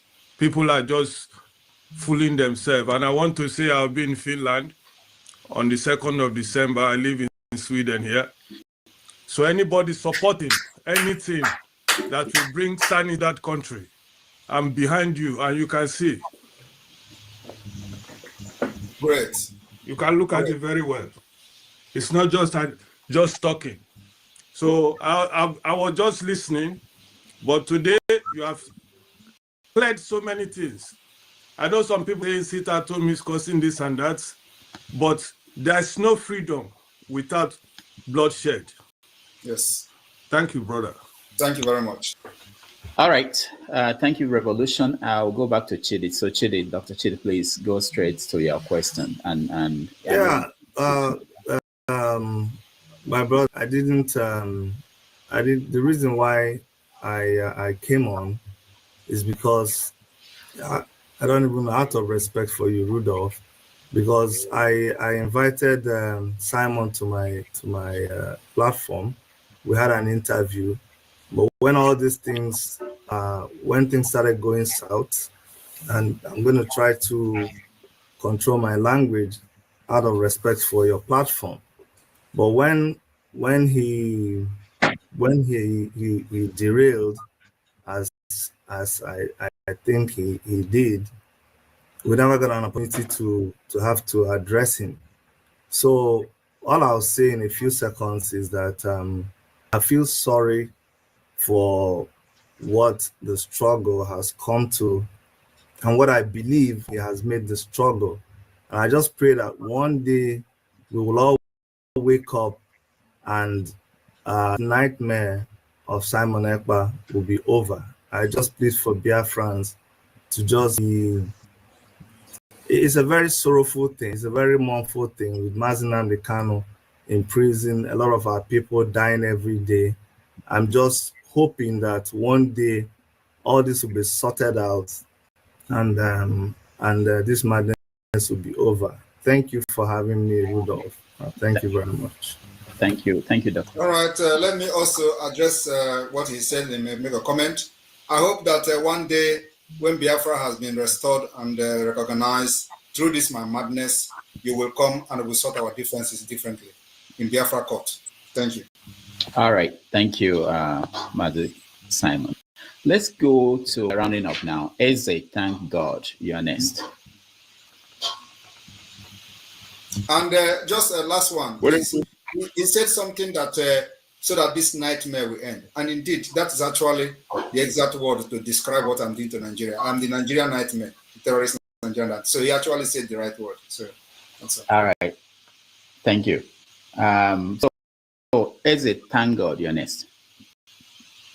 Good evening, my peer Simon EKOM. Good evening, the co-hosts, all of you inside here. I greet everyone. Honestly, I came in to appreciate the good work my PM is doing. I am here in the hinterland of Biafra. I hear someone saying that Boy State is not is not sitting at home. That is lie. We are sitting at home here every Monday and every other day. As occasion our sit at home, sit at home. It is only a foolish man that we say that Nnamdi Kanu has not tried or is not working for him or is not working for his freedom or cannot be aggressive seeing Nnamdi Kanu being kidnapped and detained illegally. Even the prominent, even the politicians, we know what they are doing us here. We know how much we are buying fuel now, 1,200 naira. Go to, even pure water now is, one sachet of pure water is 15 naira. 300 naira. We know the hardship we are here. We know what Nigeria government has cost all of us here. So whoever is talking otherwise is an agent. For me, is an agent to Nigeria government. Is a even the politician advocating for Nnamdi Kanu release. Even as we see them as wicked as they are advocating for Nnamdi Kanu's release. So what about we that we feel that we have been marginalized? Those politicians who does not want us to. Because one politician like this will be packing money. You will see him with how many healer, with how many convoy. But you are not seeing, you are not feeding even a meal in the day. What are you just even saying here? I appreciate the hard work of our Prime Minister and the Biafra Republic government in exile. And we will look forward to the declaration of the restoration of Biafra, 2nd December, because the suffering is too much. But they releasing Nnamdi. Why are they holding him there? But they releasing Nnamdi, so that everybody, if it is to divide the country, divide the country. If the country is too big for one man to rule, divide it. Let everybody go and solve the whole problem in his own region. What are they even talking, sir? Eze, thank you. We here is very aggressive. I just came in to thank Prime Minister, the government, our Republic government in exile. Kudos to them. Let them carry on, because the suffering is too much. We want to release Nnamdi Kanu. All right. What are we going to market to do on Monday if Nnamdi Kanu is there, and then Nnamdi Kanu is soliciting for our freedom? And we know the marginality they are in. How many people are killed in Eze, thank you. I'm sorry. We have to cut you short. We appreciate All right, it. let me just comment on that. Thank you very much. And one thing everybody should understand is that Nigeria government have this kind of pattern of or system of propaganda that never worked.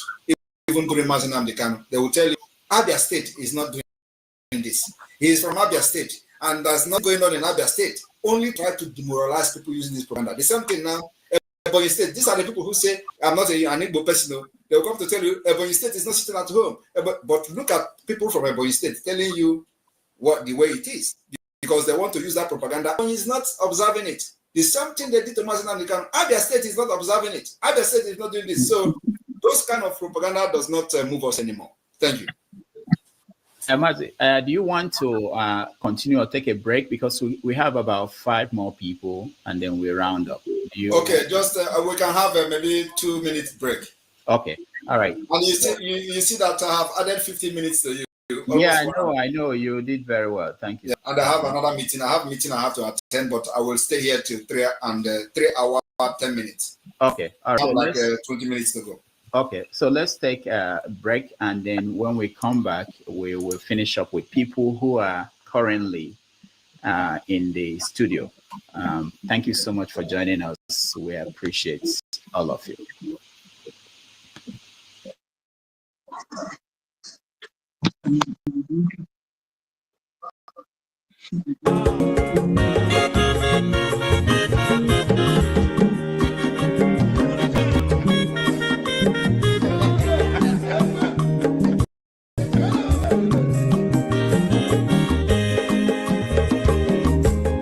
When you're Mazolobio,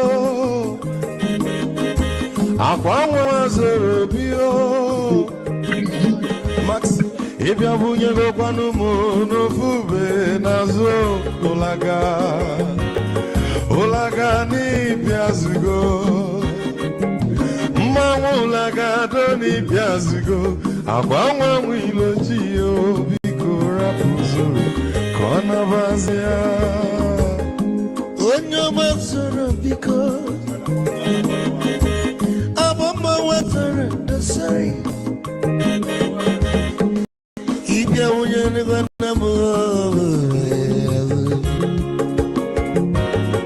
laga dori byazigo mo laga dori byazigo abamba wilo chira bigara fuzoro Mazi wake up, Odokwere Senenka. On your money, got the lemon. Mazi ni Mazi.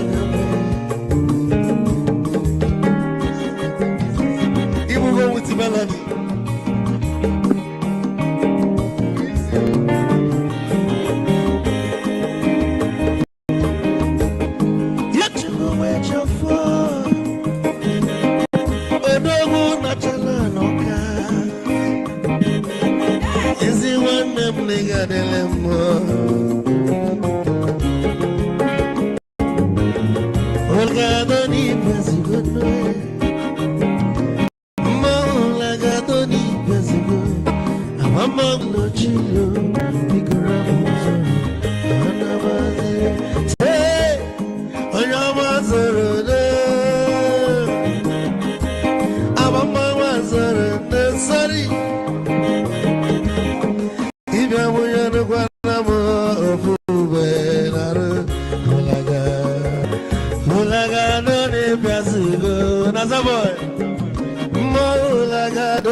So chukwu negaji esi nwanne m ekene ịlapụlụ ife niile na-eme wee bịa nke gosili na anyị na gị bụ nwanne wisdom ga-adị ka nye gị maịkị ka ogobanya bụ egwu isili mmasị ọ bụ na-etiri egwu a malụkwa malụ n'imego m ife ọjọọ wee sị gị nwanne m ife ọkụ na ịchọlụ na ngeme wisdom onume ekene gị gbamanwụ ihe ihe biko lapụ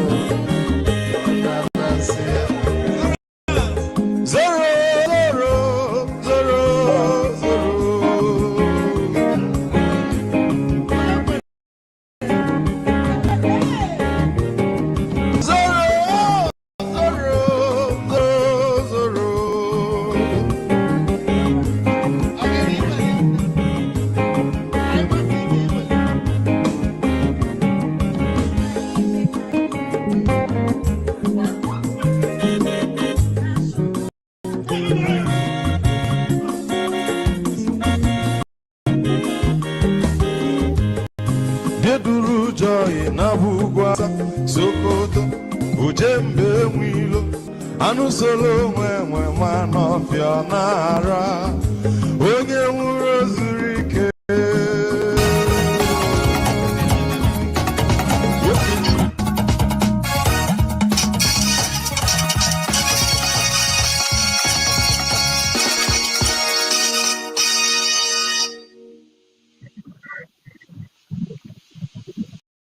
All right.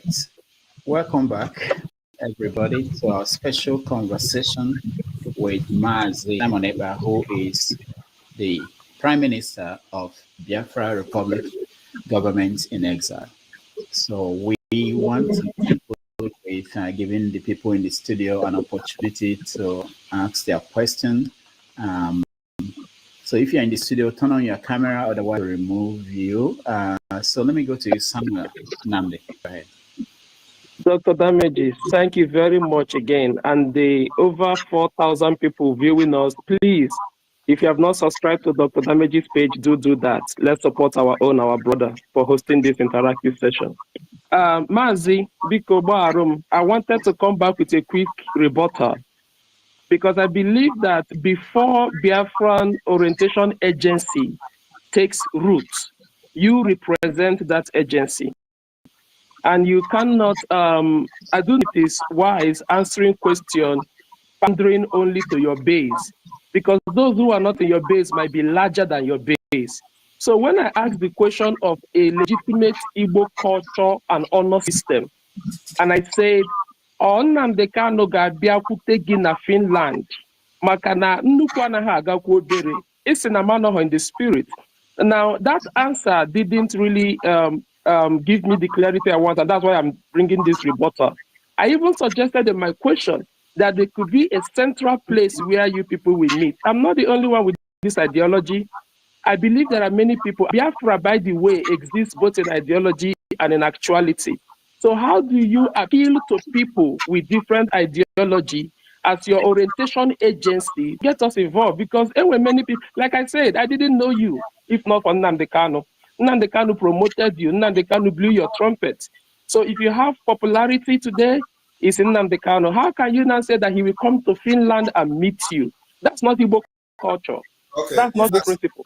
All right. If you are asking me a question about what I'm doing to restore Biafra and how I'm going to do it, and I did not answer you and address you, then you should be concerned that you want to know how I want to get your freedom.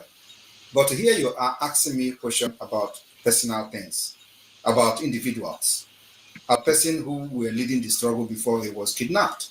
And I told you that this borders on security. And I don't expect me to come here and start telling you why I want Mazi Nnamdi Kanu to come to Finland. It borders on, it is the same reason I said I am not going to take instruction from him, from the DSS. The same reason is the reason I said he must come to Finland to meet me. And he understands. If he hears this, I said, why I said it. So you don't expect me to come here and start elaborating the reason why I said he must come to Finland. It borders on security and his own security as well. This is what I say. It does not mean that I'm disrespecting him or that I'm looking down on him as a leader or anything. No, it has to do with the interest of the struggle. It has to do with his own security and his own life as well. So with such a statement, like I'm not going to take order from him in it is the same reason why I will not take order from him in DSS. It's the same reason I want him to come to Finland before I can listen to him. Because you don't expect me to start listening to him while he is Nigeria, where they'll be pointing gun at him and say, go and talk to Simon Ekpa, and then he will be telling you, look, I'm free man, you must stop Biafra. You're expecting that Imas Nan can come out today and they tell him, go and say Simon Ekpa stop. And then he come and say he's not in Afaruku, I should stop. And you think that it's going to be the same thing when he come out of Nigeria? The answer is no. So I'm not going to start elaborating this. Like I said, people who understand me when I said I will not take order from him in DSS custody, they understand why I say he must come to Finland. All right, thank you. Thank you, Samuel. Adeniyi, you're next. Yeah. Good evening, all. I just want to welcome Simon for the first time. I'm a retired army, and Rudolph, I've been talking to Rudolph for some time, so I'm aware of the program that is running. Now, I want to ask a question, Simon. I'm a Yoruba man, and we all know what is happening in the country. And I believe in one night, I have served in the military, the armed forces for the country. I have a lot of things from the east, from the north, from all over the country. So I want a better Nigeria. Now, what I want to ask you is this, Simon. If today we have a better system of government, are you hearing me? A better system of government that is taking care of both of the people and the security of the people across the country. Are you going to change your mind about Biafra? Because the problem in the country, let me just finish, because the problem in the country today is just bad governance. If we have a better system of governance that make institutions to work at government level, where the basics, amenities, basic services are provided to the people, education, healthcare, affordable foodstuff, good living conditions, where all those basics are provided, and at the center, people are well represented across the country, so that nobody will talk of marginalization. Are you going to change your mind about Biafra? No. Why? Right, because Biafra is looking for a better government. Yeah, let me explain to you. Because, okay. this thing you are saying is not possible under Nigeria structure. Even if, are you a Christian or Muslim? I'm a Christian. Even if you bring Jesus Christ to come and govern Nigeria, he can never change anything. Even as Jesus Christ was born, he was crucified and killed by people. Now, Nigeria was not structured to provide these things and this leadership we are talking about. And that is the problem of many of you, because if you understand the problem of Nigeria, you will be in the forefront like Sunday Igboho fighting for the liberation of the Yoruba people. But because you do not understand that, that's why you are here to tell me if this work, if this happened, if this, where are you going to start? Okay, let me just answer you. Because me, I've gone too far, a lot in the country, and I've been trained to the highest level administration in the country as a retired senior army officer. I looked at the problem of the country, and I decided to come up with a new constitution for Nigeria. I don't know if you can see a copy here. I came up with a constitution that takes care of all the tribes, all the all the groups in Nigeria. If you are going to ever go, don't have your ID card though. If what? Don't ever go to Southeast with your ID card if you are in Nigeria army. Or I know there's problem in the Southeast now. We are trying to. I'm just advising you as person. I understand you. We are trying to solve problems now. You know one thing, Simon. When we got independence, we had problem in Nigeria when we were running parliamentary system. And how did the problem happen? The problem happened in the western part of the country. Today, if any group or any region decide to secede from that, and you don't have the right system of government, the same problem we are facing in Nigeria today, we will face it in any of the regions. Okay, so you believe the problem of Nigeria is in the constitution?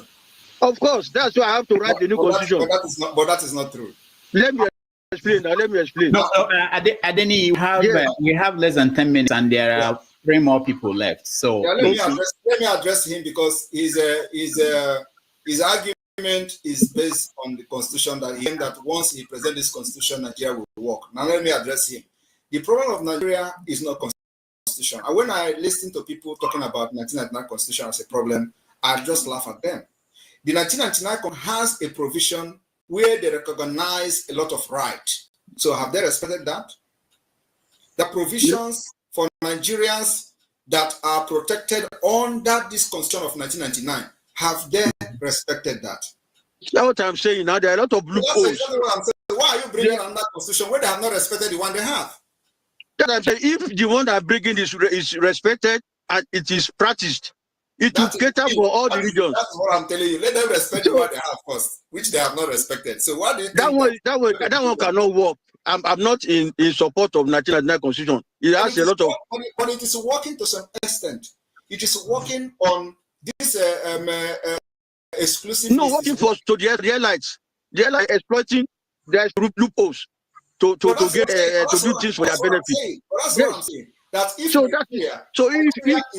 if you and I, if you and I together now fight the loopholes, are able to block those loopholes and come with the right of the country will move on. Because if you go Biafra now and I go OGOJA, and at the end of the day, we don't have the right constitution for our various groups to be fighting each other. No, you understand me? That is the point, because the Nigeria problem is not in the constitution. It is an ideological. Listen, let me tell you now. It's a historical, ideological, and just problem. So, and this cannot be solved under the current mentality that Nigeria has for many decades. It's a historic problem. So, as you are now as a military personnel, you know how you serve Nigeria. And then you compare it to the people in your status that are from the northern Nigeria. Which rank did you attain before you retired? I think it was a colonel, but if you want me let's say it was a colonel. Now I will ask him. Did he think that if he is from the northern Nigeria and have probably the kind of education he has acquired under Nigerian military, he will retire as a colonel? Is a question. You see, if there are a lot of things happening. Just yes, it is possible, or no, it is not. As you are now a Yoruba man, you serve in the army and retire as a colonel. And before retirement, you have acquired a lot of education, including training. So I'm asking you now, you are from northern Nigeria. Would you retire with your experience and education? Would you retire as a colonel? Of course, there are a lot of people of my status. You are not that have left as lieutenant colonel, that have even left as majors. You see, let us not bring sentiment to this thing. No, that is the problem. Yes, you know, there are some people from my side who left as major general, my colleagues too. You have not answered my question. My question is: I've answered you. I said the standard. After you have reached the rank of, it is politics now this time around and law. But that is not that. Yes. And do you know that it is the something in the educational system that is what we call the quota system in Nigeria? So how do you address that? And how do you think that the northern Nigeria are going to agree to the quota system? Now, the president is from your own tribe, and they are trying to bring a tax bill. Do you know the people that are rejecting the tax bill? There is no single governor from the southern Nigeria. Only the northern Nigeria governors have rejected the bill, and they have dropped it. So how do you fix a system like that? You see, it is no point wasting your time, your resources, your energy, and your life trying to save a failing marriage. And this marriage is not marriage. It was a marriage that was forced by the barrels of the gun. So now we are saying we are not ready to try again.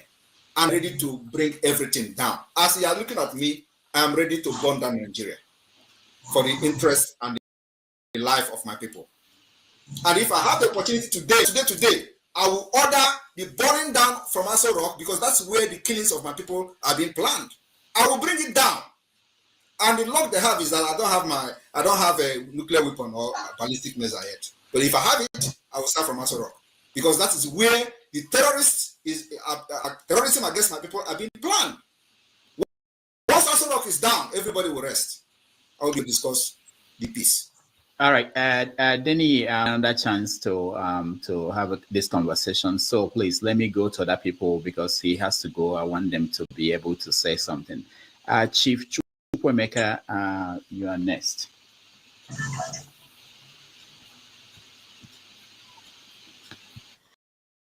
Yes.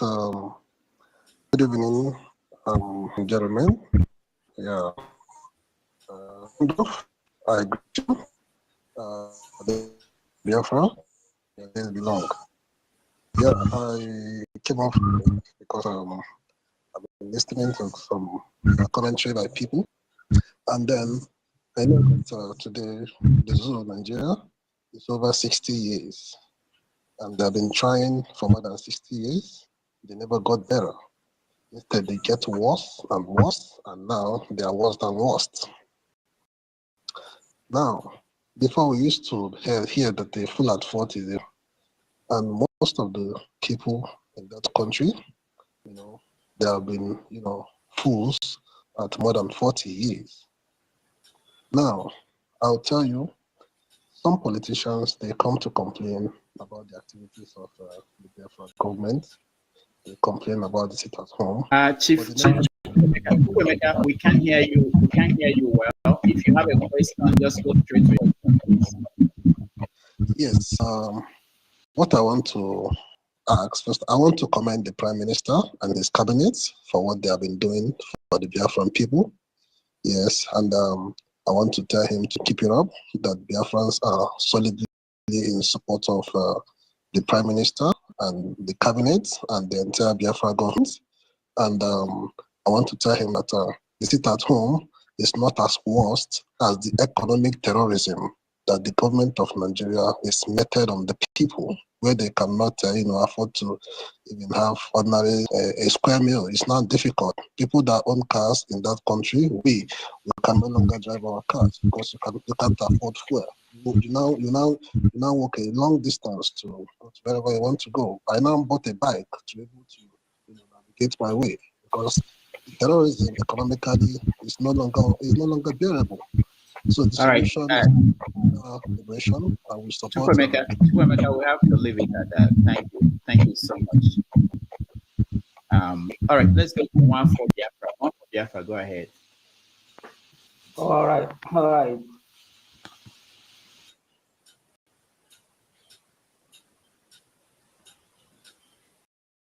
Rudolph, we cannot hear you. So one for Biafra. I have the next 8 minutes. Yeah, no. One for Biafra, you're muted. Okay, can you hear me now? Yeah, go straight to your questions. Yeah. So now, what I want to say is that I pity the likes of Dr. Chid and the others. Now, if you listen to Nnamdi Kanu's last broadcast before he was kidnapped, you will understand that he prophesied about his departure and the coming of Zagoreba. Go and listen it very, very well and understand the fact that he knows everything that is going to happen. Therefore, I have no too much. That's exactly the point I want to bring out to those who are asking useless questions here. So go and listen and hear Nnamdi Kanu prophesy about his departure and the coming of Zagoreba. And that's all about it. So I congratulate you, my PM. We are waiting for December 2nd, and God will make it a reality. God will make it a success. Thank you, Biafra, Prime Minister. Thank you. This is my first time of talking to you first one-on-one. God bless you. We are supporting you. We are behind you. And thank you very much. Come 2nd December, everything is going to come to reality. Thank you. All right. Thank you. Now the final person is Jeffrey Azuka. Go ahead. Yeah. Good evening, everybody. Good evening, Dr. Damages, and good evening, Prime Minister. Simon Ekpa. This is my first time of actually getting to any platform to ask you questions, even though I've tried to get on your space multiple times to ask questions. Well, my question would be, first of all, I would say there's a statement or a saying that what authority does a man have to tell another man what to do or impose to another man what to do outside of a contract or an agreement? So I have gone through the Biafra charter, and I've tried to read through it multiple times over and over again, and I've seen a lot of information which is really good. I can say it's almost similar to that of the American what they say constitution, like they have the First Amendment and all that. But the only thing is, when they defined that document, it did say it's a memorandum and other words, like one of which it says it's a contract. So like I said before, outside of a contract crime, there is no outside of a contract or whatever, there is no crime. So what I'm saying is that document, is that the full disclosure of someone who's saying, oh, they're support? Because I'm a Biafran, I wouldn't say, and I support 100% everything you're doing. Nigeria, they've messed up so much that, like you say, if you have what they call it, the nuclear weapon, I'll be the first person to help you press that button to destroy Aso Rock and everything. So my question is, are we being given full disclosure to say that document, that preamble of the Biafran Charter is going to be held to high esteem, knowing that they say a man's home is his castle? So what are the plans that are being put to make sure that those written words that are in there are not being violated by maybe the new government who will be coming in and all that? And then my last question would be, one question only, please. Okay, so what is the punishment for people who make false claim about other people, just like some other guy came up moments ago and said, oh, he got report that you scam people? What would be the crime of people who make false claims against other people in Biafralands? Thank you very much. That what you saw was a charter, which is, like you said, maybe I would say First Amendment or stuff, but that was the Charter of Biafra that was adopted last year convention in Finland. And this year convention, with the result of the self-referendum, we are going to vote on the Biafra Constitution. The Constitution has been drafted with over 200 and something articles. And so it is something that will form the legal base for everything we are doing. So this question is well addressed in the Constitution. It has to do with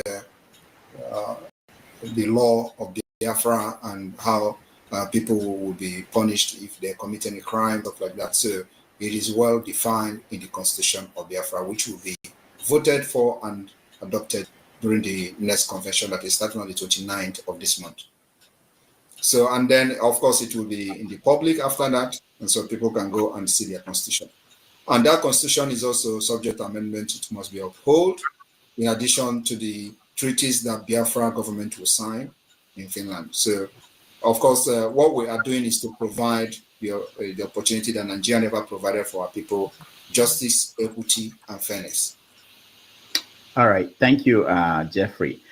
Before you give your final comment, I just want to say that this platform, we don't encourage violence, obligated by law to make sure that I say that we don't encourage violence, action by anybody at any time. All right, so Mazi Simon, your final concluding. Yeah, thank you very much. We are also not condoning any violence. We are only defending ourselves. And of course, we are going to defend ourselves using every mechanism available. When Nigeria brings violence, you defend yourself using violence. You don't expect somebody to come with gun to kill you, and then you go and defend yourself with a stick. You go with gun. If they come with AK-47, we go with AK-47 to defend ourselves. If they come with the GPMG, we go with the GPMG. If they come with the RPG, with the RPG. The only thing we don't have yet is armored tank, which they come with armored tank. They come with aircraft. We don't have it, but we defend ourselves with whatever we have. And we have anti-aircraft we use to defend ourselves whenever they come to bomb our people. So we have been doing that, and do that very well. Like I said, I am very happy to be here to make some clarification today and answer a question, though I was of Nigeria question than this Biafra supporters.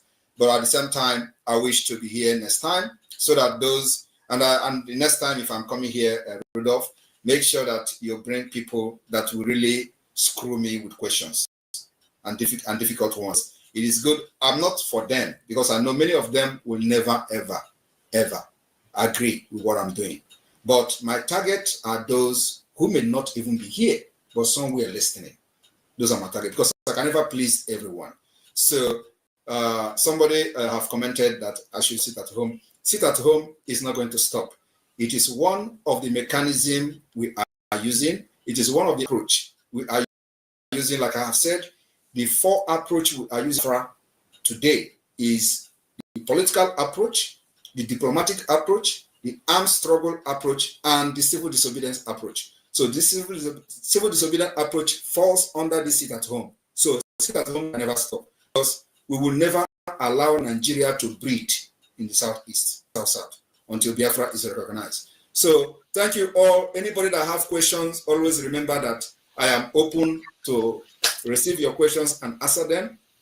You can contact the Biafra government through the chief of staff or the Biafra government media teams. You can contact them. And also for those coming to Finland, I welcome all of you. It's going to happen in a few days' time. And then also, Rudolph, you may be surprised that Biafra government Ministry of Sports are currently somewhere around Europe, and Biafra national football team will be playing the first ever international tournament, and it is starting on the 14th of this month, which is next tomorrow. So the game will start next tomorrow and end on the 18th. So they already they just they probably arrived the country today. So our national football team will be playing. But when we first announced that, a lot of Uganda were flying. Oh, they're announcing their Biafra team. Everything we said, they believe it's a lie or they believe it's propaganda. But what they don't know is that this is a government, and we're not here to start lying to people to like what we're doing. But when we say it, we're also going to bring it publicly for you to see.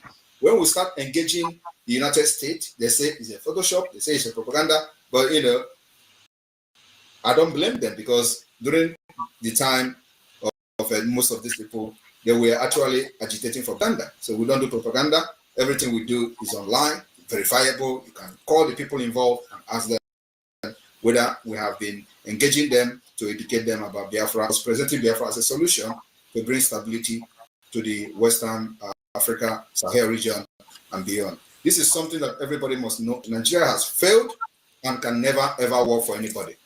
So the only thing you can do as a Biafran, if you are a Biafran, is to support or remain silent and watch how we will liberate you from Nigeria.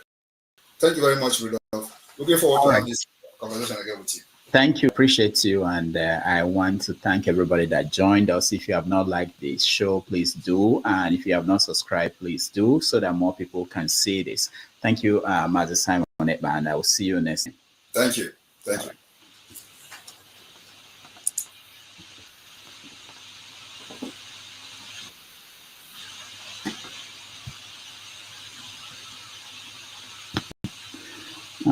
All right.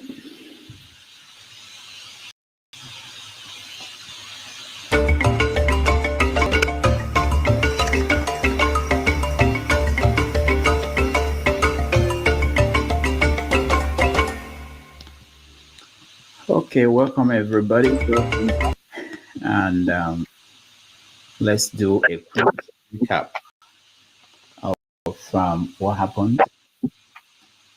I appreciate all of you, those that joined us, those that sang songs, those that were dancing, those that were pissed off. Welcome all of you back. Those that have the map of Biafra, those that those that were in the closet and they're now coming out. We appreciate all of you. including those that are busy with hunting other people. So let's do a quick recap. We're not going to stay long. I want to start with the people that didn't get a chance to question or comment. So let me start with you, Tunde. Tunde, your comment. Can you hear me? No? Is Tunde still here? All right, I can't see him. No, he's here, but he can't hear me. All right, let's start from electricity down. Am I? Oh, okay, Tunde, go ahead. Am I given opportunity to talk? Yeah. You're the first. Oh, God bless you. I just want to say thank you, my Prime Minister. The man Chede made a lot of mistakes in talking rubbish to our Prime Minister. Any evil on the head of our Prime Minister is directly or indirectly on every Biafran man. So respect should be given to our Prime Minister. Mazi Simon Ekpa is doing a marvelous work. So any disrespect to Simon Ekpa is also disrespect to Mazi Nnamdi Kanu. I love Simon Ekpa, what he's doing, and I love Nnamdi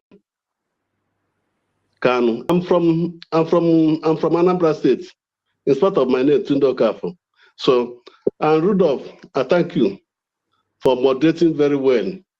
The Yoruba man that spoke, Ade, Ade should be a man that I was born at Yoruba.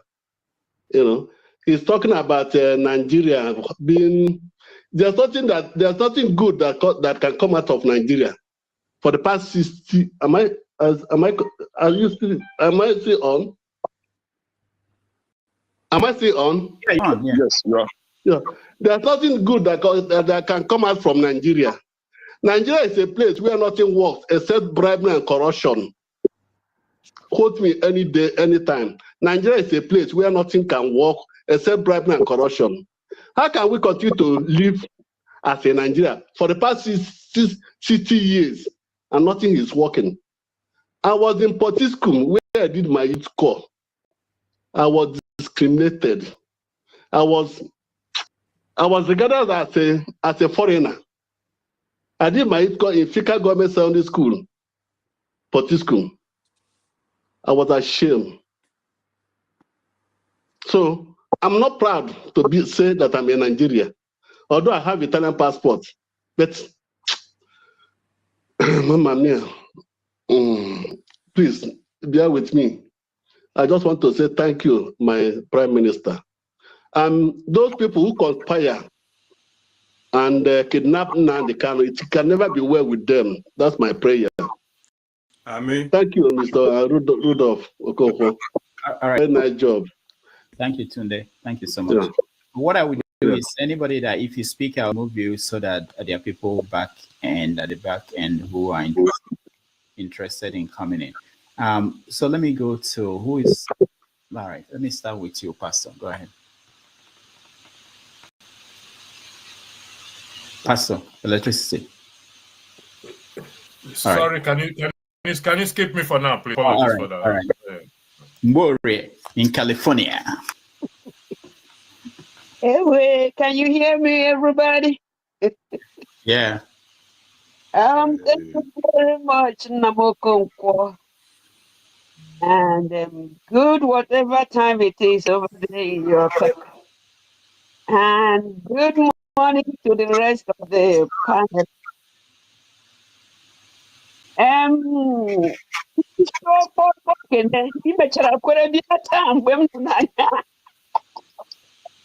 But let me tell you now, I don't know if you know, I'm a great grandmother. One of those children that made me a grandmother is just like you. What are you doing? You're wasting my time. Just start cutting. No. And for your unwavering support of what you believe in. Thank you. Yeah. Nigeria or whatever that is. Here they say, oh, you are from Africa. I say, I don't think so. What is the meaning of Africa? You are from Nigeria. That's if you know what Nigeria is, or you just answer to any concoction that is being stuffed down your throat. Nigeria will never work because it was never meant to work. Or I would say Nigeria is working the way they wanted it to work. It wouldn't work for people who know anything about equity, fairness, just no, because it wasn't meant to work that way. The people who are making sure that it doesn't work, whether it is the Fulanis or if they have addiction, they said from inception that they are not in a hurry. And they are so very much doing that, making sure that even if it is eternity that it takes them, they will kill, they will annihilate, they will pillage, they will, and they have continued. You know what is reading now, the newcomers, I don't even want to know their name. But the important thing there is, can we step out fearlessly? If we die, boy, we die. For somebody like this great grandma, life and death is the same. Just what did you do with whichever one you have? What exactly did you do? You are afraid your person will be changed. You are afraid Christ will do that. You are afraid. Or will you be afraid whether you are here or anywhere? So I am so proud of you, Kenneth.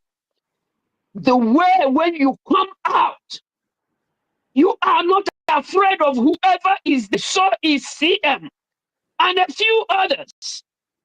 So, Okamoa, that is Simon that came. You all are asking, so how are you going to? So, has anybody get up and say where? Because I know whether you're in the north, south, west, wherever in Nigeria, you are not favored. What are you doing? You think it is a Makaranta book? It won't take you anywhere.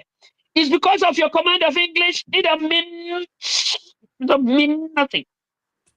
So whoever is trying to do something, when you start doing something, believe me, you will know how it will be done.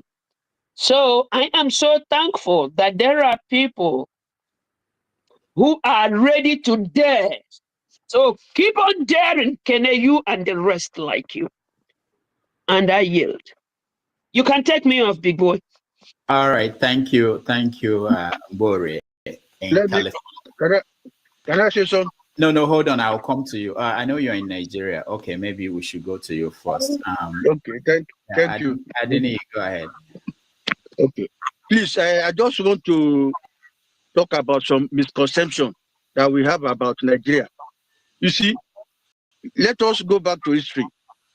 China's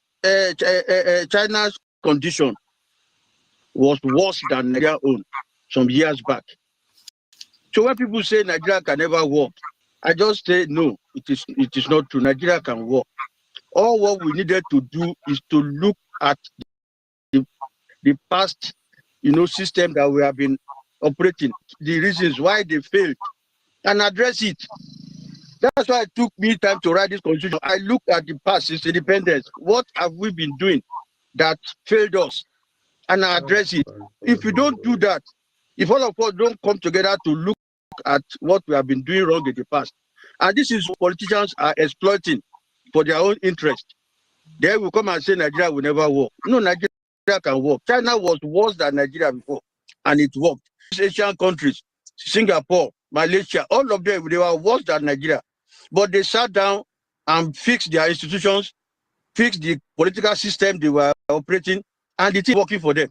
For example, in UK today, they were under monarchy, but the common people fought against the monarchy and relegated the monarchy to the background, took the executive work from the monarchy, and they gave it to the common people. So today we have House of Commons, this House of Common People that are running the show in UK, and UK is better off. So if we see that today now because of some people that are, benefiting from the loopholes in the constitution and in the system, and we come and say Nigeria is not working, then we are not helping Nigeria. That's just what I want to say. Let us look at the loopholes and then let the government know that this is what is killing Nigeria. Let's address it this way this country will be okay. For example, the UK government cannot go and use government money to buy SUV for their officials. They will never do that. A lot of countries in Europe can never do that. Maybe they can only do it in a place like US. But in Nigeria, we are still doing it. Using billions of naira to buy SUV to run their government houses, which it is not supposed to be. So we need to look at the institution, look at the constitution, and block all those loopholes, and we move on. That's what I want to say. Thank you. All right, thank you, Adeni. We give everybody 3 minutes because I have to end it, and then there's another show that will come on after as soon as I end. So, Kenneth, you're on next. 3 minutes. Thank you. My special great Grandma Mbore Dalo. They say that onye Jezioku ihera de mie. Dr. Damages, I would like to thank you immensely for inviting our leader here. Whether anybody likes it or not, today, Simon Epa is one of our Biafran leaders. As you all know, I'm a strong supporter of Nnamdi Kanu, Akajin Nnamdi Kanu. Today, Simon Epa is on the front line, and I'm a strong supporter of Nnamdi Kanu, Simon Epa. Yes, Dr. Damages, please, I would like you to share that complaint form, please. I need to complain about some people with spanner here because I'm being attacked personally. Yeah, I can hear you. I will share it. Don't bring Yes. up any issue about Yes. but I will share. I said I will share. Check your comment section and you see. Okay. All right. So yeah, go ahead. Round up. So the thing is, some of us are still sleeping, and when I mean some of us, the Biafrans, BU Igbo Biafran, non-Igbo Biafran, that is against this movement. You are still sleeping. Like I always say, I can only pray for you to receive salvation. The eyes will open. Maybe it will be too late for you, but I don't think our hands are always open to embrace our own. And my brother, Revolution, special thanks to you for identifying with a fellow revolutionist. You are a good man, and I see that spirit in you. Gradually, we all will one day join hands together. BU, Igbo, Orobo, Ishekiri, Ishan, Bini, we are all same. One day we'll all come to put hands together and fight our common enemy, which is Islamization of Nigeria, which is making sure that our region, this name that I mentioned now, you are not excluded, that our region are being squeezed, our region are being subjugated, is being subjugated. We'll all join hands and fight the common enemies. My prayer for all of us is that one day that thing came for, that progression, that what they call it, innovation that we are looking for, we all have it, and detach ourselves completely from a country that has instituted and licensed an agency, Islamic agency, that stood for eradication of innovation. When Simon ever mentioned that here, a lot of us were surprised, but I think I've shared that with Dr. Damages a long time ago. They have a licensed, registered agency that is working against innovation. And these are the kind of people you want to share same country with. This is the kind of people you want to share the same identity with. God forbid. All right. Thank you, Kenneth. Thank you. Before we continue, because we are running out of time, I want to thank those that supported us today. Madam Luke, Tope, Oscar Black, Oscar Black. And this is very important because that's how we keep this channel going. Oscar Black, Alexander Gomez, Oscar Black, Samuel, Ifeanyi Samuel, AY, Eddie, AY, Oscar Black, Dennis Chibuzo, T Majek, Ifeanyi Samuel, Odo Ifedigo. I knew it's always better. Thank you all for your support. We appreciate all of you. And let's go back to Revolution, Ernest. Doctor, first of all, I want to give you some boosters, you know. Sometimes you bring my people like I like to see. I've been hearing of Samuel Ekpa. It's an honor to meet him personally. In as much as I respect other people's view about what he's doing, for me, Nigeria needs somebody to, you know, to shake them up. Though I can say I stand in one Nigeria, but if one Nigeria cannot work, then separation is the next option. And if Sam and I'm the kind of standing for that, I will support them. I'm an Igbo man born in Enugu, so I'm much attached to them more. So he coming here today is an honor, and I will honor him also by going to Finland. It's a neighbor to me, to support them more physically. So thank you for bringing him. I don't want to waste much time. I just want to appreciate you so much for bringing these intelligent people, revolutionaries, people who love Nigeria. Thank you very much. All right, thank you, Revolution. Righteous Man, you're next. Yeah, Dr. Rudolph, appreciate you and every other panelist. Quite interesting, quite revealing. My prayer is that our gathering as Nigerians, irrespective of our differences, should pave way for us to have a common goal of a new Nigeria. When David Wundayo spoke last, was it Monday, and when Simon Ekpa was speaking, my mind was trying to rehearse the words of David Wundayo with some of the things that Simon Ekpa alluded to. I keep asking myself, when I'm in the midst of people, why is it that Nigeria has not worked for anybody except the selected elites who have captured the bones and the marrows of Nigeria? Because if Nigeria is working, there won't be Simon Ekpa, who have previously stood for Nigeria, got some people of Masop arrested when they were talking about Biafra. What suddenly changed that he now become a proponent of let's dissolve Nigeria? So I think we have to sit down and look at the causes of these things. And I believe so much that if it is solved, there won't be tomorrow anyone that will come up to say he wants to break out of Nigeria. That's just my observation. Thank you very much. Thank you. Thank you, Righteous Man. Let's go to Ton. Ton, you're next.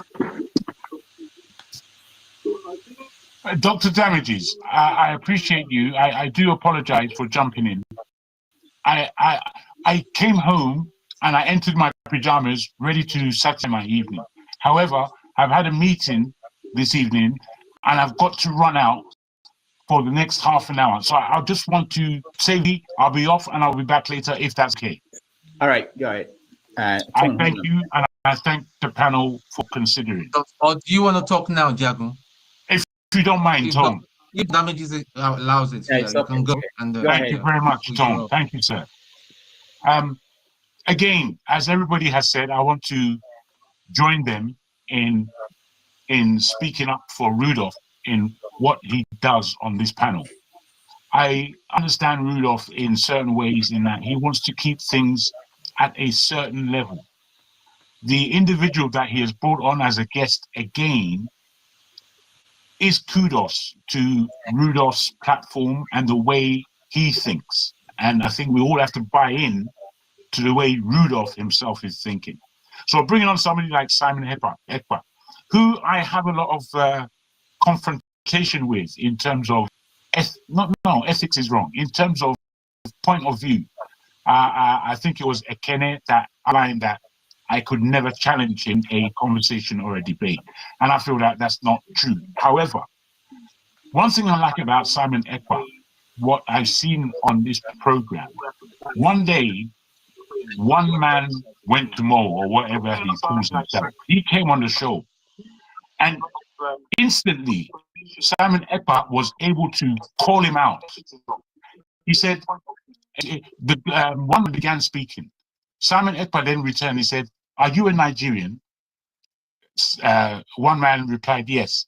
"I don't believe you're a Nigerian," he said. "I believe that you are fake. I think you have a fake accent, one, and I don't want to speak to anybody on this matter who is not a Nigerian."